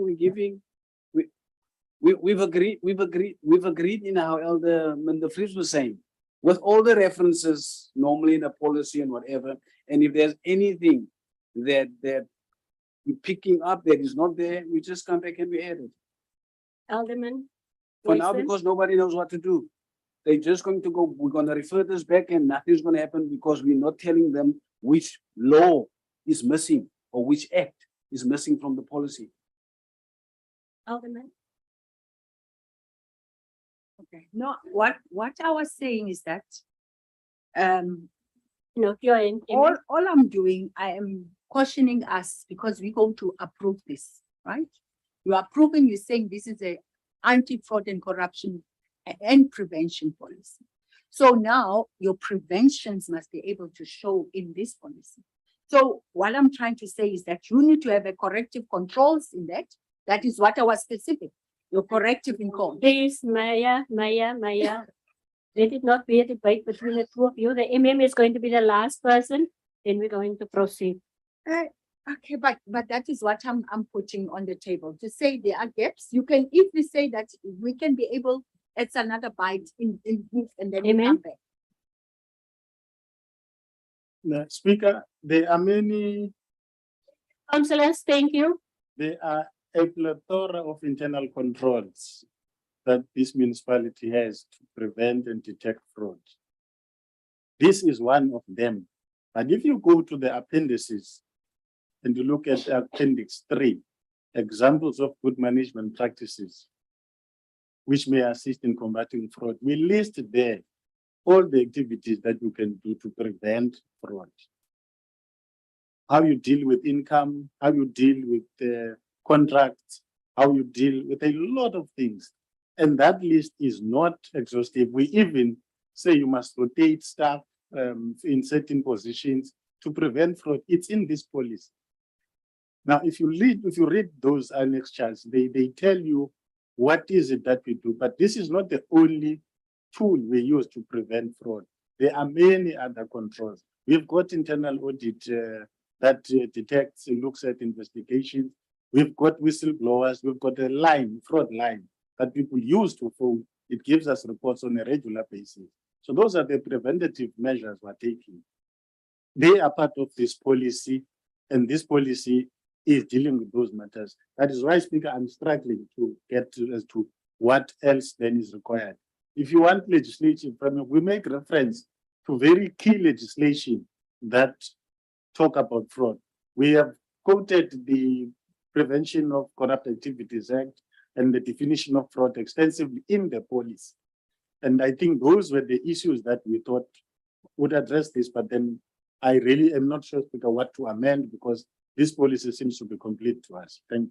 Thank you. Councillors. So as was said by the Alderman De Vries that we must approve and then we can always take it back to, he didn't say it on record, he said it there silently for the mayor, then we can always bring it back to another workshop. Madam Speaker, I so propose that we accept this policy. Thank you. Thank you, Kune. Sorry, can I just ask that we, without debating any further, can we refer this policy back to a workshop? Let us thresh out. There's a lot of discrepancies here. If you, for instance, look at page 397, a committee comprised to handle these issues and so on. Let us also understand how it leads on to your Criminal Procedures Act, the NPA and all that, because I mean, if this committee decides here that there's no criminal activity in this, then it's just like that. I mean, without an investigation. This is my understanding. So if there was if there was an understanding of fraud or corruption or whatever, the section 205 of the Constitution obliged the police and the police alone to investigate. It should be reported. It should not be dealt with on a municipal level. It should be escalated to the relevant investigative authorities and prosecuting authorities. Thank you, Alderman. Councillors, we are not going to Thank debate it any further. There was a proposal that we accept the policy. It was seconded by Councillor Kuni Swart. Mayor, I don't know what you and the other lady want to add now onto that again. Now I was going to propose. It was already proposed by Alderman by an amendment. I propose we go with the proposal. It was already done by Elder Lady Kritzinger and it was seconded by Councillor Kuni. What if we have a counter proposal? Honorable So- Speaker, you can't be like that. No, Councillor, give me the can't- counter got to proposal, make it please. simple. I feel that we are now prolonging stuff that we have. Do you have a seconder for that counter Yes, I proposal? second. So we've got two proposals. So one is to approve and the other one is to take it back to a workshop. We do not Councillors? reject- We do not reject the proposal that has been accepted. We are not against the proposal, So we are approving it now but we are asking that we have. with the recommendation that it goes to a workshop. Yes. So that there can be in the meantime a policy in place. Is Yeah. that what we are saying? Madam Speaker, this has been to workshop. I know, but not you were not there, But- councillor were not there. It doesn't change. I know, Madam Speaker, it doesn't change the content. it doesn't change the content if I was not in a workshop.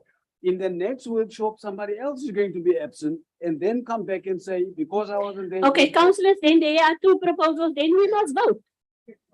Councillors, please, you are not going to take us back. There are two more councillors that want to leave at 4 o'clock. In the end, it's only going to be a few of us and then we're not a quorum and then we can't proceed with the meeting. Can we approve the policy as recommended and that the council is, I want to make a compromise and that we make submissions in terms of. Thank you very necessary much. For a workshop, we identify the gaps and you then include it in the future policy workshop. Can we go with that? Councillors, did you listen what the councillor have said? So you must bring proposals. Yes, thank you. C5, report relating to Isavuno court case. At 4, Councillor Tauti and Councillor Bates want to be excused. C5, page 413 to page 425. There is the recommendation that council take notes and that council grants approval to proceed with an attachment order, warrant or execution in brackets to recover the outstanding amount. It's open for discussion, councillors. Alderman De Vries. Speaker, just a question, not against the recommendation, but I just want to know in terms of the accounting officer, is that not necessarily part of the delegation? Because I just thought that perhaps we just did, could have done it earlier, but I'm not against it, it's just a question. You may proceed. Thank you, Speaker. I explained in the MECO exactly why that necessarily we did not need to come to council for this. But our experience is that when drastic steps are being taken against individuals, we have had councillors that have said, no, you shouldn't do that. You need to tell us because we represent these people, it's our constituencies. And now the belongings of the person are being taken and we're not even aware. So that was only the reason we did that. Otherwise, in terms of delegations, we are supposed to proceed. And so we're listening when you speak, but so that's how we brought this. There's no other reason. Thank you, Speaker. Any other inputs, councillors? Madam Lady. Speaker, I propose that we accept this, thank you. Proceed, Elder Lady. If that is the case with the explanation of the municipal manager, why then are we asked to grant approval to proceed? If then there was a delegation. Is it delegated? Why are we asked? Because we should be actually just noting it. Amen. Thank you, Speaker. Like I say, I'll make an example, Speaker. In the past, we would take a decision to dismiss an official. And councillors would say, but it's wrong. Why are you dismissing officials? You must do alternative disciplinary what. That is why we brought it here, so that it has your own blessing as well. So that you don't say, but if you have brought this to us, maybe we would have said, enter into negotiations or do this or do that. That's the only reason we want your permission. Otherwise, we'll proceed regardless. But if council says, no, don't execute this judgment because it's your right. You can say, don't execute the judgment. Can you look at this alternative? That's the opportunity we have brought to council. Thank you, Speaker. Maya. Thank you, Amen. Madam Speaker, the MMF covered me. I like what the MM is doing. Because out of experience, even if the statutory powers are with the MM and the MM makes a move and the move backfires, he still needs the support of council. We must be aware that he has made a move and the move have failed. Instead of us saying, why did you make that move? You have cost us financially or you have cost us politically. I like this, what the MM is doing. Thank you. So there was a Honourable Speaker. proposal that we go with the recommendation. Honourable Speaker. Yes. Then what is the purpose of delegation? That's all I'm asking. Because we also equally, for instance, I'll make an example in this case, that a court judgment, if it's delegated to the municipal manager, he must apply his mind. And for me, all I thought we will be able to note this report. What I'm cautioning is not about even this one, it's about that where we have been caught to be part of things that were supposed to be dealt administratively. That it's a caution for us. Because that means every time also administrative things that were supposed to be done by MM, then they come here. Exactly with this one, I think that this could have been an administration thing. As per delegation, we proceed with it. And then he gives us, whether we said it or not, I think that is not material for now, but I think that if a judgment or if this part of such work is delegated to him, he should be dealing with it. Thank you. Thank you very much, Maya. We've got a proposal. And can we get a seconder, please? Thank you. Are you seconding? Thank you, Maya. Thank you, Maya. Thank you. C6.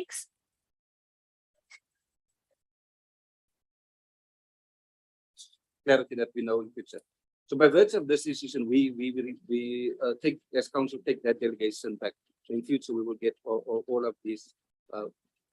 So and that was one of the concerns. We are opening it again. The Speaker, this is what I wanted to deal with. Okay. This is what I wanted to deal with. Colleagues, in real life, let's just make an example on the issue raised by Elder Lady.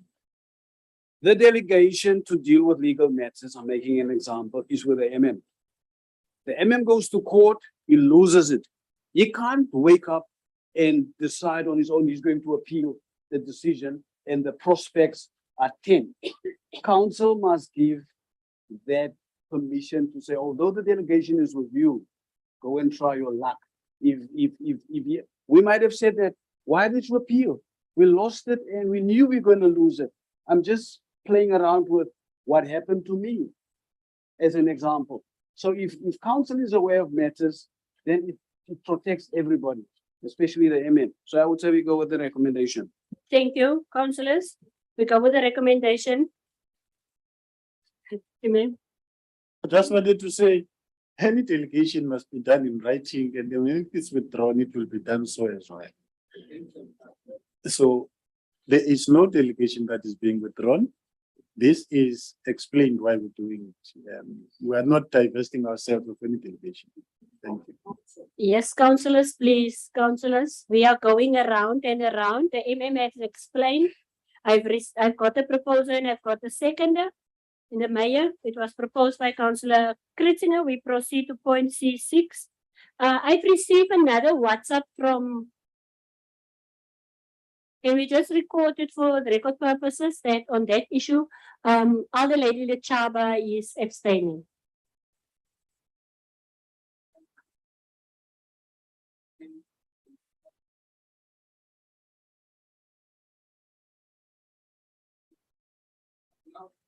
Okay.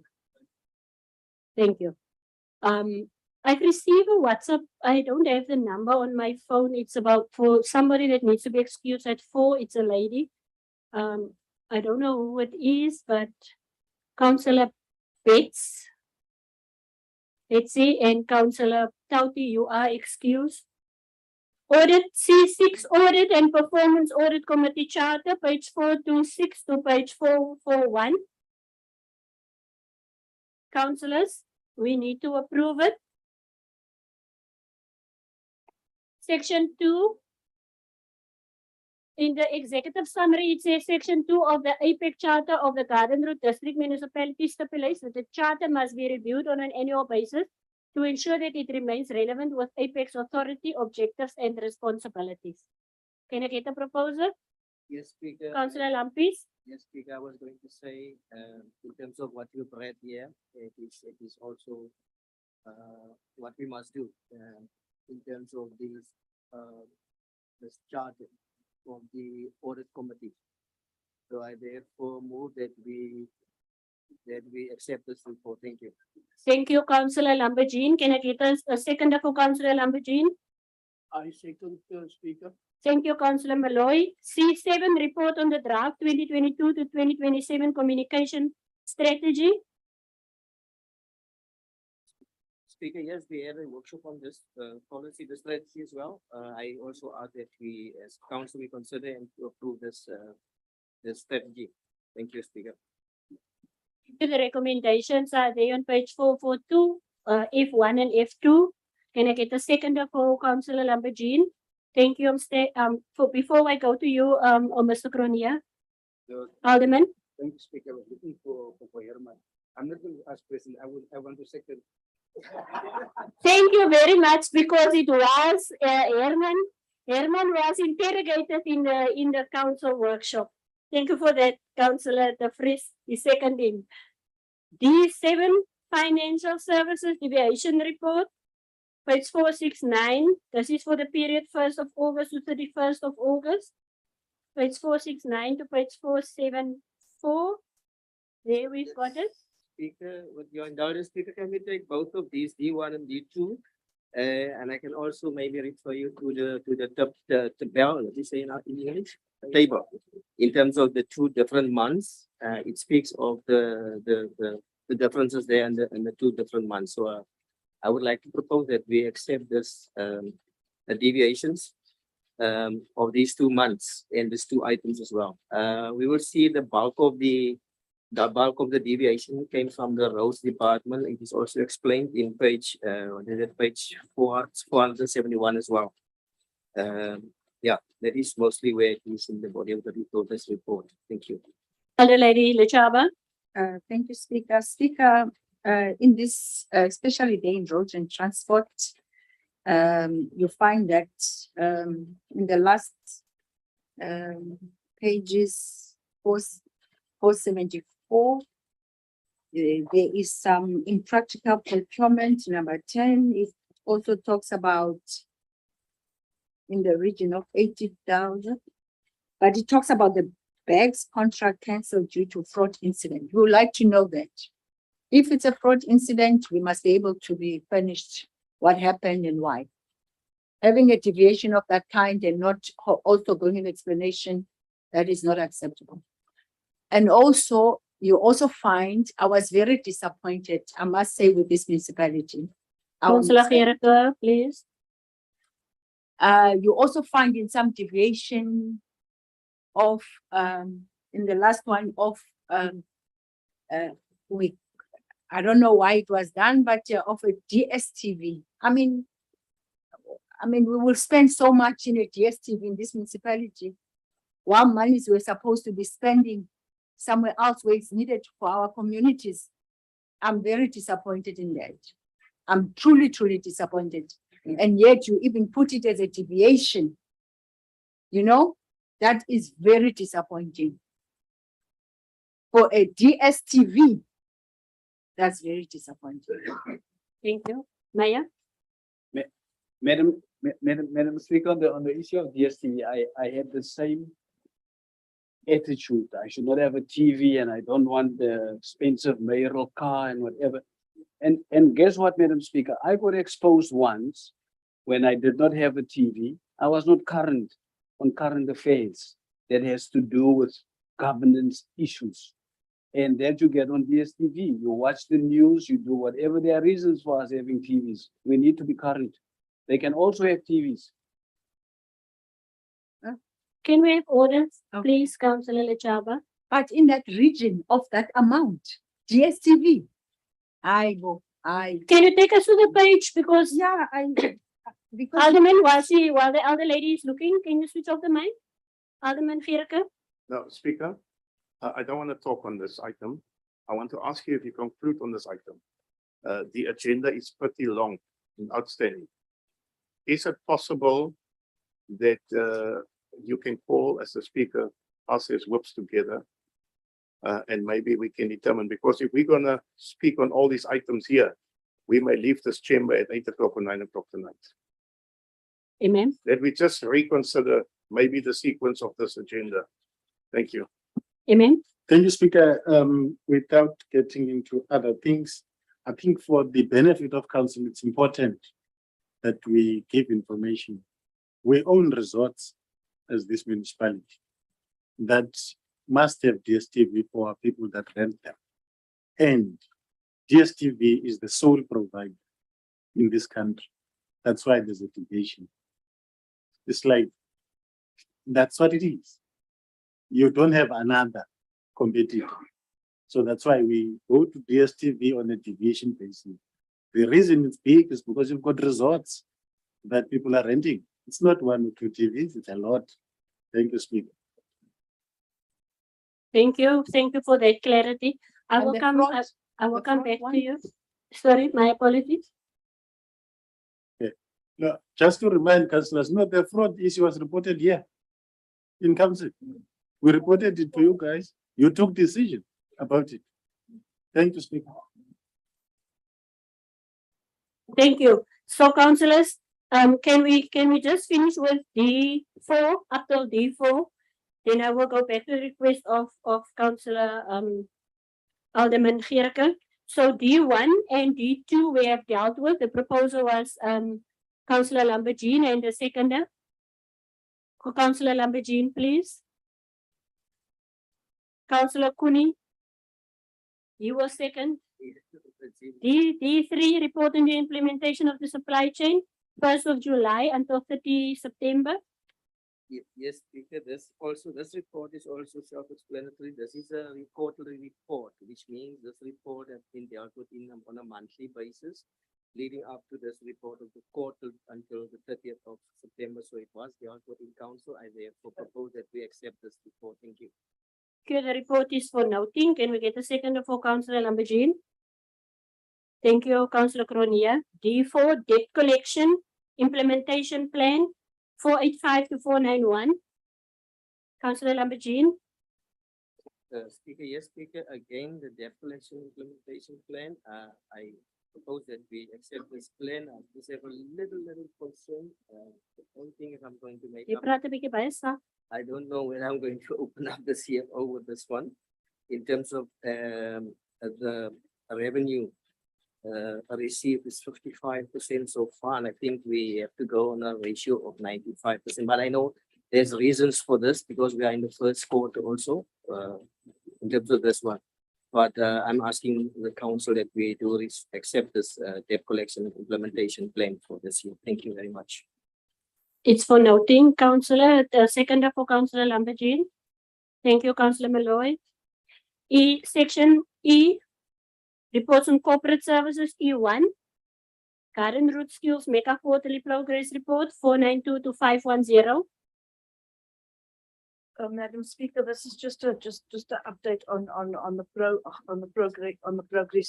progress report on the various projects as far as Garden municipality is concerned and the B municipalities. So I would like to propose that we accept this report. Thank you. Thank you, Councillor Kuni. E2, Garden Route Skills Mega Feasibility Study. That's for September 2022, 511 to 575. Madam Speaker, this report is also just for council to approve the feasibility study of the skills mecca for the quarter ending September 2022. I want to propose that we accept it. Thank you. Thank you, Councillor Malloy. E3, report on the progress of human resource policies 576 to 579. Councillor Kritzinger. Madam Speaker, these policies are just an update as far as the new staff regs are concerned. So it's just that we're doing what we have to do as far as the regulations are concerned. So I want to propose that we accept it. We can also deal with E4, E5, and E7, which is also policies that has been workshopped, and that is basically just minor changes to these policies. Thank you. So it's E3, E4, and E5. 6 and 7. 7. Councillors, can we go with that? Alderman De Vries. Now you must say on which one do you want to ask. Sorry, Alderman De Vries. Leave it on. No, Councillor Councillor De Vries, which on? Yes, you may proceed, Councillor Hector. Yes, Speaker, can we deal with the proposal? Yes, Councillor, I want to see how far we get Okay. to 5 o'clock, and then we can make that decision. Please, I don't want us now to, when are we going to have another meeting? So let's see how far we go, and then we can revisit, or we can have a look at the proposal from Councillor. E4, Alderman De Vries, can you just say which we've dealt now with E4, E5, and E7? I'm going to speak on E4 and E5. I think it's important that council, I'm worried that there might be confusion in terms of the responsibilities, in terms of the internal external business. Up till now, it was dealt with the committee as established before. We have a new committee, but we also have at the same time have decided to establish a 79 committee. So I think that just in the process, and I don't have any proposal because we normally start by December, January with the bursary process for external and internal staff. So I just want the council must just consider that in terms of when we approve these policies, because those things are not part of the regulations, and we must decide in terms of where that is going to take place for now. Thank you. Thank you, Councillor. Maya? Madam Speaker, I then propose that the status quo in terms of progress on implementation and execution of this, that should not change. Can we accept that? Alderman De Vries? Sorry, it doesn't make sense. Doesn't make sense, you know. Yes, Maya, explain. Yes, it goes to that committee at the very same months that we are now facing and entering. Those time frames should not change. This is what I'm trying to say. But then in terms of the oversight, how do you do oversight in it? Maya? Madam Speaker, if I understand only correctly, is that now in terms of the proposal we made in terms of the Section 79 committee to oversee that? Is that what we're saying? All right, we'll speed that up. We'll speed it up. Thank you, Maya. Councillor, so we've dealt with E4, E5, and E7. So we're back to E6.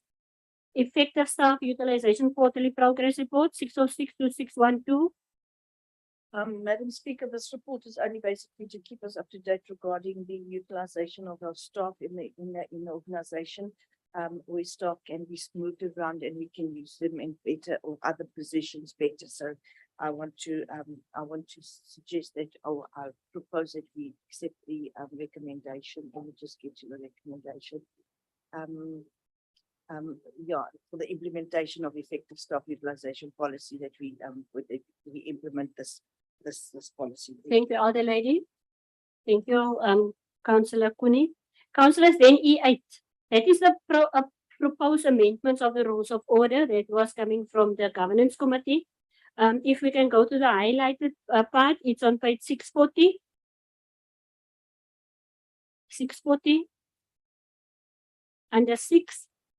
it says there that the that the agenda of council meetings will be distributed to councillors by no later than 5 working days before the date of the meeting. Is that acceptable, councillors? I so propose, Madam Speaker. Before, I see hands, but I don't see anybody. Sorry. You seconding it. Thank Yeah. you. Can I- But there's another one. Yeah, it was just for my own understanding, Speaker, before we accept this. Does it mean would we include weekends as well? Into this Working days. Yeah, but you must remember, working days can be regarded with Saturdays and Sundays in between. Um, No, you check your policies. Well, Check your policies.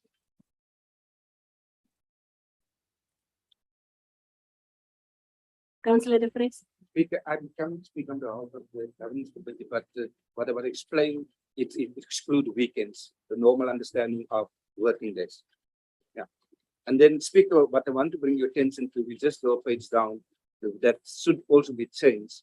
4.8, 4.8 was in line with what was there in terms of 3. So then this would also be then 5 days. Thank you. Then we go to 645, Mayor. 6454, I will allow you now. 645, page 645, 4, subsection 4 there. The speaker is to ensure that all new councillors joining the council are inaugurated and requested to take the oath of office. 4.1, the speaker oversees the inauguration of new councillors, which event can be on any day and does not necessarily have to be in a council meeting. On a council meeting day, provided that an authorized person administers the oath. The reason why we came up with that recommendation is just for councillors that can be inaugurated either in the speaker's chambers or in the council chambers in between council meetings. It's just a ceremonial occasion, so that's why we've put it in there. So councillors, can we go with that? Mayor? Jy wil nou weer die appelkar omgooi. Madam Speaker, why do we want to be perfect and we're not living in a perfect world? I'm just going to throw this here in terms of the 5 days to issue agendas. You have load shedding, the power comes back, machines blow, everything. You know, so I don't know, but I'm just saying that we should not, we must say, we're saying that no later than 5 days. We should add there, except what is the word when something's out of your control? Except for unforeseen circumstances, which the governance committee again must decide whether that's unforeseen or whatever. I'm just. Other lady? Speaker, I just think that it was critical for us to council to understand why we took that decision. Because it will come as if we're just making the decision. Here in council, we have decided that now we're no longer going to have meetings monthly basis. Meaning that in monthly basis, it was because of time, because of what administration had to go through in terms of processes of what you call it, of approval, so that you can compile this agenda. Now you have it in 2 months. 2 months, at least, we expect now, you see, so that at least we can apply our mind. Also, there are other things that we ought to be doing that we are not doing, practicing at this moment. For instance, if you want to put motion, if you want to ask questions, we don't necessarily have to ask questions sometimes here. We can do it outside the meeting. So there are a lot of things that now we can be able to do in terms of the time. So that is why we thought it is proper of that time. Thank you very much. Thank you. I want to sort of concur with Elder Lady Glechaba as far as it's concerned. I think with the time frame that we've got at the moment, it's going to make it easier for every second month. And then also political parties need to caucus regarding this. And you cannot caucus if you, I mean, you look at this massive thing that we received for today. You know, you try and get yourself up to date regarding what is going on and familiarize yourself with all the items, but it's not always possible if it is on the short term. If there's no unforeseen circumstances, but we cannot wait for items to come the night before we've got a council meeting. That is, it's also going to be proper planning from the departments, as far as it's concerned, and planning ahead so that they make sure that they are in time with their items. Thank you, Madam Speaker. Thank you, Elder Lady. Councillor Acker. Speaker, I would like this 5 days being changed to 3. We must think of our officials as well. And if you go back a few months ago, we have to phone in what happened to the agenda, and then it wasn't ready because not because of lack of people doing it, but because of time. So I think rather 3 days than 5. And if you people like 5, I don't mind. I use my Saturdays and Sundays to do my preparations, but I just think. Councillors, please. The official. Thank you, Councillor Terblans, for your input. It is currently 3 days. That's why the proposal is for 5 days, and the councillor said you will use this weekend so we can proceed. Thank you. Thank you, Madam Speaker. So can we go with it? The amendments to the rules of order, councillors? Is E14 proposed changes to the schedule of meetings 688 to 690? The council approves the proposal to have council meetings every second month until June 2023. That should there be a need to call a special council meeting at any time, the speaker is authorized to call such a meeting. Yes, Madam, I want to propose that we accept these changes to our schedule for meetings. Thank you. Thank you very much. Seconder. Thank you, Councillor Malloy. Section F, community services. Yes, they will. It will be circulated, Alderman, after today. Councillor Ndai. Yes, Speaker. Thank you so much, Speaker. Before we go with the recommendation that we see on the screen, I'd like to ask Johan to give us an update on the progress, Speaker. Thank you. A minute. Yes. Proceed. Thank you, Madam Speaker, and good afternoon, Mayor, councillors and colleagues. Since we submitted the report, there's been some progress or changes to the report that's worth noting. With reference to the construction tender, this was initially due to close on the 11th of October, and there was a request from a number of the tenderers for extension of the closing date. Based on the magnitude of the project and to ensure that we receive proper tenders, it was decided by the project steering committee to extend this closing date by 2 weeks to the 25th of October to today. Subsequently, the timeline has also been amended to incorporate this extension. With reference to the loan tender, initially the finalization of the debt agreement was scheduled for the 31st of October. This has unfortunately not yet been concluded due to certain conditions in the draft agreement that has not yet been resolved with Standard Bank. This has been referred to National Treasury, and we're still waiting for comments or recommendations from them in this regard. And once we receive that, we can then determine a way forward regarding the loan tender. And then the project timeline will also be amended accordingly once we got a way forward in terms of that. With reference to the Sunroll application for the alternative access road to the facility, as mentioned in the report, this is potentially a 15 to 20 million rand cost saving if it is approved. Sunroll requested that a traffic impact study be done for consideration. And in the meantime, the study has been concluded and the report was submitted to Sunroll for approval, and we're still awaiting feedback from them. With reference to the closure of the PetroSA landfill site on the 28th of February next year, it was reported that Mossel Bay municipality will appoint a consulting engineer to investigate alternative options during the interim period until the regional site is operational. And this investigation has been concluded and a draft report has been received from the consulting engineers. We are still awaiting comments from PetroSA, after which the report will then be finalized, and we will then submit a proposal to PetroSA. And at this stage, the recommendations of that report is that we continue with disposal at PetroSA, and then the municipalities assist PetroSA with the shaping and compaction of the waste body required for the rehabilitation of their site. Also to mention that we recently got reports with regards to the Grootkorp landfill site in Oudtshoorn, that there's been a significant improvement in terms of compliance and the conditions on the site. So that is also still an option. And then with reference to the operations and maintenance tender, the specifications, it was reported that they're still busy being compiled. We have received those specifications in the meantime, and that will be reviewed and finalized before going to the bid specifications committee. So in the report, this timeline will change, and essentially the operational date will be extended. That is pending the conclusion of the loan tender. Thank you, Madam Speaker. Thank you, councillors. Any questions? If there is none, thank you, councillor, for proposing. Can I get us, Alderman Kierkegaard? Yeah, it's lots of information here. I see in this report that Standard Bank was, for instance, approached.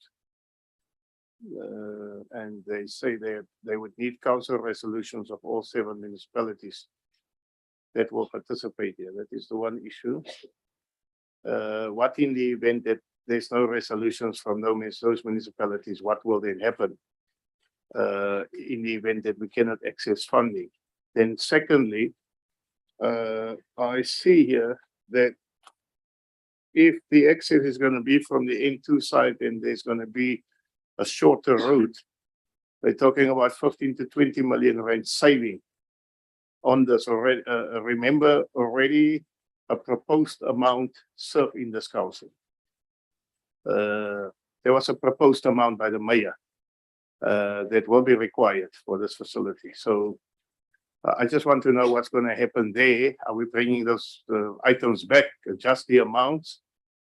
And then also with regard to the Standard Bank, is that the only option that we have in order to access assistance? Thank you. Amen. Can you answer for us, please? Yes, ma'am. May proceed. Thank you, Speaker. In terms of the savings, if I may start, we have always reported that, if you recall, this project, when it was initially envisaged, was over 1 billion. And that is what was the complaint of the municipalities. For all the time, we've been trying to bring down the cost to the paying municipalities. So we're saying if Sandra approves the alternative access, it means in terms of infrastructure, we'll save 20 million, which means from what we had estimated, this council will be, burdened by 20 million less. So whatever changes will then be reported to council moving forward. In terms of participating municipalities, the requirement is for participating municipalities, not all the 7 municipalities. So it's George, it's Knysna, it's Platt, it's Mossel Bay. In terms of our interactions, there are no problems with the municipalities to submit resolutions. However, if they say, no, we're not interested, therefore it means Standard Bank will have a problem if this thing is not guaranteed. But in terms of our interactions, all municipalities are on board. How we got to Standard Bank and was there an alternative? I think we have reported previously that we went out on tender for banking services or for financial institutions to raise capital to finance this project. We did report that we received 2, which was Standard Bank and TBSA. And Standard Bank was the one that was preferred. And as Mr. Gee has reported, the discussions are still on to finalize the agreement. And in terms of Section 46 of the MFMA, that agreement must come before this council before it's signed. So it's not going to be signed without the blessings of the council. And that is what is being negotiated, and National Treasury is part of that process. Thank you, Speaker. Thank you very much, Amen. Councillors, in the absence of other questions, can we go over there? Thank you. Thank you, Alder Lady. You may proceed. With F2. Thank you, Speaker. F2 and F3, Speaker, is just for council to take note of the report. Because of time, that's why I come back the items. Thank you. Thank you. The fire service summer operational plan, are we ready? For that one, I know it's only for noting. Amen. If I may ask our fire chief. Yes, Speaker. That is for noting, it's proposed by Councillor, that is now F2 and F3. Can I get a seconder? Second vote, Speaker. Thank you, all the lady writers. G9, roads and transport, we've got two, G1 and G2. Thank you, Speaker. We have the first one. Renewal of a lease agreement. That's for a yard, our depot yard in Herbertsdale. If we don't have it, then we will lose more than 1 month's diesel. It will cost us a whole lot of money that we have to pay. So I want to propose that we go on with this lease agreement. For a further 3 years is in the recommendation. Councillors, can we get a second? Thank you, Councillor Jobian. G2, Speaker, at first I want to brag that our Department of Roads has been not nominated. We are the best, and it was said to us on a meeting at Beaufort West, and we're the best Department of Roads of any. Yeah, we might clap in just 2 people.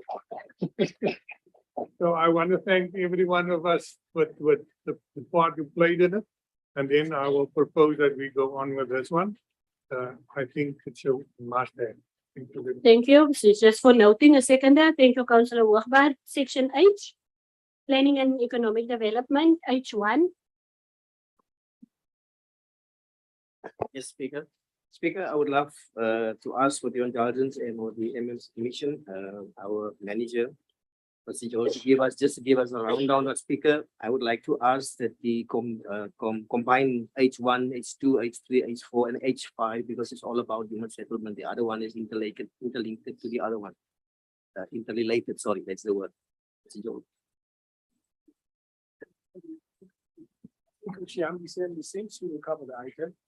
You can just switch off your mic and then Mr. Some can give put on us. Thank you. Thank you very much, Madam Speaker.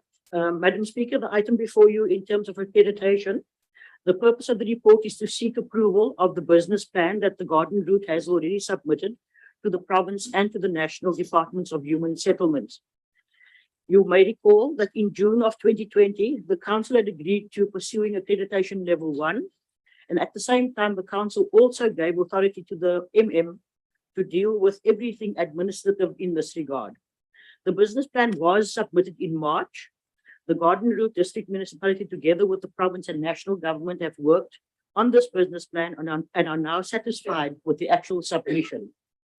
In preparing ourselves for the independent assessment, a request was made that the accreditation business plan have a specific resolution from council, rather than them seeing that the has been given the authority to deal with the pursuant administrative issues.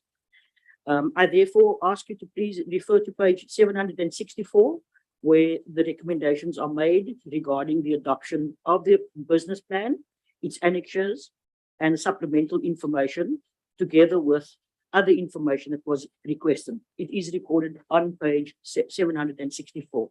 I thank you, Madam Chair, Madam Speaker. Thank you very much, Mr. Councillors. Can we go with it? The recommendation? Yes, Councillor Iona, and then you, Councillor. Leave the mic, leave the mic. Okay, thank you, Chair. I just want to second the proposal. Thank you. Councillors, H2, H3, H4, and H5. Proceed. Thank you, Madam Speaker. The next item deals with a special development framework. The purpose of the report is to achieve 1, compliance, and secondly, to advise of an intention to potentially review the SDF. The SDF in its current form was adopted with the IDP in May this year, without mentioning by name. The Department of Environmental Affairs and Planning had requested that a specific resolution be sought from the council, adopting the SDF as a core component of the IDP. Further to this, we would like to update or review the SDF, as it were, for which timelines are shown in the report. And the nature of the changes that we envisage is to include, for example, the DDM or JDMA, the Human Settlements Sector Plan, the Growth and Development Strategy, the updating of base information, And once again, I refer you to the recommendations on page 768 that asks for the approval of the SDF in its current form, and secondly, to note the timelines related to a potential review. I thank you, Madam Speaker. Yes, Alderman, and then Councillor Alderman Lamborghini. Madam Speaker, it is a great pity that we now, because of time constraint, have to rush these very important items. These are the most critical items of the entire meeting, because it deals with the delivery of services, the accreditation, and so on and so on. The mayor has given the assurance earlier on that he will speak to us at length on the items. I understand now that there's no time. There is a constraint of time, but it's a great pity. I just want to know here, the SDF of the district municipality doesn't stand alone as it is. It's dependent on a specific municipality, i.e. Oudtshoorn or Kannaland or Kessel or whatever. So those other municipalities, and this is a critical debate, because we can come here respectfully to you, ma'am. I mean, you are just presenting, but we can come here with timelines and so on. But the other municipalities in their spatial framework, they have other policies governing their SDFs.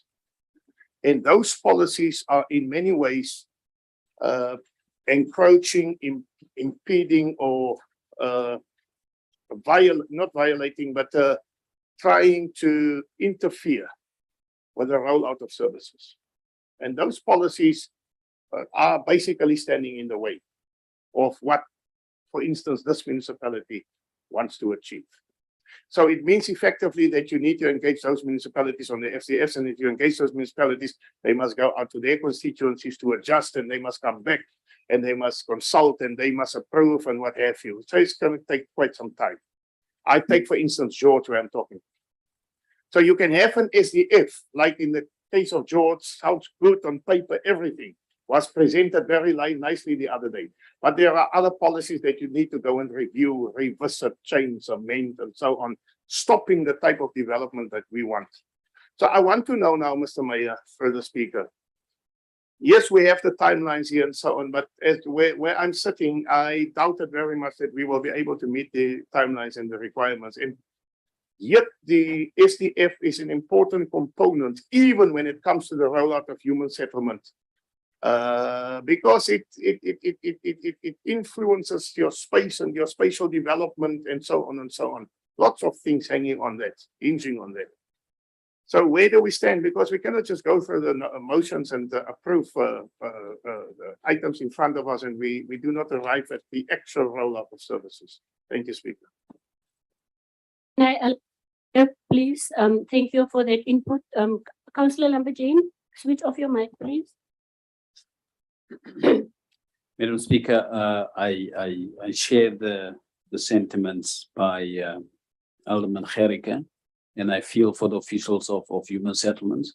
If that's the case, because I was going to suggest, Madam Speaker, again on the suggestion made by Alderman Gericke, that we deal with this separately and we zoom into this. But now if you look at time frames, Madam Speaker, can we then call a special meeting before the deadline of the time frames, and we deal with this whole human settlement issue in detail? That's what I would propose to council. Mayor, I will allow other councillors now. I just feel that I don't say I don't always agree, but in this case I need to agree with you as well as with Alderman Gericke. We're not going to give justice to the items that were so well prepared. And I think we must, H1, all of these are very important, and we do need thorough debate to debate these issues. So Mayor, we will have a look at the schedule depending on what you have said about time frames. And then we will come back with a date. But I just also want to get the input from the administration as well as Elder Lady. And then you, Mr. Menzi. You can go. No, thank you very much, Madam Speaker. The item in its nature, Mr. Mayor and Alderman Gerike, it just seeks to outline the process that we'll be embarking on in terms of reviewing the current special development framework of the district. The Alderman is correct indeed that we cannot prepare our SDF in isolation. Then we have to also consider the other special development frameworks of various municipalities. We've been participating quite actively in the George one, and then we're also part of the team for the HESEQUA, and we participated with the Beetle, SDF reviewer, etc. So all the inputs that are taken in there then are incorporated into our special development framework. And we'll also have an intermunicipal committee for this one, which will be constituted by also the officials from the various B municipalities. So this is just a performance assessment of that. And then we are just outlining the process that we'll be embarking on in terms of the review of it. Thank you. Thank you. Yes. Deputy? Thank you, Speaker. Speaker, I've listened to what's been said by previous speakers, and I tend to agree. This is a very important issue, and it's not something that, for instance, if there is conflict between our policy and those of the adjacent municipalities, and I mean, here I include from HESEQUA right through, the policies must be in line. There can't be conflict between policies of municipalities and then that of the Garden Route District municipality. It is also so that there's legal implications that need to be adhered to. There are so many issues that needs to be in line prior to us setting target dates, etc., etc. But it is crucial that we get everything in line so that we can proceed with this. This is a need that we cannot ignore and need to be addressed properly. So I tend to agree that it needs to be ensured that our policy, I mean, if we set target dates, we must be able to achieve those target dates. Otherwise, it doesn't serve us nothing. But prior to that, our policy must be in line with the B municipalities' policies. Thank you, Speaker.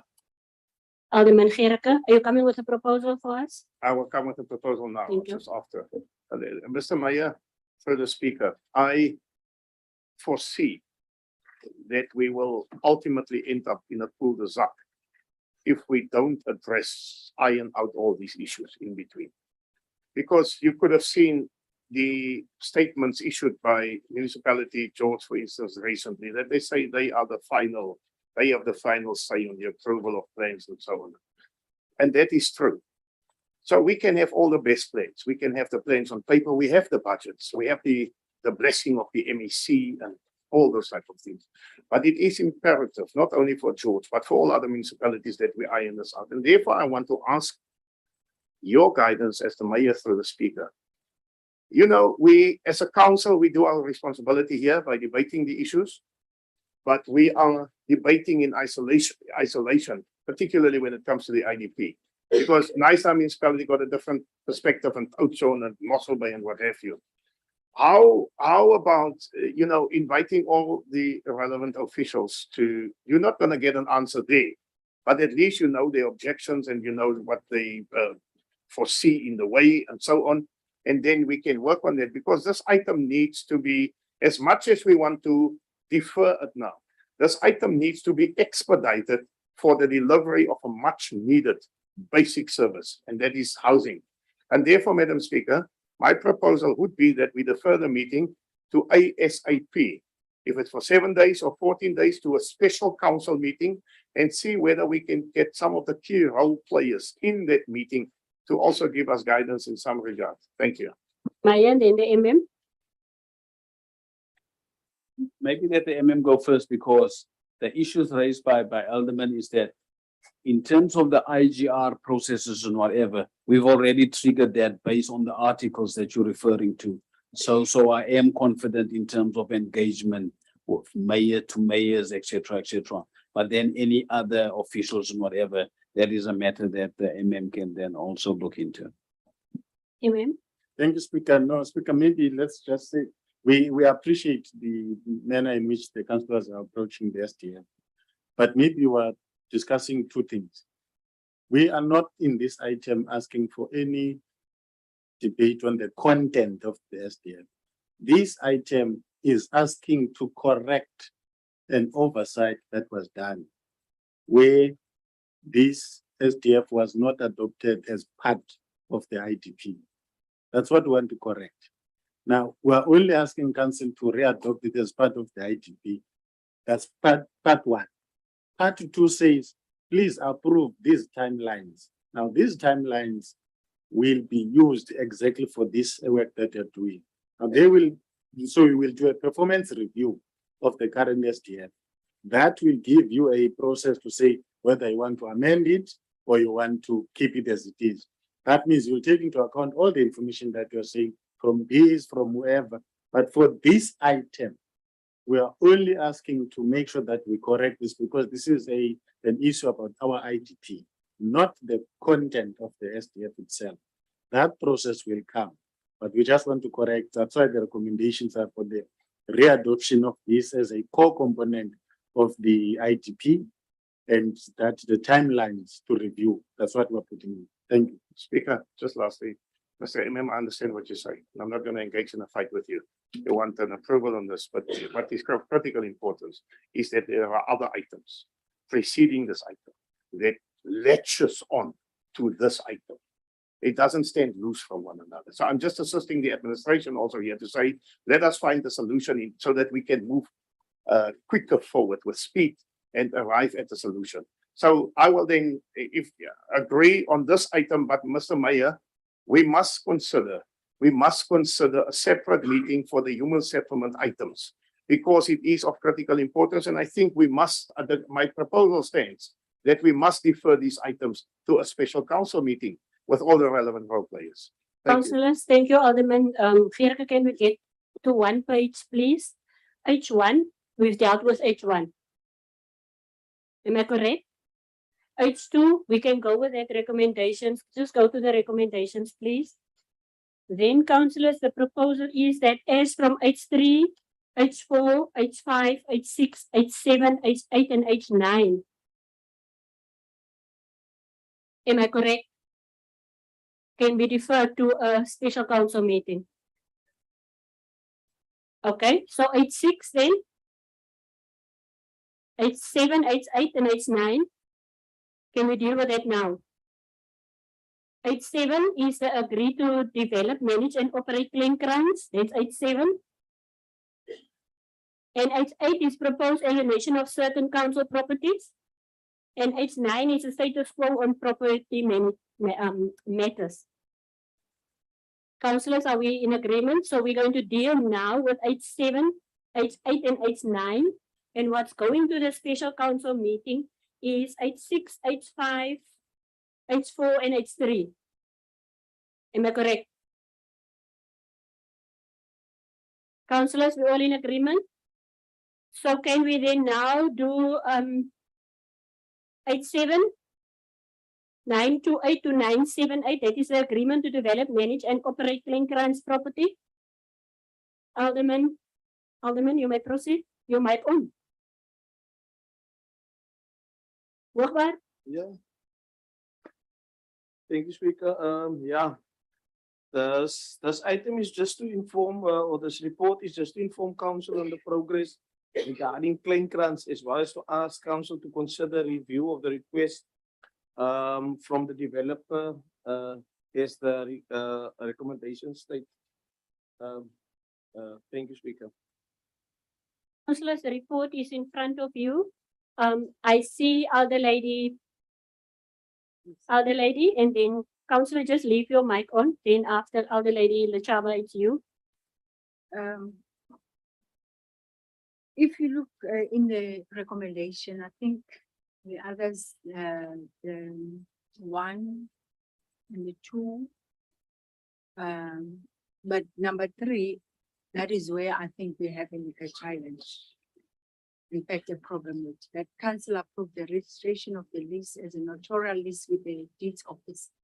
Here you are looking at it, we are going, in fact, it's almost like selling this property, this land for 99 years. It's going for 99 years. Now, where is what happens to other competitiveness in terms of others using the land, the access to land? Because 99 years it will be done, it will be very long after we all have been dead who are sitting in this council. And then the future generation they will be dealing with this, that we as this council, we gave 99 years to be dealt with as a property. I think such decision council, they might be best for us now, but they might not be best for the future generation. Particularly this is being a prime land. Because here you are asking us, you are saying, we have been asked that notarial lease, it must be done to 99 years. Am I correct or am not correct? Alderman De Vries. Speaker, let me just conclude at that point. We did approve something. We just want to take, because sometimes the English, as the mayor said, they don't bring us the same page. So there was a public participation process in terms of whatever. So is this the same in terms of that, whatever big English word is that again? Are we giving more years or what is that? The second one is that I think in hindsight we will now know that 12 months for payment holiday might not have been something feasible. But at the stage, the person have to start to pay. But I know that we all know that environmental and all other issues will take probably 24 months. That's a wrong question, but are we not going to sit with this perhaps again within and perhaps us in 24 months? Or is there any, do we know about where the process is at the moment? Yes, they want an extension, and it's not saying that we are opposing it, but just in terms of what guarantees that we have in terms of progress of that applications. Thank you. Maya, and then Mr. Menzi, are you going to answer? Okay, first Maya and then Mr. Menzi. I was maybe let him answer, because my answers tend to be political and stern. Thank you, Maya. Mr. Menzi. No, I think, thanks, Madam Speaker. One of the biggest quandaries that are thwarting this process is the environmental authorization, which are taking a lot of time. They have sent quite a number of applications, one to SANParks, and then others to George Municipality, as well as getting the necessary EIA with the department. And now they are still waiting in terms of getting that. And indeed, maybe the 12 months payment holiday, which we granted them when signing the original lease, was a bit premature. And now henceforth, then they have written to us to say that they did pay the deposit. I think it was 40-something thousand rand. That was there in the original lease agreement. And then now we said we will give them 12 months on holiday, because there's no activity taking place there, and they can't start with their actual operations up until they get the necessary authorization. So that is the biggest challenge at this stage. Alderman.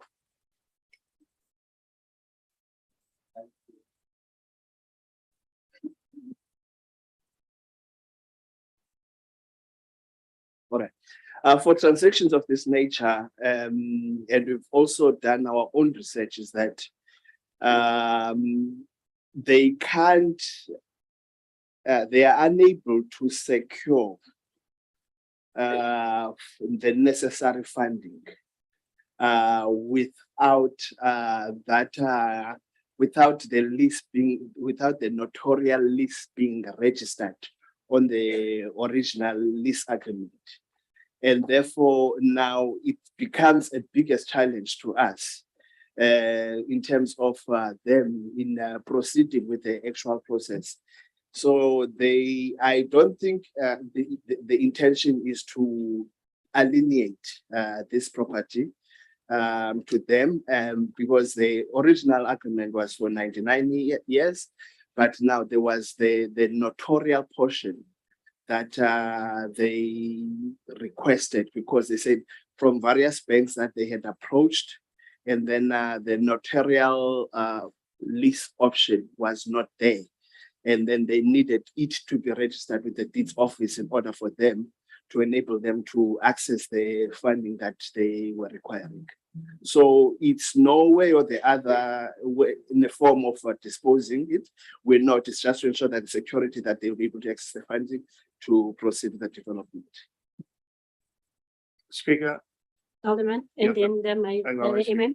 can we just speak understandable sense into this item with all respect? Let us all understand in the language, in the layman's language.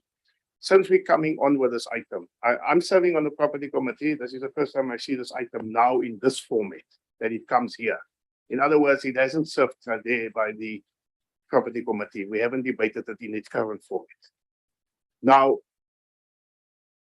if I understand it correctly, since we're coming on with this item, we have given these applicants time to get their house in order, layman's language, Mr. Menzi, to get their house in order, to get the relevant approvals, the EIAs, and so on and so on and so on. They are currently experiencing problems with some approvals at the George municipality. George has made it clear. So there's no one way or two ways about it. So now, if I understand it correctly and assist me, they are now falling outside their time frame. Am I correct? So did we not give them in the first place 12 months to get their house in order? In other words, to obtain all the relevant approvals and so on. Mr. Menzi, the imam yes. also, Mr. Menzi, sorry, the imam also wants to. I'm not done yet, ma'am. Oh, my apologies, but I just want to, Mr. Menzi, before you proceed, the imam also wants to add, please. Okay, can I give him, okay. No. As I explained, Alderman Kharike, is that the 12 months as we envisaged, because for any development from a planning perspective to get in South Africa for that matter, to get an environmental authorization, it can go up to 3 to 4 years. So the 12 months, as I considered to Alderman de Vries, maybe were not realistic to them. And then, so I don't think they are not, the time isn't surpassed yet because we have entered into a long-term agreement with them. But now the challenge is that in order for finance to build them, because we said that there is a 12 months payment holiday so that they get the necessary environmental authorization, and then we get the monthly rental as it was committed from the agreement. But now there's nothing that is taking place there, and therefore now we cannot be in a position to build them in terms of the monthly rentals that we're supposed to get from the property. Speaker, I do understand this. I'm with you right there. The fact of the matter is the initial approvals had terms and conditions attached to it. And some of those terms and conditions have now expired, the way I understand it. Let's just be going there. So now, because these people struggle to get certain approvals from the George municipality, they are now coming back. I want you to hear me. They are now coming back and say, okay, assist us to get some finance, sign with us a 99-year notarial agreement. This is exactly what we're dealing with here. They are now saying we must enter with them into a notarial agreement so that they can access funds. Because if I understand you correctly, this is what you have said earlier on. Now, the problem is if they do not comply to the first or initial arrangements or terms of reference of this municipality, why then must we prolong the situation and assist them by entering in other formal agreements with them to make it easier for them to access funds and so on and so on while they cannot pass the first hurdle? Why then don't we just move on or tell them we will amend the terms of conditions in order to suit your proposal and so on? But this cannot go on, endlessly. And each time a proposal is coming back according to their needs, and we must just adjust all the time, Mr. Menzi, through the speaker. I mean, this land is prime land. There are other people, most probably developers, waiting for this prime land, and they can also most probably tender on this. But we're sitting on this now for how many years, and we are grazing these people all the time by extending and extending and extending. It cannot go on ad infinitum. I mean, we as a council, as a government, we must make a decision. And we must also apply our minds. We must say, what do we want on that piece of land? So the plans served here in front of council, they do not meet the requirements up until now. So what do we do next? That is the question that we ask. If they not just now, if we sign, if we give approval for the 99 rand notarial, then they're going to come back again and they're going to ask us something else until they get there. In the meantime, it's unfair towards other developers because other developers will be granted 12 months or 24 months or 5 years or whatever. Thank you, sir. Thank you. I don't, where is the other mic? The MM wants to. Well, okay. Then you must now switch off. My apologies. And councillor? Well, thank Then you, you Speaker. must. Okay. I just want maybe to discuss two things. The process for the selection of the developer is done and dusted. The council approved a long-term lease with these people, and that's it. And what these people want is that lease be notarially registered, and that's it. Now, if you say no, you should say no. A notarial deed will change the content of the lease agreement, which is not the case. What we, you see, Speaker, you must protect us. You must protect us, Speaker. If councillors are not interested, Please, councillors, man, let's respect one another. We kept quiet when you were speaking, so please. The item before you, councillors, is seeking for two things. The first thing, the developer is requesting an extension for the payment holiday. And the reason is because the applications for approvals takes time. And that is the bottom line, what they are saying. The second thing is that they are requesting that the actual list that you have already approved, there's a lease agreement that you have already approved, be notarially registered with the deeds of. Doesn't change the content of the lease. It is what it is. It's just that a financial institution would want those assurances so that you don't just say you have a lease agreement with Garden Route on a long-term basis and you don't even have any security to show for that. And that is all. And notarial practitioners will tell you what the notarial deed is. It's just a contract that is registered in the deeds office. That is what it is. Thank you very much, Speaker. Councillors, can I please ask that we respect one another? If a person is on the floor, can the others please keep quiet? Maya? Mr. Speaker, the MMF have covered me, and I was just wanting to put it in our terms, as Alderman Gerrick is saying, layman's terms or political terms. Everything has been done, as the MM is saying. Tender's been approved, the conditions. There are also even conditions for public access to the beach and whatever. All of those things has been done and it is contained. That is not going to change. And the issue of raising finances, whatever, in my understanding during this whole process, it is a parallel process.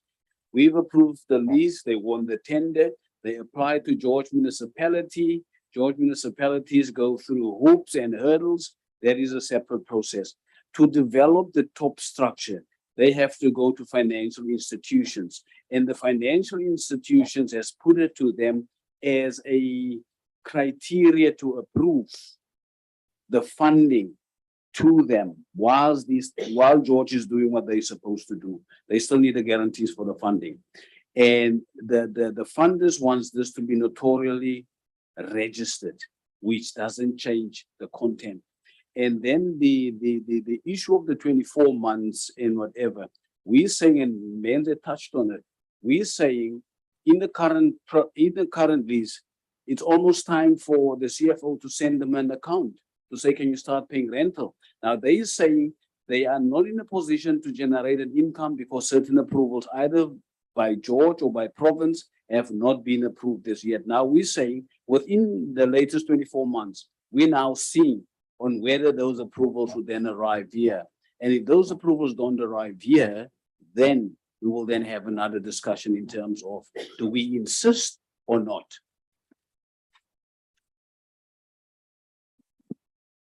Thank you. I'm glad that the mayor just clarified a lot of things. On record, because it means that you want this property to be registered in the deeds office, yet it doesn't even have approvals, number one. The necessary approvals that needs to accompany, it doesn't have those approvals. Hence, now you are giving them that 24 months. Now, how do you begin to register something while yet the approval? But the one of the deeds, for me, is the first time that it's a, well, maybe it's a billion project, but in my understanding, when you are registering it in a deeds office something, it means it's almost like a co-partnership with these people that forever till 99 years. Now that it's almost like a sophisticated way of saying you are procuring that, you are giving them that land. It's a sophisticated way, because it means that land will be, no one will have an access, particularly, especially when it's on the deeds office. Now, even if, let's say, there are loopholes, maybe they do something that is not within what we agreed upon. Now, when it's like that, there's nothing that you can do for 99 years. And for that, I don't think that is fair for the next generation. It's not fair for the next generation. Alderman De Vries and then the MM. Speaker, so I heard the MM correctly, because that was my question of clarification. There's already a 99-year lease that was signed, right? Understand the mayor? In terms of what process we went. So now they're saying this big English word, let's register it because certain financial institutions want to see that. What is the difference in between of just having that lease and having to go and sign for each office? Because the mayor is also saying, if in 2 years' time there's no movement, we will come back to council. So what's the difference between the agreement I have now and the agreement then I registered? Because I don't believe, and we can't debate changing and reversing, because there's already agreement in place. But what is this change, and what is it there that we must now be saying? Is there anything to be careful about in terms of this? And I hope that now the legal terms will be explained more in English. Thank you. Amen. Thank you, Speaker. Councillors, we are not asking for the property to be registered in the name of these people. We are asking for the list that we have already approved to be registered with the deeds office. Now, a notarial deed is that this list will be signed in front of a notary person, the lawyer, and then be registered with the deeds office. Now, the difference is that it gives the lessee security that you will not willy-nilly just change the conditions of the lease agreement, which you have already signed. That is behind us. We've already agreed to lease the property. Now, we must just look at it. They are going to build houses there for people to stay. That's a long-term investment. And that is why the specifications were clear and so on. A notarial deed can be changed, can be cancelled, can be amended, just like it's a contract. But for purposes of security, if you deal with securities, and these are financial instruments, if I am going to invest 200 or 500 million in your lease, because you have this lease, this paper, which you can amend whenever you want, as a financial institution or an investor, I can say, no, I don't trust you. Give me something tangible, security. That's why people register leases as notarial deeds in the deeds office. At least you've got a right to say, but you can't just come here and say, now, after I invested 200 million, now you have a toy, you want to kick everybody out, and I have no rights. So a notarial deed gives the person the security. It has got nothing to do with ownership. It doesn't hand over ownership to the lessee. The lessor remains the owner, but the lessee needs security that you will not, this must be respected because it has got serious money that is being invested. Coming to the conditions, any development must have approvals. And when these people apply, they knew there will be objections from all manner of people, including George Municipality, that they knew. And that's the loops that you must go through when you have to do this development. And given the 12 months we agreed with them, they've come back to us to say, it looks like this 12 months is not enough. And we agree with them. The 12 months is not enough. Hence, we are here to ask you to give them an extension and to allow us to register this as a notarial deed. Otherwise, the investor would walk away. And I can tell you that we have been through this process. There isn't many investors of this nature, unless you want a different development. But if you want the development that you have approved, there isn't many people that are going to invest. Thank you. Councillors, can we please conclude on this matter because I want to propose a way forward? Thank you, Madam Speaker. The MM couldn't have put it in any better way. If you've got to first of all go and loan the money for an investment or for a development like that, you need security, and even if it's just by a lease agreement, and that is basically noted or documented at the deeds office, it gives you the security that you can go on. Who's going to spend that kind of money on any property or any land when they don't have some kind of security, if there is no stability and there's no seriousness regarding the agreement? So this is just a formality that is a common practice as far as business people are concerned, especially amongst massive and these big developers. So I want to thank you for that, MM, because you couldn't have put it in any better way. Thank you for that. Thank you, Lady Kritzinger. Alderman? Yeah, Speaker, let me for one moment pretend that I do not know what we're talking about here, because it seems this is the impression that I am getting.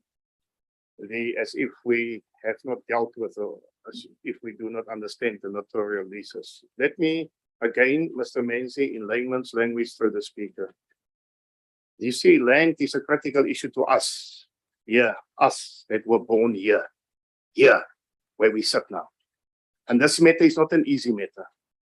So we're not gonna, anybody can be intolerant, they can call us names, they can call us stupid, whatever, but unless we make this out, we cannot put our blessing on this. We want to put our blessing on this, but if we don't have clarity. Now, there's contradiction here. The contradiction is that, no, you need the notarial lease to produce to a financial institution. Yes. So, our Lady Chaba has already said that nothing has been approved except the agreement. And I was part of that council meeting where we also labored this issue. Now the agreement is in place. Outstanding is the issues raised, for instance, by George Municipality. I'm not going to repeat it again. Now we sign off we give authority for this notarial lease. They go to the financial institution. let us say the financial institution says, okay, fine, guys, let us release 100 million rand as a kickstart to your project. Just making an example. Here they have the 100 million rand, they start their processes, whatever they want, and there's a notarial lease. Now, let us say these guys play bankrupt, or they cannot produce anymore, or anything goes wrong. Obviously, the notarial lease has been ceded to the bank as security, as many speakers have raised it here this afternoon. So the bank will not go to the person or to individuals. The bank, Mr. Mayor, will lay hand on the agreement, and that agreement contains, it is in possession of property. The piece of paper, the notarial lease, says, I possess the rights at Kleinkrans. So if they go into a bankruptcy, then the bank will come back and say, okay, guys, we have surety. Here's the surety. These guys have spent 80 million rand of the 100 million rand. We only could recover 20 million. We must now go out and seek for the 80 million. They have nothing. They walk beside their shoes. Their cars are broken and what have you. The only asset that is tangible to go and recover some of the money will be the asset at the Kleinkrans. This is in effect what it means. I wrap up. This is effectively what it means. So daar gaan onze grond, daar gaan alles, hulle sit met die rights, en amper noem ek die woorde. Maar it's fine, and don't accuse us of playing politics afterwards if we don't conclude on this, because council is here to debate on the issues so that we find amicable solutions for all of us. Thank you. Alderman Gericke. Councillor Akker. Yes, Speaker, the explanation by MM also raised some concerns in my mind on the following basis. So, if we register the bond, then they become actually the owner of the property for 99 years. That's how it works. Alderman Gericke was partly correct in his explanation of what will happen afterwards, but for the fact that that notarial bond will be in our favor. So we are the bank. But once the banks come onto the scene, then they will have a right prior to us. So my concern is twofold. Normally, when you have this lease agreement, you can get this lease agreement for 99 years. There will be a notarial bond registered, and then on the basis of that, you will get the money from the bank. So wasn't that two agreements connected to each other? So normally you say, we will register this notarial bond once all the requirements have been met and all the suspensive conditions in this agreement have been met. So once you've got the bond, once you've gone off good, we've got all the approvals, once you've got everything in place, then it's the effective date, and then we will register the bond.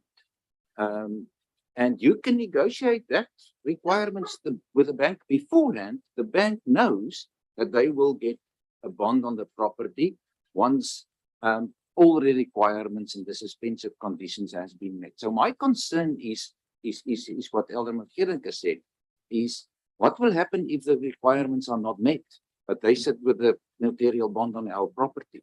What if they don't get the approvals from George Municipality? What happens if they don't get the money from the bank? Then they still have the lease agreement, and all that they have to do is to pay the lease every month, the rental, and do with the property whatever they want to. So surely those two agreements, the one for the building project and the one for the lease, must be connected in a way or conditioned upon each other. And I haven't seen the agreements, so I don't know what the answer to that is. Mayor. Thank you, Madam Speaker. Madam Speaker, the two speakers, we will always have these opinions because there's a truth in all sorts of engagements, whatever. Now, I want to come to the issue of the fears. We can just as well agree that those fears are applicable to any other developer. Any other developer. We cannot build on the building blocks to say that these guys, Kepi, might go bankrupt and they're gonna run away and whatever, and then still comes. The conditions are the same. The risks are the same in the sense that we should not play the man. We should look at the conditions at our disposal, because with these fears that people will go bankrupt, that is why there are no developments happening, because we don't want to approve, because we fear they're going to go bankrupt. And Councillor Acker is correct in saying that with all the fears, what are the alternatives to secure or to protect the landlord? And that is then the base of where we should then look and see what are the securities after all of this. Let's say George say no to all of these things. What are the securities? You know, and or what if, because what I am aware of already is that there are sensitive parts, not the whole of Kleinkrans is developable based on certain studies and everything that goes with it. And then the other thing that really made me buy into this notarial lease or whatever, and in my understanding, they're going to build for individuals. We the landlords, they the developers, individuals who will be buying those units also need sectional titles. And my understanding was that even the sectional, is that what it's called? Sectional titles need certain conditions. It can't just be on a blank lease.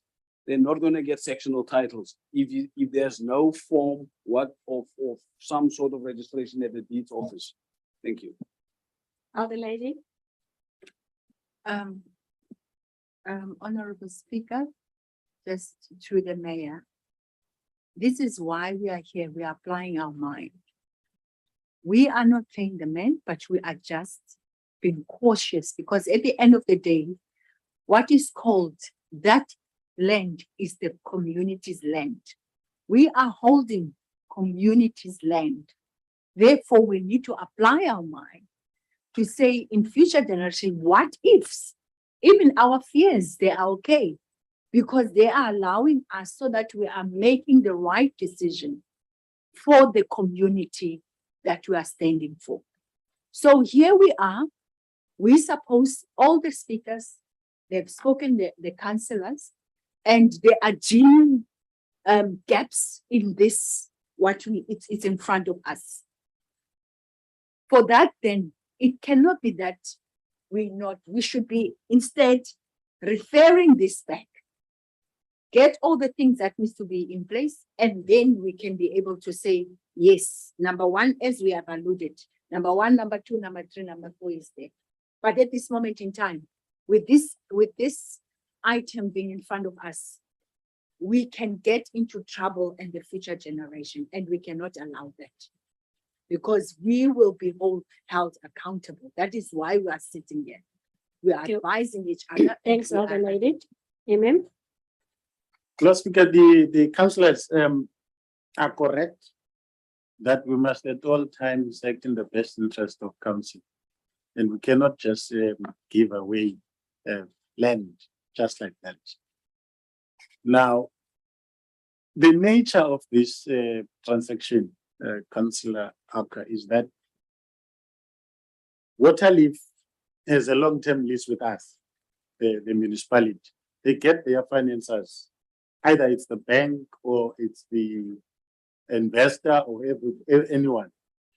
They will build the houses. But now they must enter into long-term sub-leases with other individuals, which must be financed by banks for that long. If you know in Midrand, the waterfall property is an example. It's exactly in this fashion. Anyone who wants to get the unit there, let's say financed by a bank, they need an instrument. And that's where the notarial thing comes in. And this is the legal advice. It's attached in this report that they have provided us. Now, what you are raising are pitfalls in any contractual arrangement that we can enter into. Have we thought about this? Have we thought about that? That's why we don't go out of this hall and go and sign. We go to lawyers and say, council has resolved to enter into a notarial deed. What are the pitfalls here? Before we even append signatures. So I'm trying to say what is required here is an in-principle decision on the extension of the payment holiday first and the registration of the lease. If council says you can't register the lease in the deeds office because we want ABC, we will understand. But I must tell you now, it is going to have implications to the investor because they need certainty, they need assurances that what they're asking from us, if it's legal, we are prepared to give. However, we are again saying it's council's decision, but we are not misleading council about the issue of registering a notarial deed. It's a normal instrument. But if there are fears that you are expressing that ABC may result, we have to look at that. We cannot ignore it. But I must just say, there is already a long-term lease that has been approved by council. Thank you. This is now going to be the last round and we must really wrap up. Yeah. It's you. That was what I was maybe to introduce and to propose that if they need extension, we can do that. But it's not a question of fear, Speaker. It's a question of simple law. You can't give a person a long-term leave agreement if he doesn't fulfill his obligations. First, they must go get all this permissions from the municipality, get everything in place, then we can register. It's like a property. If you buy a property, first go and do everything, and then we register it. But I personally have no problem if we give them an extension. 24 months sounds a little bit long. I don't know why 24 and not 12. And then we can afterwards talk again about 12 more. But I think maybe I can propose that we give them an extension, but not a registration yet. Speaker. Alderman?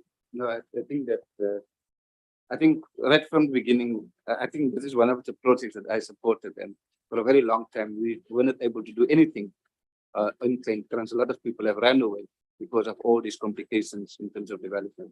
So I think certainly that's not something that we want to happen again. I think at last, we were talking about, I think 22 years, if not more in this council, we were talking about the piece of property. And I think that the issue about payment holiday should be something that should be considered, because paying for something that you're not earning something on, it's not something that a lot of people want to do, and that can extend to other institutions also. That your question that you asked, the issue around, because I've Googled, and I'm not a legal person, so I Googled in terms of what notarial leases is. And yes, it says that it can be cancelled, and yes, it's that. But the part is that I might be, and what I think that you said that we must look at, I might be worried about that, because I have this, I can tell you now, but and nothing is happening on the land. So, but you still can't do anything now with it. You have, I can play with you for the next, despite this saying you can cancel, but it's also talk about mutual agreement when you cancel. So how do we protect council in terms of that? Is your suggestion then that you wait till those approvals are there, because then you know the person can move immediately? Is that the only way for us to protect us legally? Thank you. Alderman Gericke. Speaker, thank you. Just to wrap up from my side, I'm going to support Councillor Acker in his submission, his proposal. Let us just say, let us get the elephant out of the room. We are not against development there. I mean, this is a great debate that we have as a council, and we don't even know the people. We don't know their faces. So the thing is, let us get the approvals and everything in place. We can, as it stands here, we cannot just give people a blank check to go and do whatever they like to. We've repeatedly said that. And then it's for the council to determine. I don't have even a problem with payment, what you call it, intervals. Payment holidays. You can even give the people 5-year payment interval. That is not a problem. The problem is let us do it the right way. And in my proposal, I would say give them 5 years payment holiday. That's not a problem, but they must get certain things in place in order to jet off, and so that we are all satisfied. If we wanted to make an issue this afternoon, Madam Speaker, if we wanted to make an issue this afternoon, the issue of the involvement of the community is not even involved here on the record. There was in previous meetings, there was a undertaking given that the community will be involved, that they will be consulted, and so on and so on. We don't see anything here this afternoon about this agreement, Mr. Mayor, just for your attention. Thank you. Because there were riots Councillor. there. I drew your attention to that time. There were riots there. There were people imprisoned for those riots there. Anthony was imprisoned. Here's a man from there. So we must be mindful of what is happening there. There were the Khoi people here, and you had meetings in the chamber with the Khoi Mensa with IPRTs and food. So we must be mindful of what we are dealing with here. Thank you, Alderman. I then second Councillor Acker. Okay, so Councillor Acker, just for my clarity, you said 1, we go with 1, and we go with 2, but not with 3. 1 is that council notes the progress. Yeah. And 2 is that council approve the extent, the payment holiday for further 24 months. That's what I'm asking, Mayor. Want to come to 3, because we should also not spook the investors. They must know what we're heading towards. That council approved the registration of the lease as a notarial lease with the deeds office.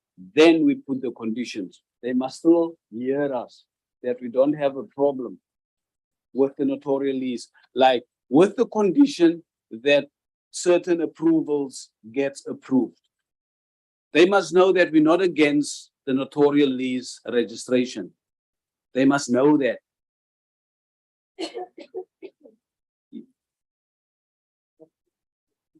Yes, then it says there, I'm saying the sentence remains, you put a comma, then you say after 1, 2, 3, 4, 5. What is the 1, 2, 3, 4, 5? The 1, 3, 2, 4, 4, 5 is all applications by the necessary authorities must be approved, which is George, which is wherever they need to do approvals. Environmental affairs, wherever, we don't know where else do they need approvals from. We only know about George. It might actually even be Dead Pig in province. That we don't know. Can it be legally done that way? Councillor? That's a recommendation. No. Are you going? It's simple how it works. If one buys a house from you, you don't register it in his name until it's paid for and the conditions has been met. It's exactly the same here. A notarial bond for 99 years is ownership for 99 years. It's not a lease anymore when it's registered. So the problem is, I haven't seen the contract, and we need to protect ourselves here. And that's my plea. We can come back with this thing quickly. We must let these guys know we are happy with them. We will give them an extension. I don't know, maybe in that lease agreement there is a provision to say, listen, you can register, and if you don't meet the requirements, you need to cancel again. Normally it doesn't work like that. Normally you must first comply with all the suspensive conditions, and then you get registration. And it's not a joke or a political thing. It's a serious legal matter. If that bond is registered, then it's registered. They are the owner for 99 years of that property. And that's my plea. I don't understand the... Hello, I haven't seen the agreement. So maybe there are suspensive conditions or whatever. Maybe there is. I don't know.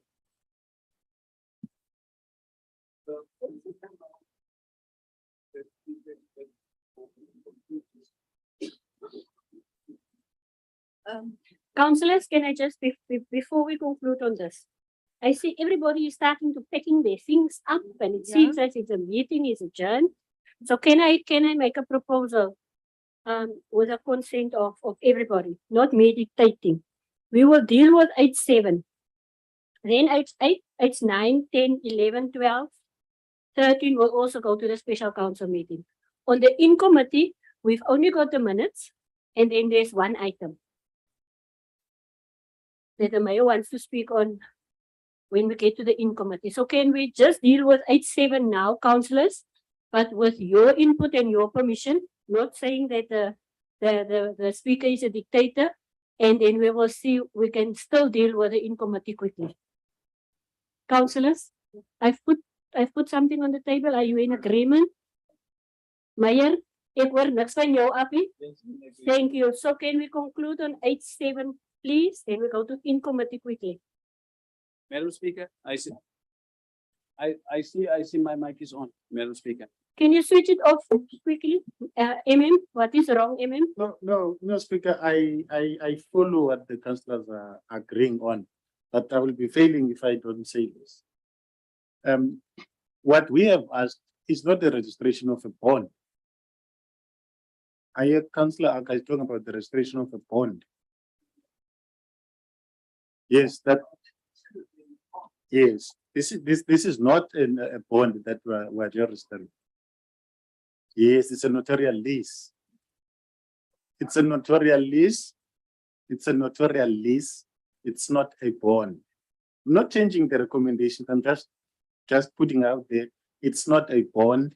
It's a notarial lease. In South Africa, you can register a notarial lease if the lease agreement is more than 10 years. You can do that in South Africa. It's a notarial lease. It only gives security to the lessor, so that and the lease. So I'm not saying change the recommendations, but I'm just saying we are not asking for a bond to be registered against our property. No, we're asking for the registration of the lease with the deed. That is all we're asking. But I hear the councillors saying, no, let's not go with 3, but I just wanted to clear that. Okay, Mayor. I'm still not being convinced otherwise in terms of recommendation 3. The additions that Councillor Acker is mentioning in terms of the securities. Everybody say no. And I'm saying nothing is wrong in adding it to recommendation 3. I think that the scare word here is notarial lease, but it's also a guarantee to the developer that we are not against a notarial lease, but we are saying only if he's got 1, 2, 3, 4, 5. The word notarial lease should not disappear. If it disappears, the developer is going to spook or will be spooked. This is my fear. Yes. Lastly, our fear also is to ensure that at least this developer, we have given the agreement of those years. But however, the mere fact that we are saying further 24 months for him to meet the conditions, we are showing in good faith that we are still support the developer. But however, what will not be correct is also we must be able to protect the wealth or the land for the people. We can't just bluntly. So all we're saying, we're also not going anywhere in this council. When they meet the 24 months, and then we can be able to say, now you have met the condition, and now we are ready, whether we want to do the notarial list with the deeds office. But Mayor, Honorable Mayor, all I'm asking, also we must be able to put the community wealth, which is the land, also in good faith, that we are protecting it. Thank you. So Thank you, therefore, councillors. we support Councillor Acker on his proposal. Councillors, thank you. Other lady. I just want to say one thing for the last, can you speak for sorry, I just need to speak, but in any case, I just want to say one thing that, we think of the future and the what people are inheriting. What is the most biggest and the biggest problem that we have at the moment in this country is unemployment. Here we sit with a developer that's basically going to develop and going to create jobs. And if we don't make it possible for people to create wealth, and we are not putting our rules and regulations, our policies in such a way, we don't do it in such a way that we are putting people in a position that they can create wealth, because those are the people that create jobs and give people jobs and pay people and whatever. So what is the legacy that we want to leave behind? A piece of empty land with no jobs, it's not filling anybody's tummy? Or do we want somebody to come along and could develop the land, create jobs, which is going to be a sustainable business over whatever years and whatever, and how many people are they going to employ, and what is going to be. I mean, that is democracy. I've said that the other day in council meeting, that is democracy. If I've got a job, I can provide for my family. I've got a choice where I want to live. If I grew up in Thembalethu, I'm not stuck in Thembalethu for the rest of my life because I can pay for accommodation somewhere else. I've got a choice where I want to send my children to which schools, and I can decide where I want to send them to for universities, because that is democracy. And if I don't have a job, then I am basically back to square one, where a national government tells me where must I go to school, where must I live, where must I do this, where must I do that. So with the result is, please, can we just be open-minded about this thing so that we can see what this developer is going to bring to the table when it comes to our communities and development in our community, and how we are going to sort of uplift our communities. Thank you. Thank you very much, Councillor Kritzinger. The very last person. Yes, Speaker, I'm not going to be long. We have repeated this many times now that we are not against the development. We have repeated it time after time. So we're not standing in the way of development. We want this thing to be legally done correctly, and that's that. Once it's legally done correctly, it can pass. That is a simple, basic mathematical sum. So here's my recommendation before I leave the chamber. The recommendation 1 will stand, that council notes the progress to date of the development of the Claimkrans property. 2, that council approve the extension of the payment holiday for a further 24 months to enable the developer to conclude the development plan. What's that? Plans. Yeah, plans, and get the necessary approvals. And then 3, that a notarial bond will be registered. Sorry, okay. Just hold, don't get excited. A notarial lease will be registered while all the requirements and the legislative requirements have been met by the developer. I think that is the compromise, and I think that concludes. And that this is what we show to the developer, that we are serious, that we will meet them, and that they must meet the requirements. That is it. That is as easy as that, Mr. Mayor. En dan kan ons almal vanaand 'n bottel champagne gaan koop en ons kan celebrate. Thank you, Alderman, for repeating what the mayor has said. Thank you very much. Thank you. We will go with it. It's not what the mayor said. More or less the same. This is my recommendation 3. We're taking away 3. We say a notarial lease will be registered once the developer meets all the legislative requirements. This is not what the mayor said. The mayor said that council approved the registration of the notarial bond, point, on condition of this. This is what the mayor said. Councillors. It's not the same. Councillors. Thank you, Alderman. Councillors. There is a proposal from Alderman Gericke Meyer. It's slightly different to what you have said, but you are more or less speaking the same language.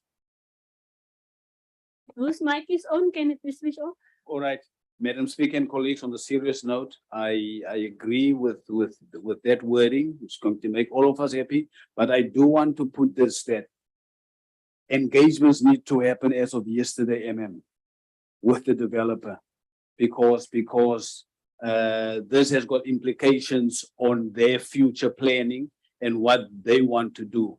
So you need to brief us, and you need to have tea with the developers. Thank you. Thank you, Maya. But you're not going to brief us now, ne? No, Okay, thank you. we just want to confirm that we fully agree as well.